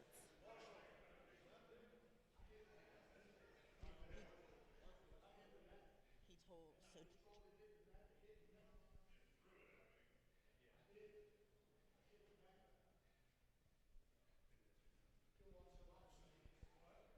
You should watch the live stream. Yeah, so in the meeting that Chad had with the athletes prior to the yell that scared us both, Chad said you have to control it over, you can't throw it. And so that's what they're saying, that there's a 5 second penalty because it was a throw, it wasn't controlled. Did I look super fast? So that's... You look super fast doing every single part of that. We did. We just said, wow, he's so fast. So Quint Leitner just came over to ask if he looked fast. And I don't know if there's any other word we can use to describe whatever he just did. Every part of it was fast.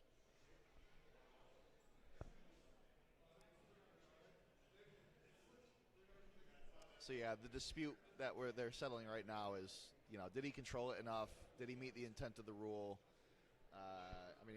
He threw that keg over, but it did look like he threw it over in a controlled way. It's just, that's what they're discussing right now. It was certainly very strong.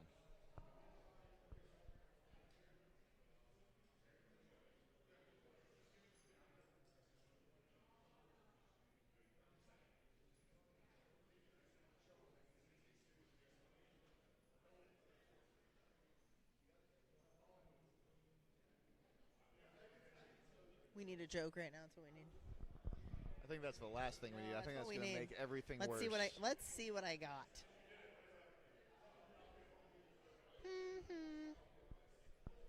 I'll find something good for you. I can't wait. Have no fear.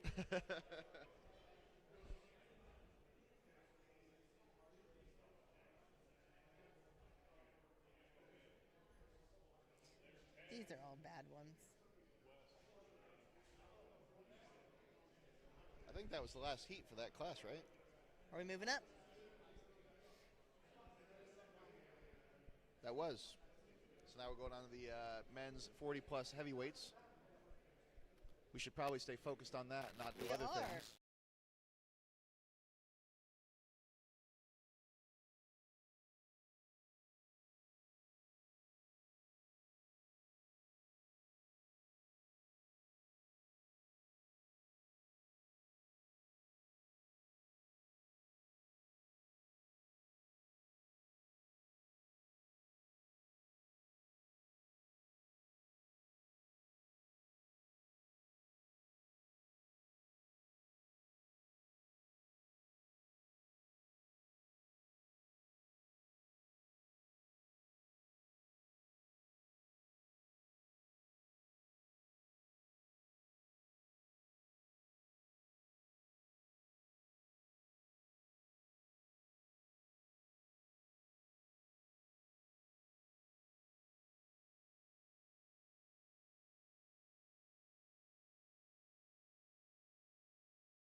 men's 40-plus heavyweights.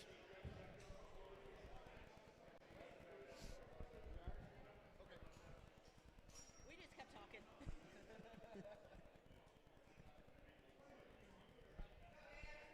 Two athletes ready to go.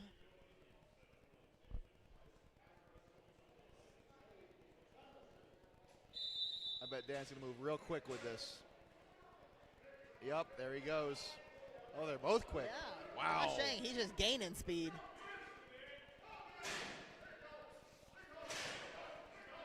Chris is quick. Daniels decided to remove the belt, or at least How the fast hard can belt. you grab the keg and load it? And Chris got a high pick. Daniels going he's trying to to the go low right carry. over. Yep, yep. Good He's job. going to go into the lap, and he's going to explode up with it. There it is. There it is. Both finished. Yeah. That was an impressive run from both of them.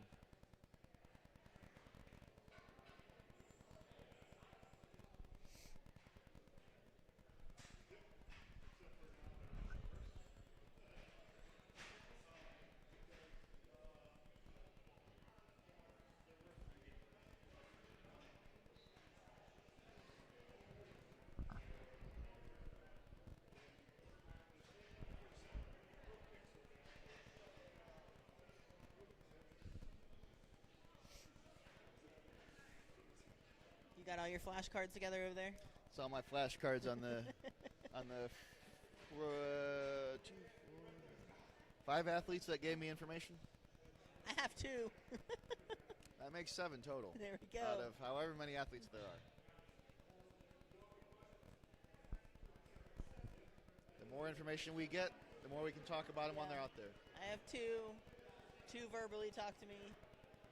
Although we got extra information, Sherry Pledger was in the chat telling us about her son winning world's or America's Strongest Veteran, so That helps. we're getting it going.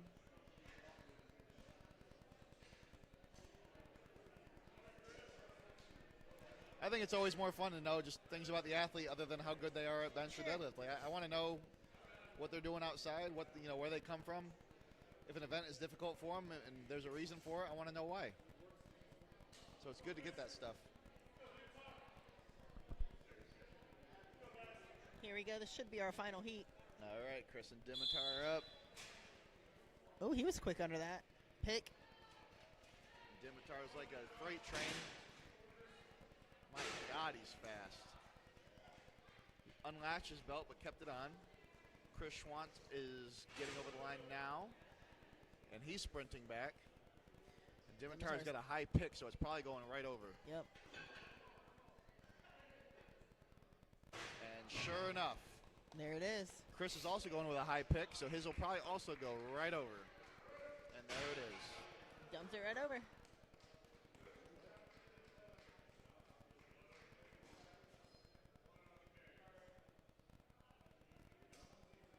So we got a bit of a nosebleed.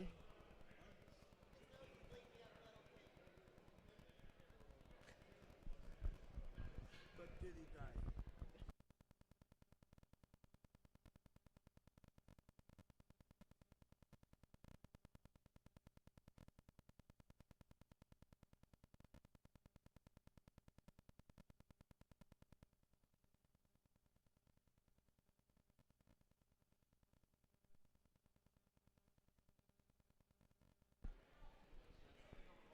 All right, and that wraps up the yoke and keg. So now we're going straight into the keg over bar for reps. Unlike the yoke and keg, this will be a set height. So the shorter athletes will have a little bit more of a tough time with it. It'll be a lighter keg. No. Let me check. Let me make sure I'm not lying to you.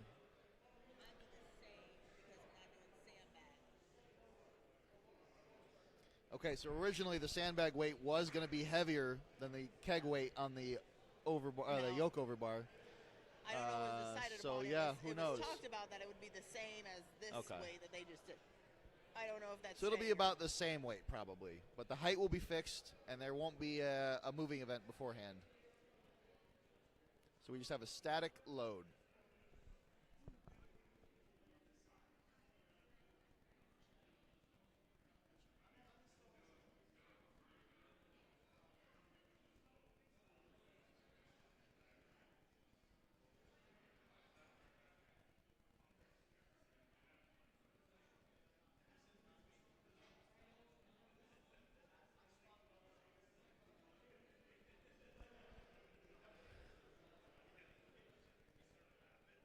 judges and volunteers are just going through the logistics of the setup for this, how they're going to spot, how they're going to keep the plates out of the way, how they're going to keep the yoke in place.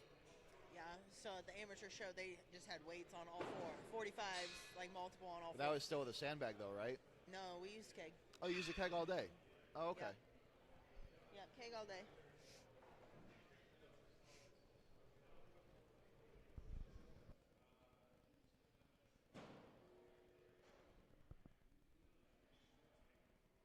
You ended up skipping the last event, right? Still won? Yeah.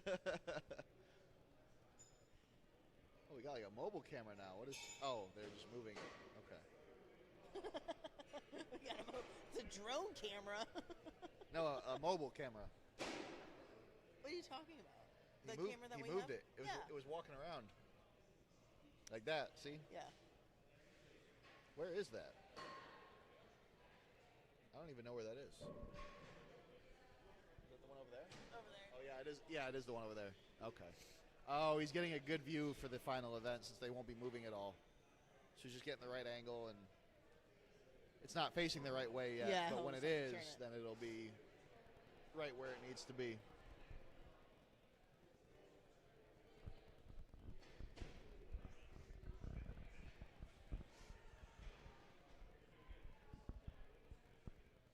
All right, we're going into the final event. And then I'm going to find some hamburgers. Ooh, that sounds good. I got to tear down and load up.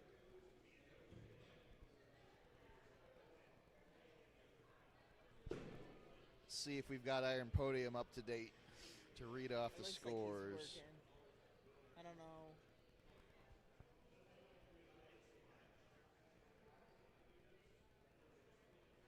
All right, all scores are up to date, so let's go through where we're at. I don't know why my voice did that just now. For the Masters 50-plus women, I still have Carrie Ann Davis in first place. For the 40-plus women, we have Jules Mansfield in first place, followed by Christian Anderson. The men, we have Mike Cromer, followed by Dave Hellier, and then John Beatty. The Masters men lightweight, Kip Leitner remains in first place with Nick O'Hare behind him, tied for second with Damon Curtis. And then Marshall Zinn is just barely in fourth place. So this final event for the men's lightweight Masters could be a real big point shakeup. For the men's Masters heavyweights, Dimitar remains in first place by quite a large lead, followed by Chris and then Dan Pledger, who are both tied for second place at 12 points. So really across all the weight classes, this final event should be pretty exciting. There's not a whole lot of people that are solidly in their position where they can afford to not do well on this. It's the final countdown.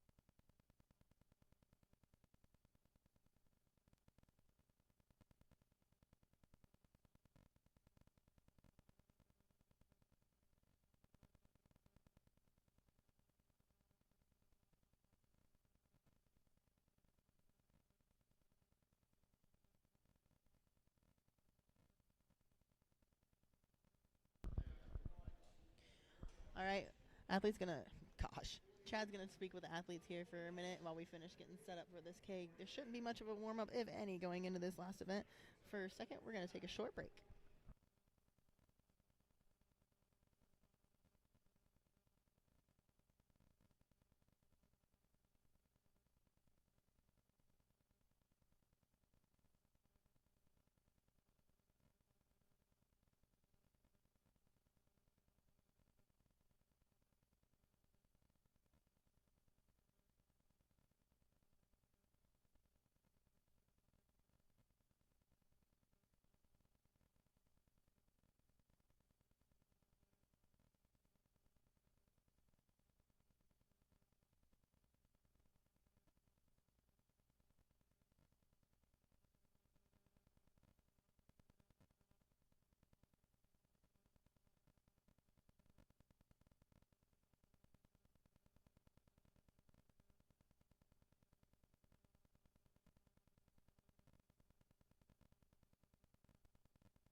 right, and we're getting kicked off with the final event. Both ladies with a rep so far, both on the board.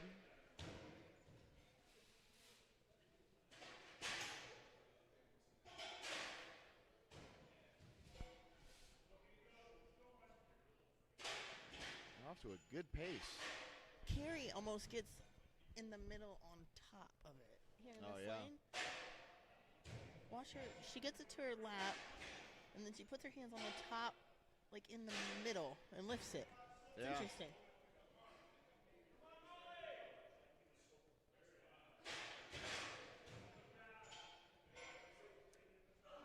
That is an interesting technique that I've never seen before.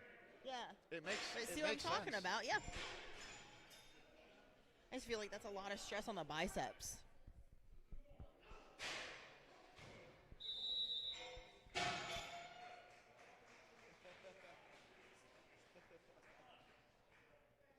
You're doing more reps?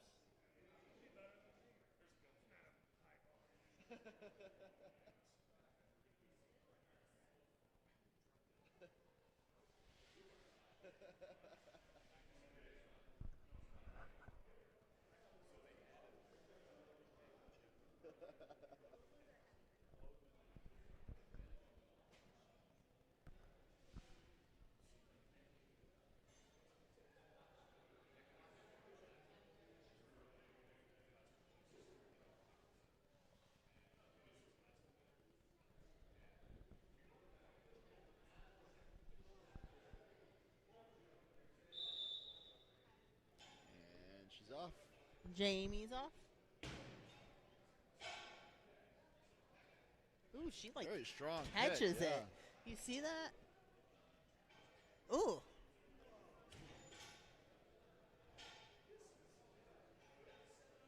If I tried to do that, it would not go very well.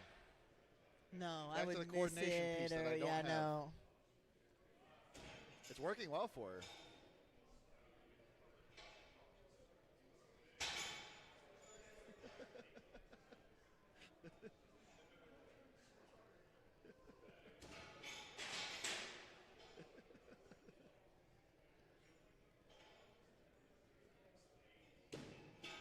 She's not really getting tired. She just keeps going. No, she's very consistent at a good smooth pace right now.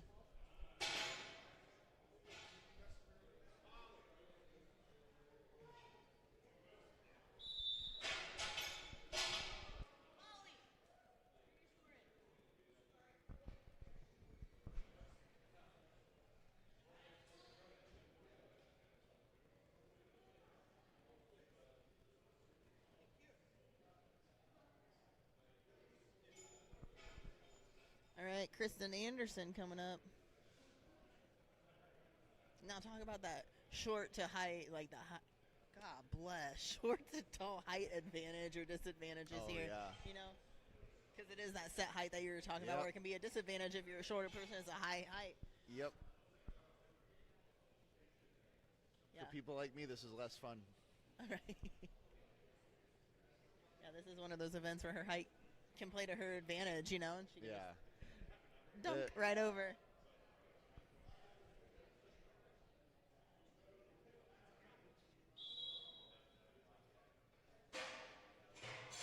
Oh, wow.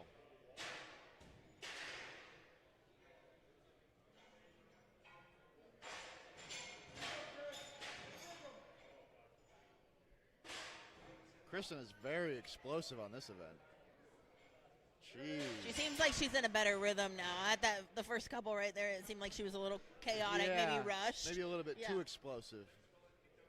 Yeah, it seems a little better now. She doesn't have that like pop where she's catching it. Like she doesn't need all that extra. She's finding a rhythm with it. Yeah, and Jules is over there very consistent with every rep. She's still going at it.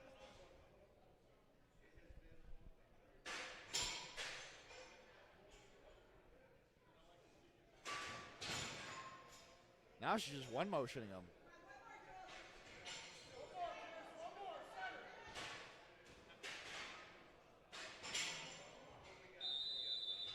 There we go.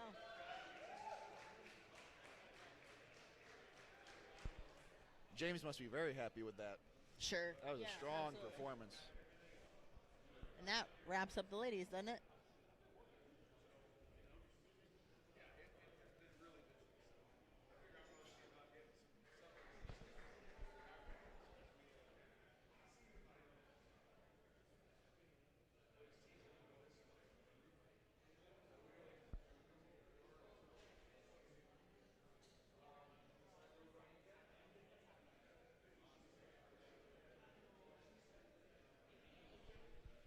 switching over to the Masters 50-plus men.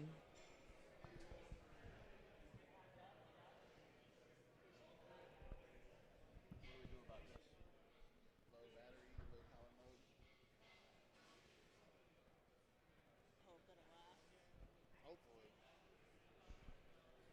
Or we just won't have the live stream anymore. That's true.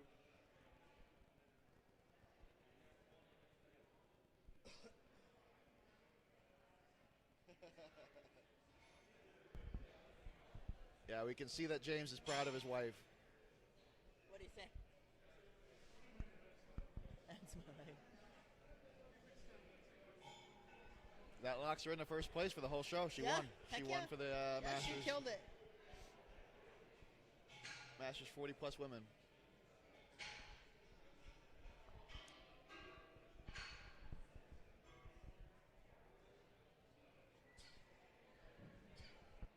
Bless you.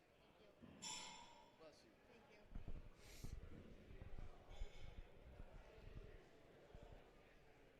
Almost there. Got your checkbook, big boy? You got your checkbook?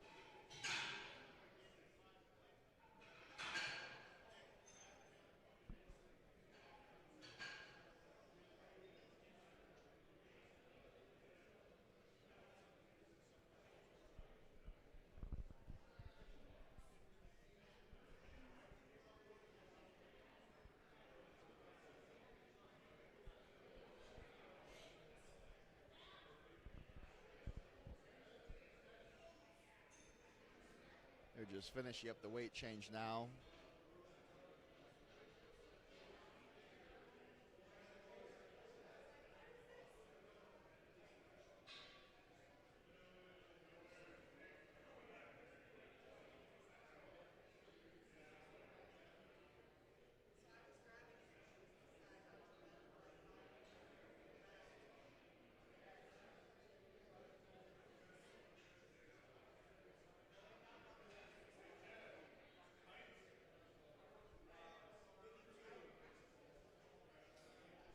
All right, they got the weight change set. too. Yep. Yes.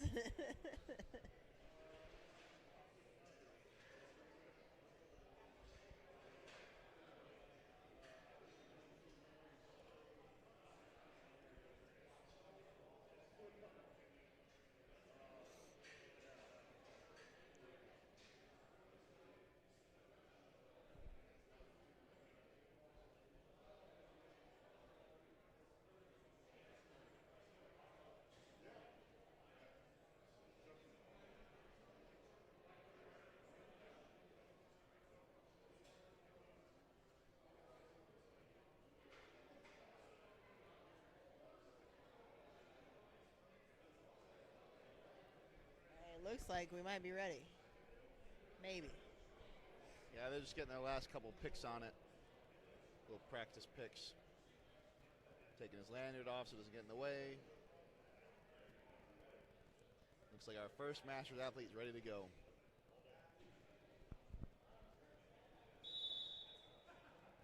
There he goes. He's on the board.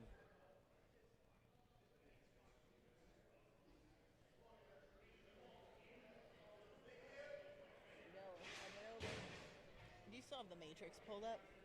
The matrix?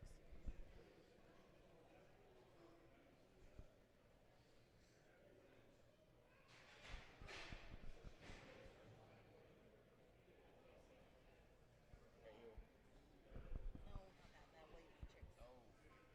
I was just curious. 250?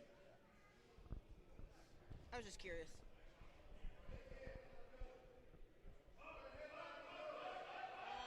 He's grinding it out, didn't quite get it. God, that was.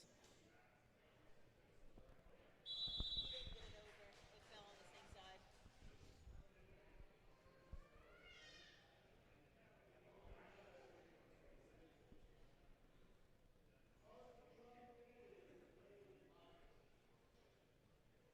He's making.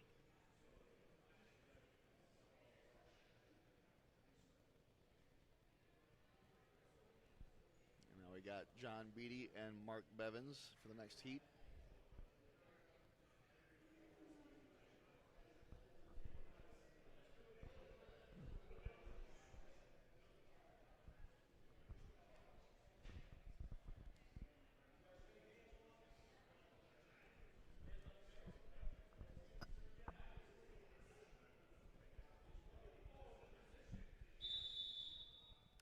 Here we go. Mark is the first one over, but they both had really strong picks and loads. Up and over. Pretty much in sync right now. Yeah, both going over at about the exact same time. Looks like John has picked up a little bit of a lead. Oh, just barely though.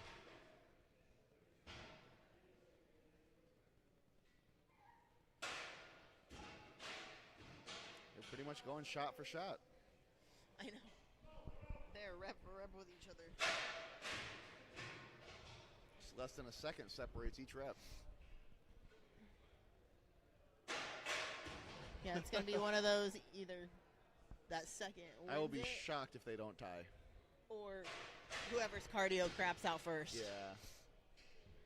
Looks like Mark is taking a little bit of a lead now. Oh, he got the lead. Did he get it? Squeaked it out right at the end.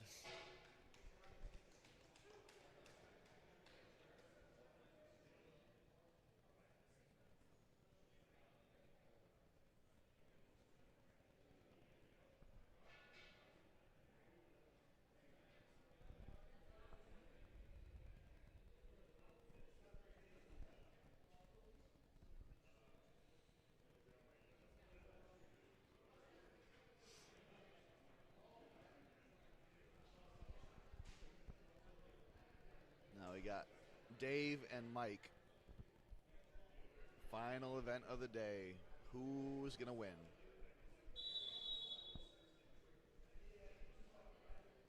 Mike's got the first rep. A little bit of a hiccup on the return. So now Dave is in the lead. I don't think I want to be a spotter or loader person on this.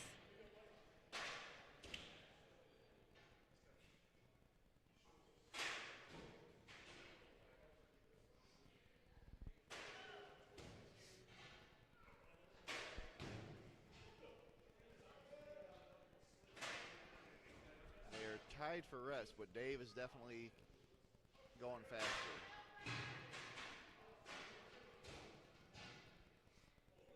And that might have been the equalizer. Now Dave's got to return on the hiccup on the return. Okay. Oh, There they're he goes. tied. 8 seconds. There it is. So Dave takes it by 1 rep.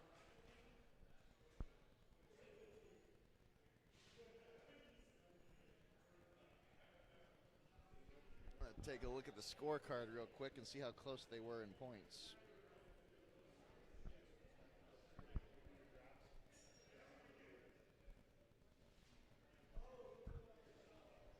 So Mike should still win the overall show.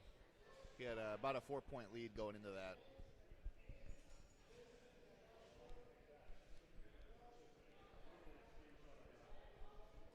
So unofficially, Mike Cromer wins for the men's 50-plus men. Or correction, men's 50-plus masters. I was going to let it go. It's been a long day. I've got a headache. You can't expect me to say everything correctly. My head's going to explode. I think my hat is the only thing holding it in place at this point. All right, now the weight change. I don't think there will be a height change. I think we're just changing the weights for the 40-plus lightweight men.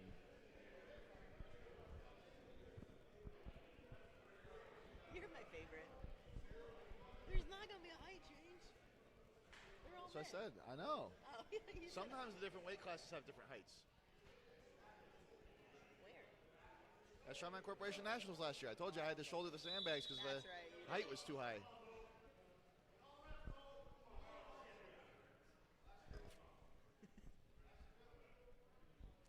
And he's got his first rep over. He's on the board for the final Got event. one.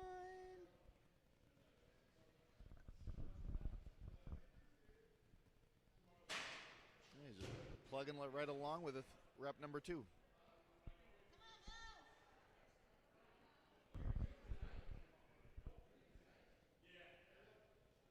Big cat. There's 3.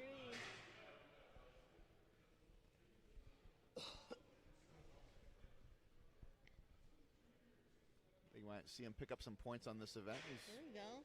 making good headway. He's looking strong. He's got 4. Yeah.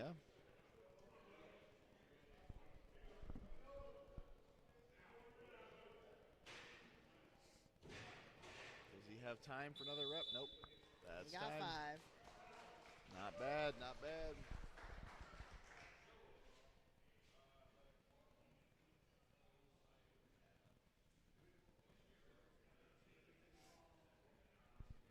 I got 5 on it.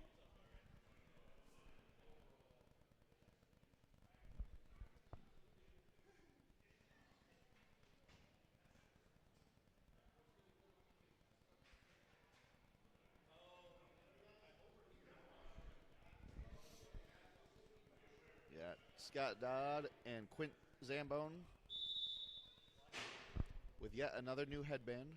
Oh my gosh, he does. New headband for every event. And they are both getting at it. Scott with a little bit faster speed. Very He's doing explosive that pick, toss yeah. catch thingy too.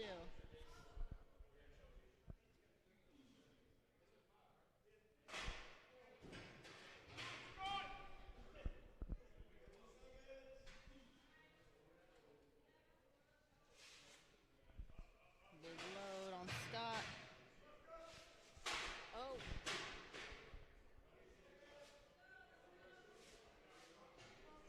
Scott's taking the belt off for the It's getting last serious. couple reps. See how that plays out for him.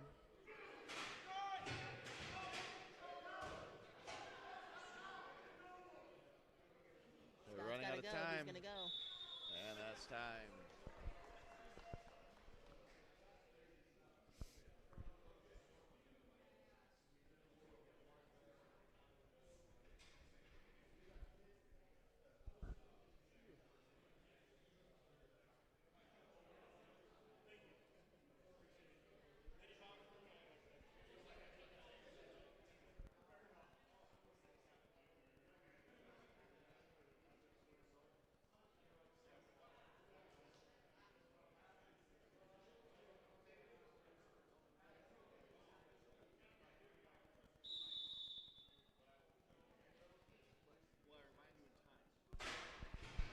All right, so here's, wow, that's Josh is going with a vertical pick. Oh. I think that's making it harder. Yeah, I don't Lost it think on the that went back how he end. wanted it to go.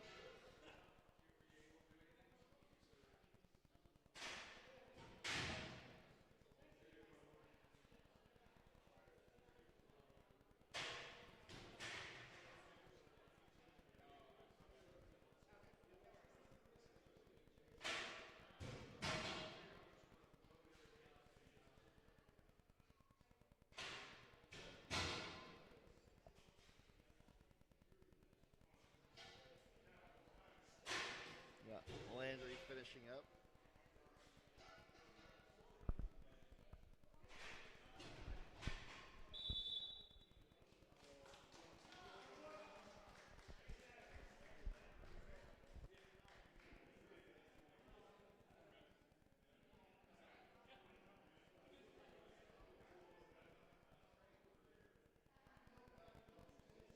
That was not good. It was not good.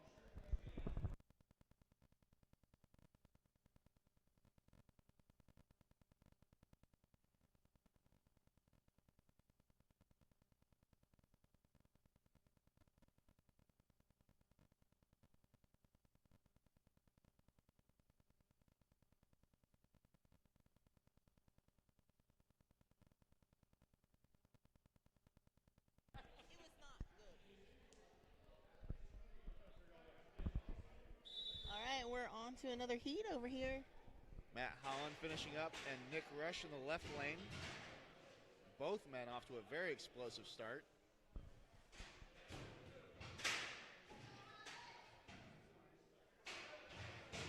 Matt is really going with this. He's not skipping a beat. Oh, of course, as I say that, a little hiccup, but he's still going.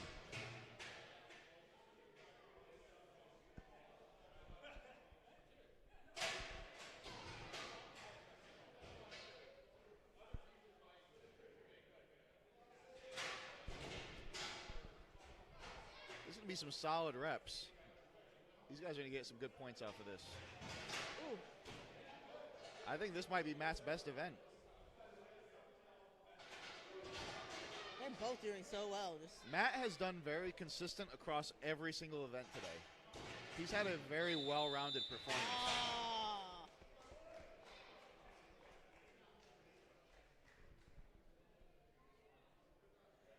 We got Marshall Zinn and Damon Curtis on this heat, which will be only one more heat after this.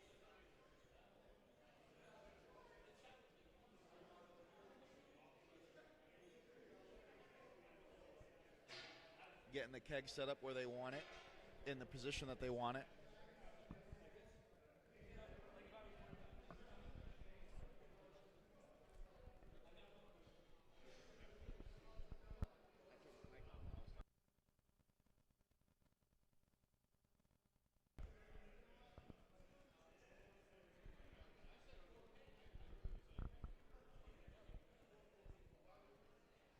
As hard as this day is for the athletes, my arms are getting a little bit tired holding the mic up. Oh my God. The like 2-pound microphone, whatever this thing is. There you go, rest. Go find a hot tub or something. You stop.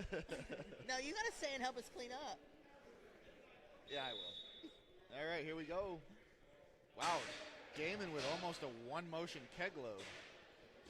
Marshall's over as well. Damon's already back at it. A lot of these guys are very quick with this. I think this has got to be like a... And that's what makes it so scary as the loader. And, like, you're not trying to be mean when it comes over the bar, but you're so explosive on that up, it flies. You know, and that's I think this keg is 275 pounds. That's a heavy keg for them to be manhandling it like this. And as the promoter, you want it to be high cardio and see the reps. But as the loader, you almost wish it was either a heavier keg or a higher yoke, so it wasn't so fast. Yeah, both of these guys are killing it.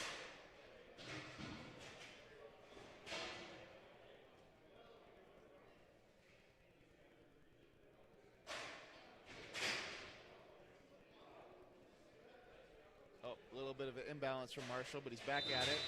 And he got it right in time.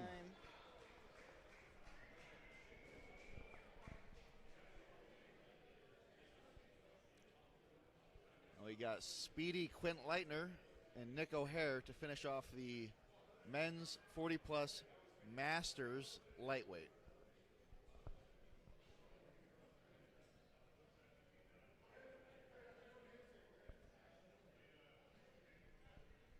And they're just chalking up and getting in position.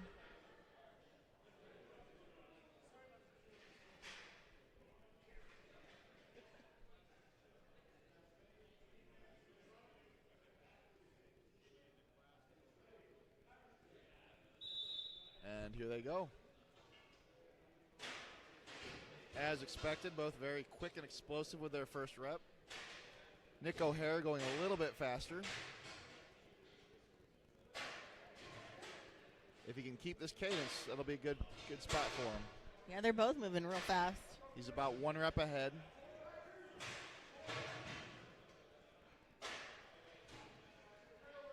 See, Nick's when it comes over, it lands perfectly on that mat and comes back perfectly to him. Yeah. When you're too explosive, like most of these athletes are, and like I am myself, it bounces on the over and then it's all wonky coming back to you too. They also want it to be as centered as possible so it doesn't hit those weight plates on the way down, because that can also skew it.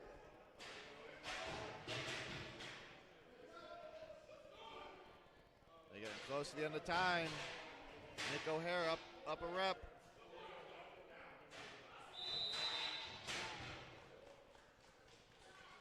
Did it count? I don't know. I don't know if it's crossed the bar. It's usually in PSL, it is usually hit the ground, not cross the bar. And that is usually a standard rule across all PSL events. See what the point difference was. I do not know specifically what this one is. Yeah. Oh, Kip had a high enough lead that won't. Oh, he's fine. He'll still, yeah. Kip won the 40 plus men. He had about a 5-point lead going into that. Oh, good.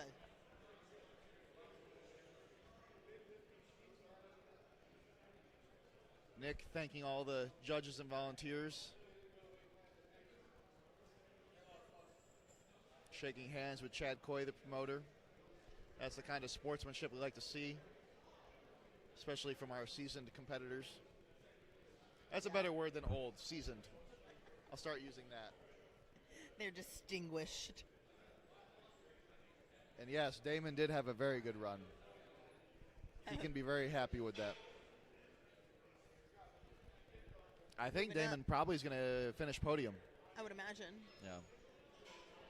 I don't know how many reps everyone got. I can't memorize that. But I don't know. But he did really well on that, and he was in a good spot on the points. I think he's podium. Moving up to our last weight class. Yep, we got 5 more guys going, and then we're done. Done.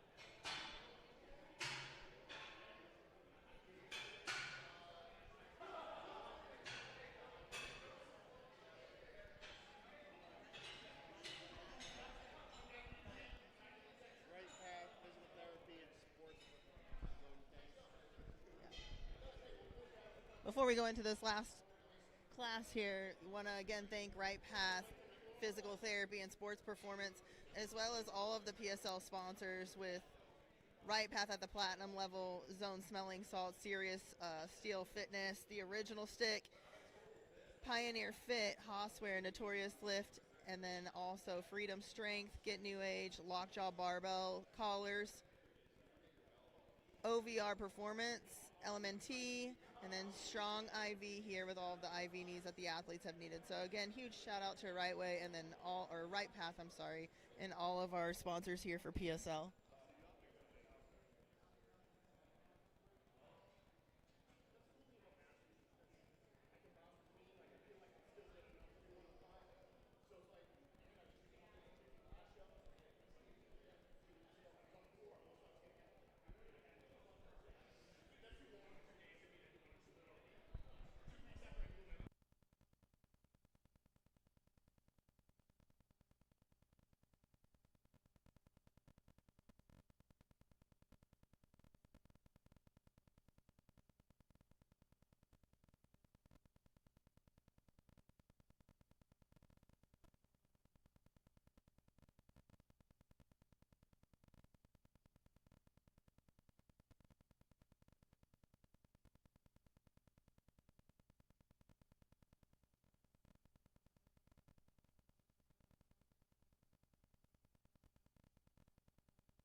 we're kicking off the final division in the final event. We got one athlete going by himself. Off to a great start.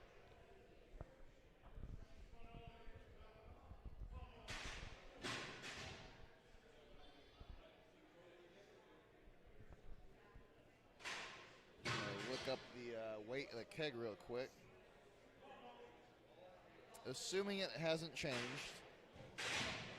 this is a 300-pound keg. And he's 4 reps in already. At a what, 56 height, 54 height? I think it's 54-inch height, if I remember right. It's taller than I would want to do. Taller than what? Than I would want to use. Right.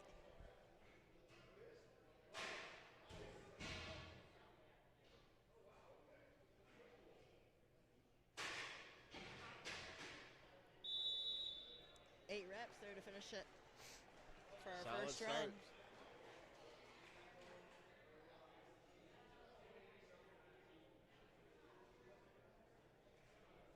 The more centered and the more straight they can get it over, the more likely they're going to get good return.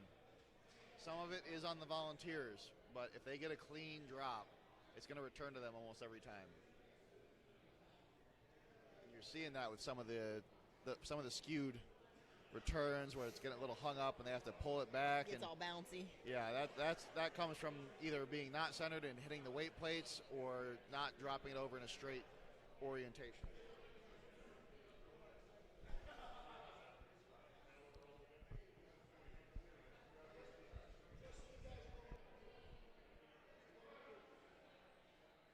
There's 2 guys tied. Whoever wins is going to get second. The other guy can't win, so he's like, I'll just go with Dimitar because he can't lose. So Chris and Daniel are going to battle it out to get who's going to get second, third. Just so you know what's going on.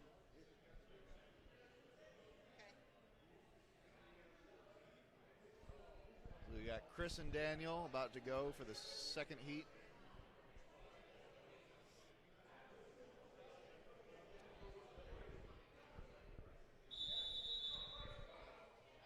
This will determine second place. So Chad just came over and told us that these 2 athletes are currently tied. Uh-oh. Oh, what happens? Looks like Chris might be hurt. Is it his arm? His arm is. I was going to say he's not moving his arm. Yeah. No, he hurt something in his arm. Hopefully it's a minor injury and not something like a biceps tear. I'm hoping it's just like a strain. Yeah, that's what I'm hoping.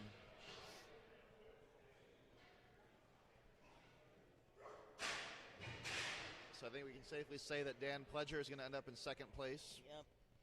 And then that means Dimitar is going to lock up that first place position. Yep.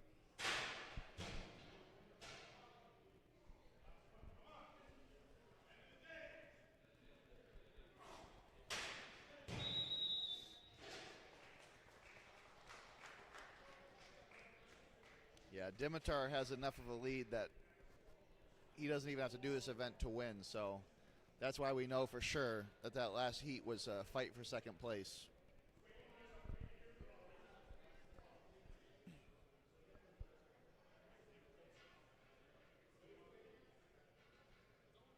We'll see if Dimitar decides to empty the tank or just get 1 rep and call it.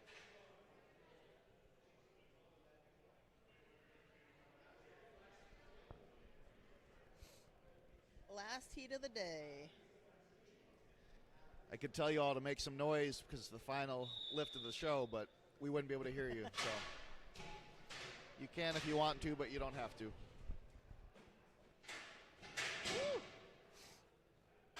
It's coming back hot. Looks like Dimitar is going to get as many reps as he can get, even though he doesn't need to. Ooh.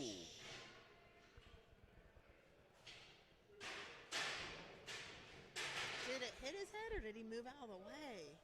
I don't think he hit his head, but it was close.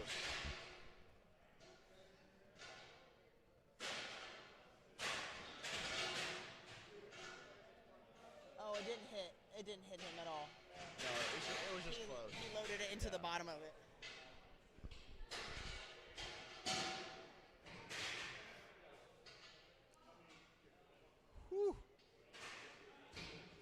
he just jumped backwards with it, like.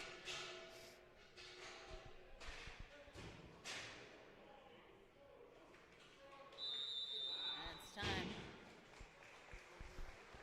And that concludes the final event. That is it, my friends. Again, big thanks to all of our sponsors here. I can read the scores.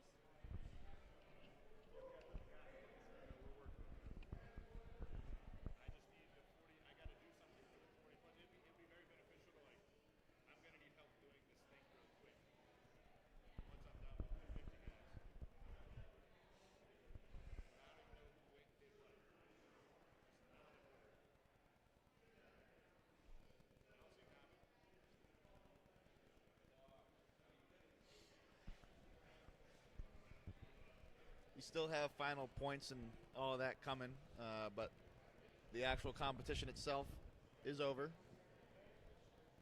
How does everyone feel about today's events? How did your athletes do?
So we got Chad Coy is going to present some awards.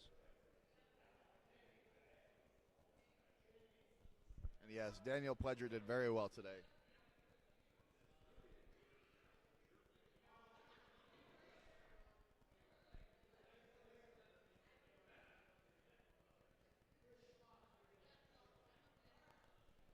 And yes, Kristen did very well as well all day.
Yeah, so Chad just finished giving out, I think it was $50 per person for a sportsmanship award.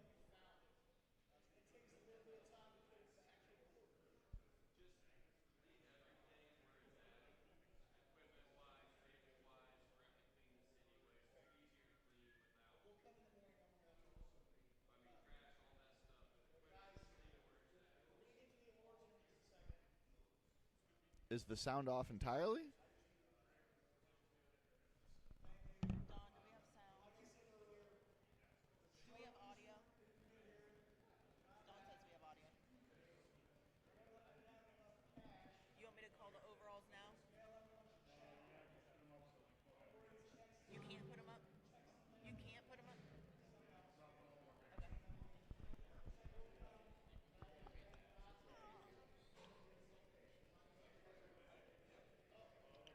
Can't hear us now?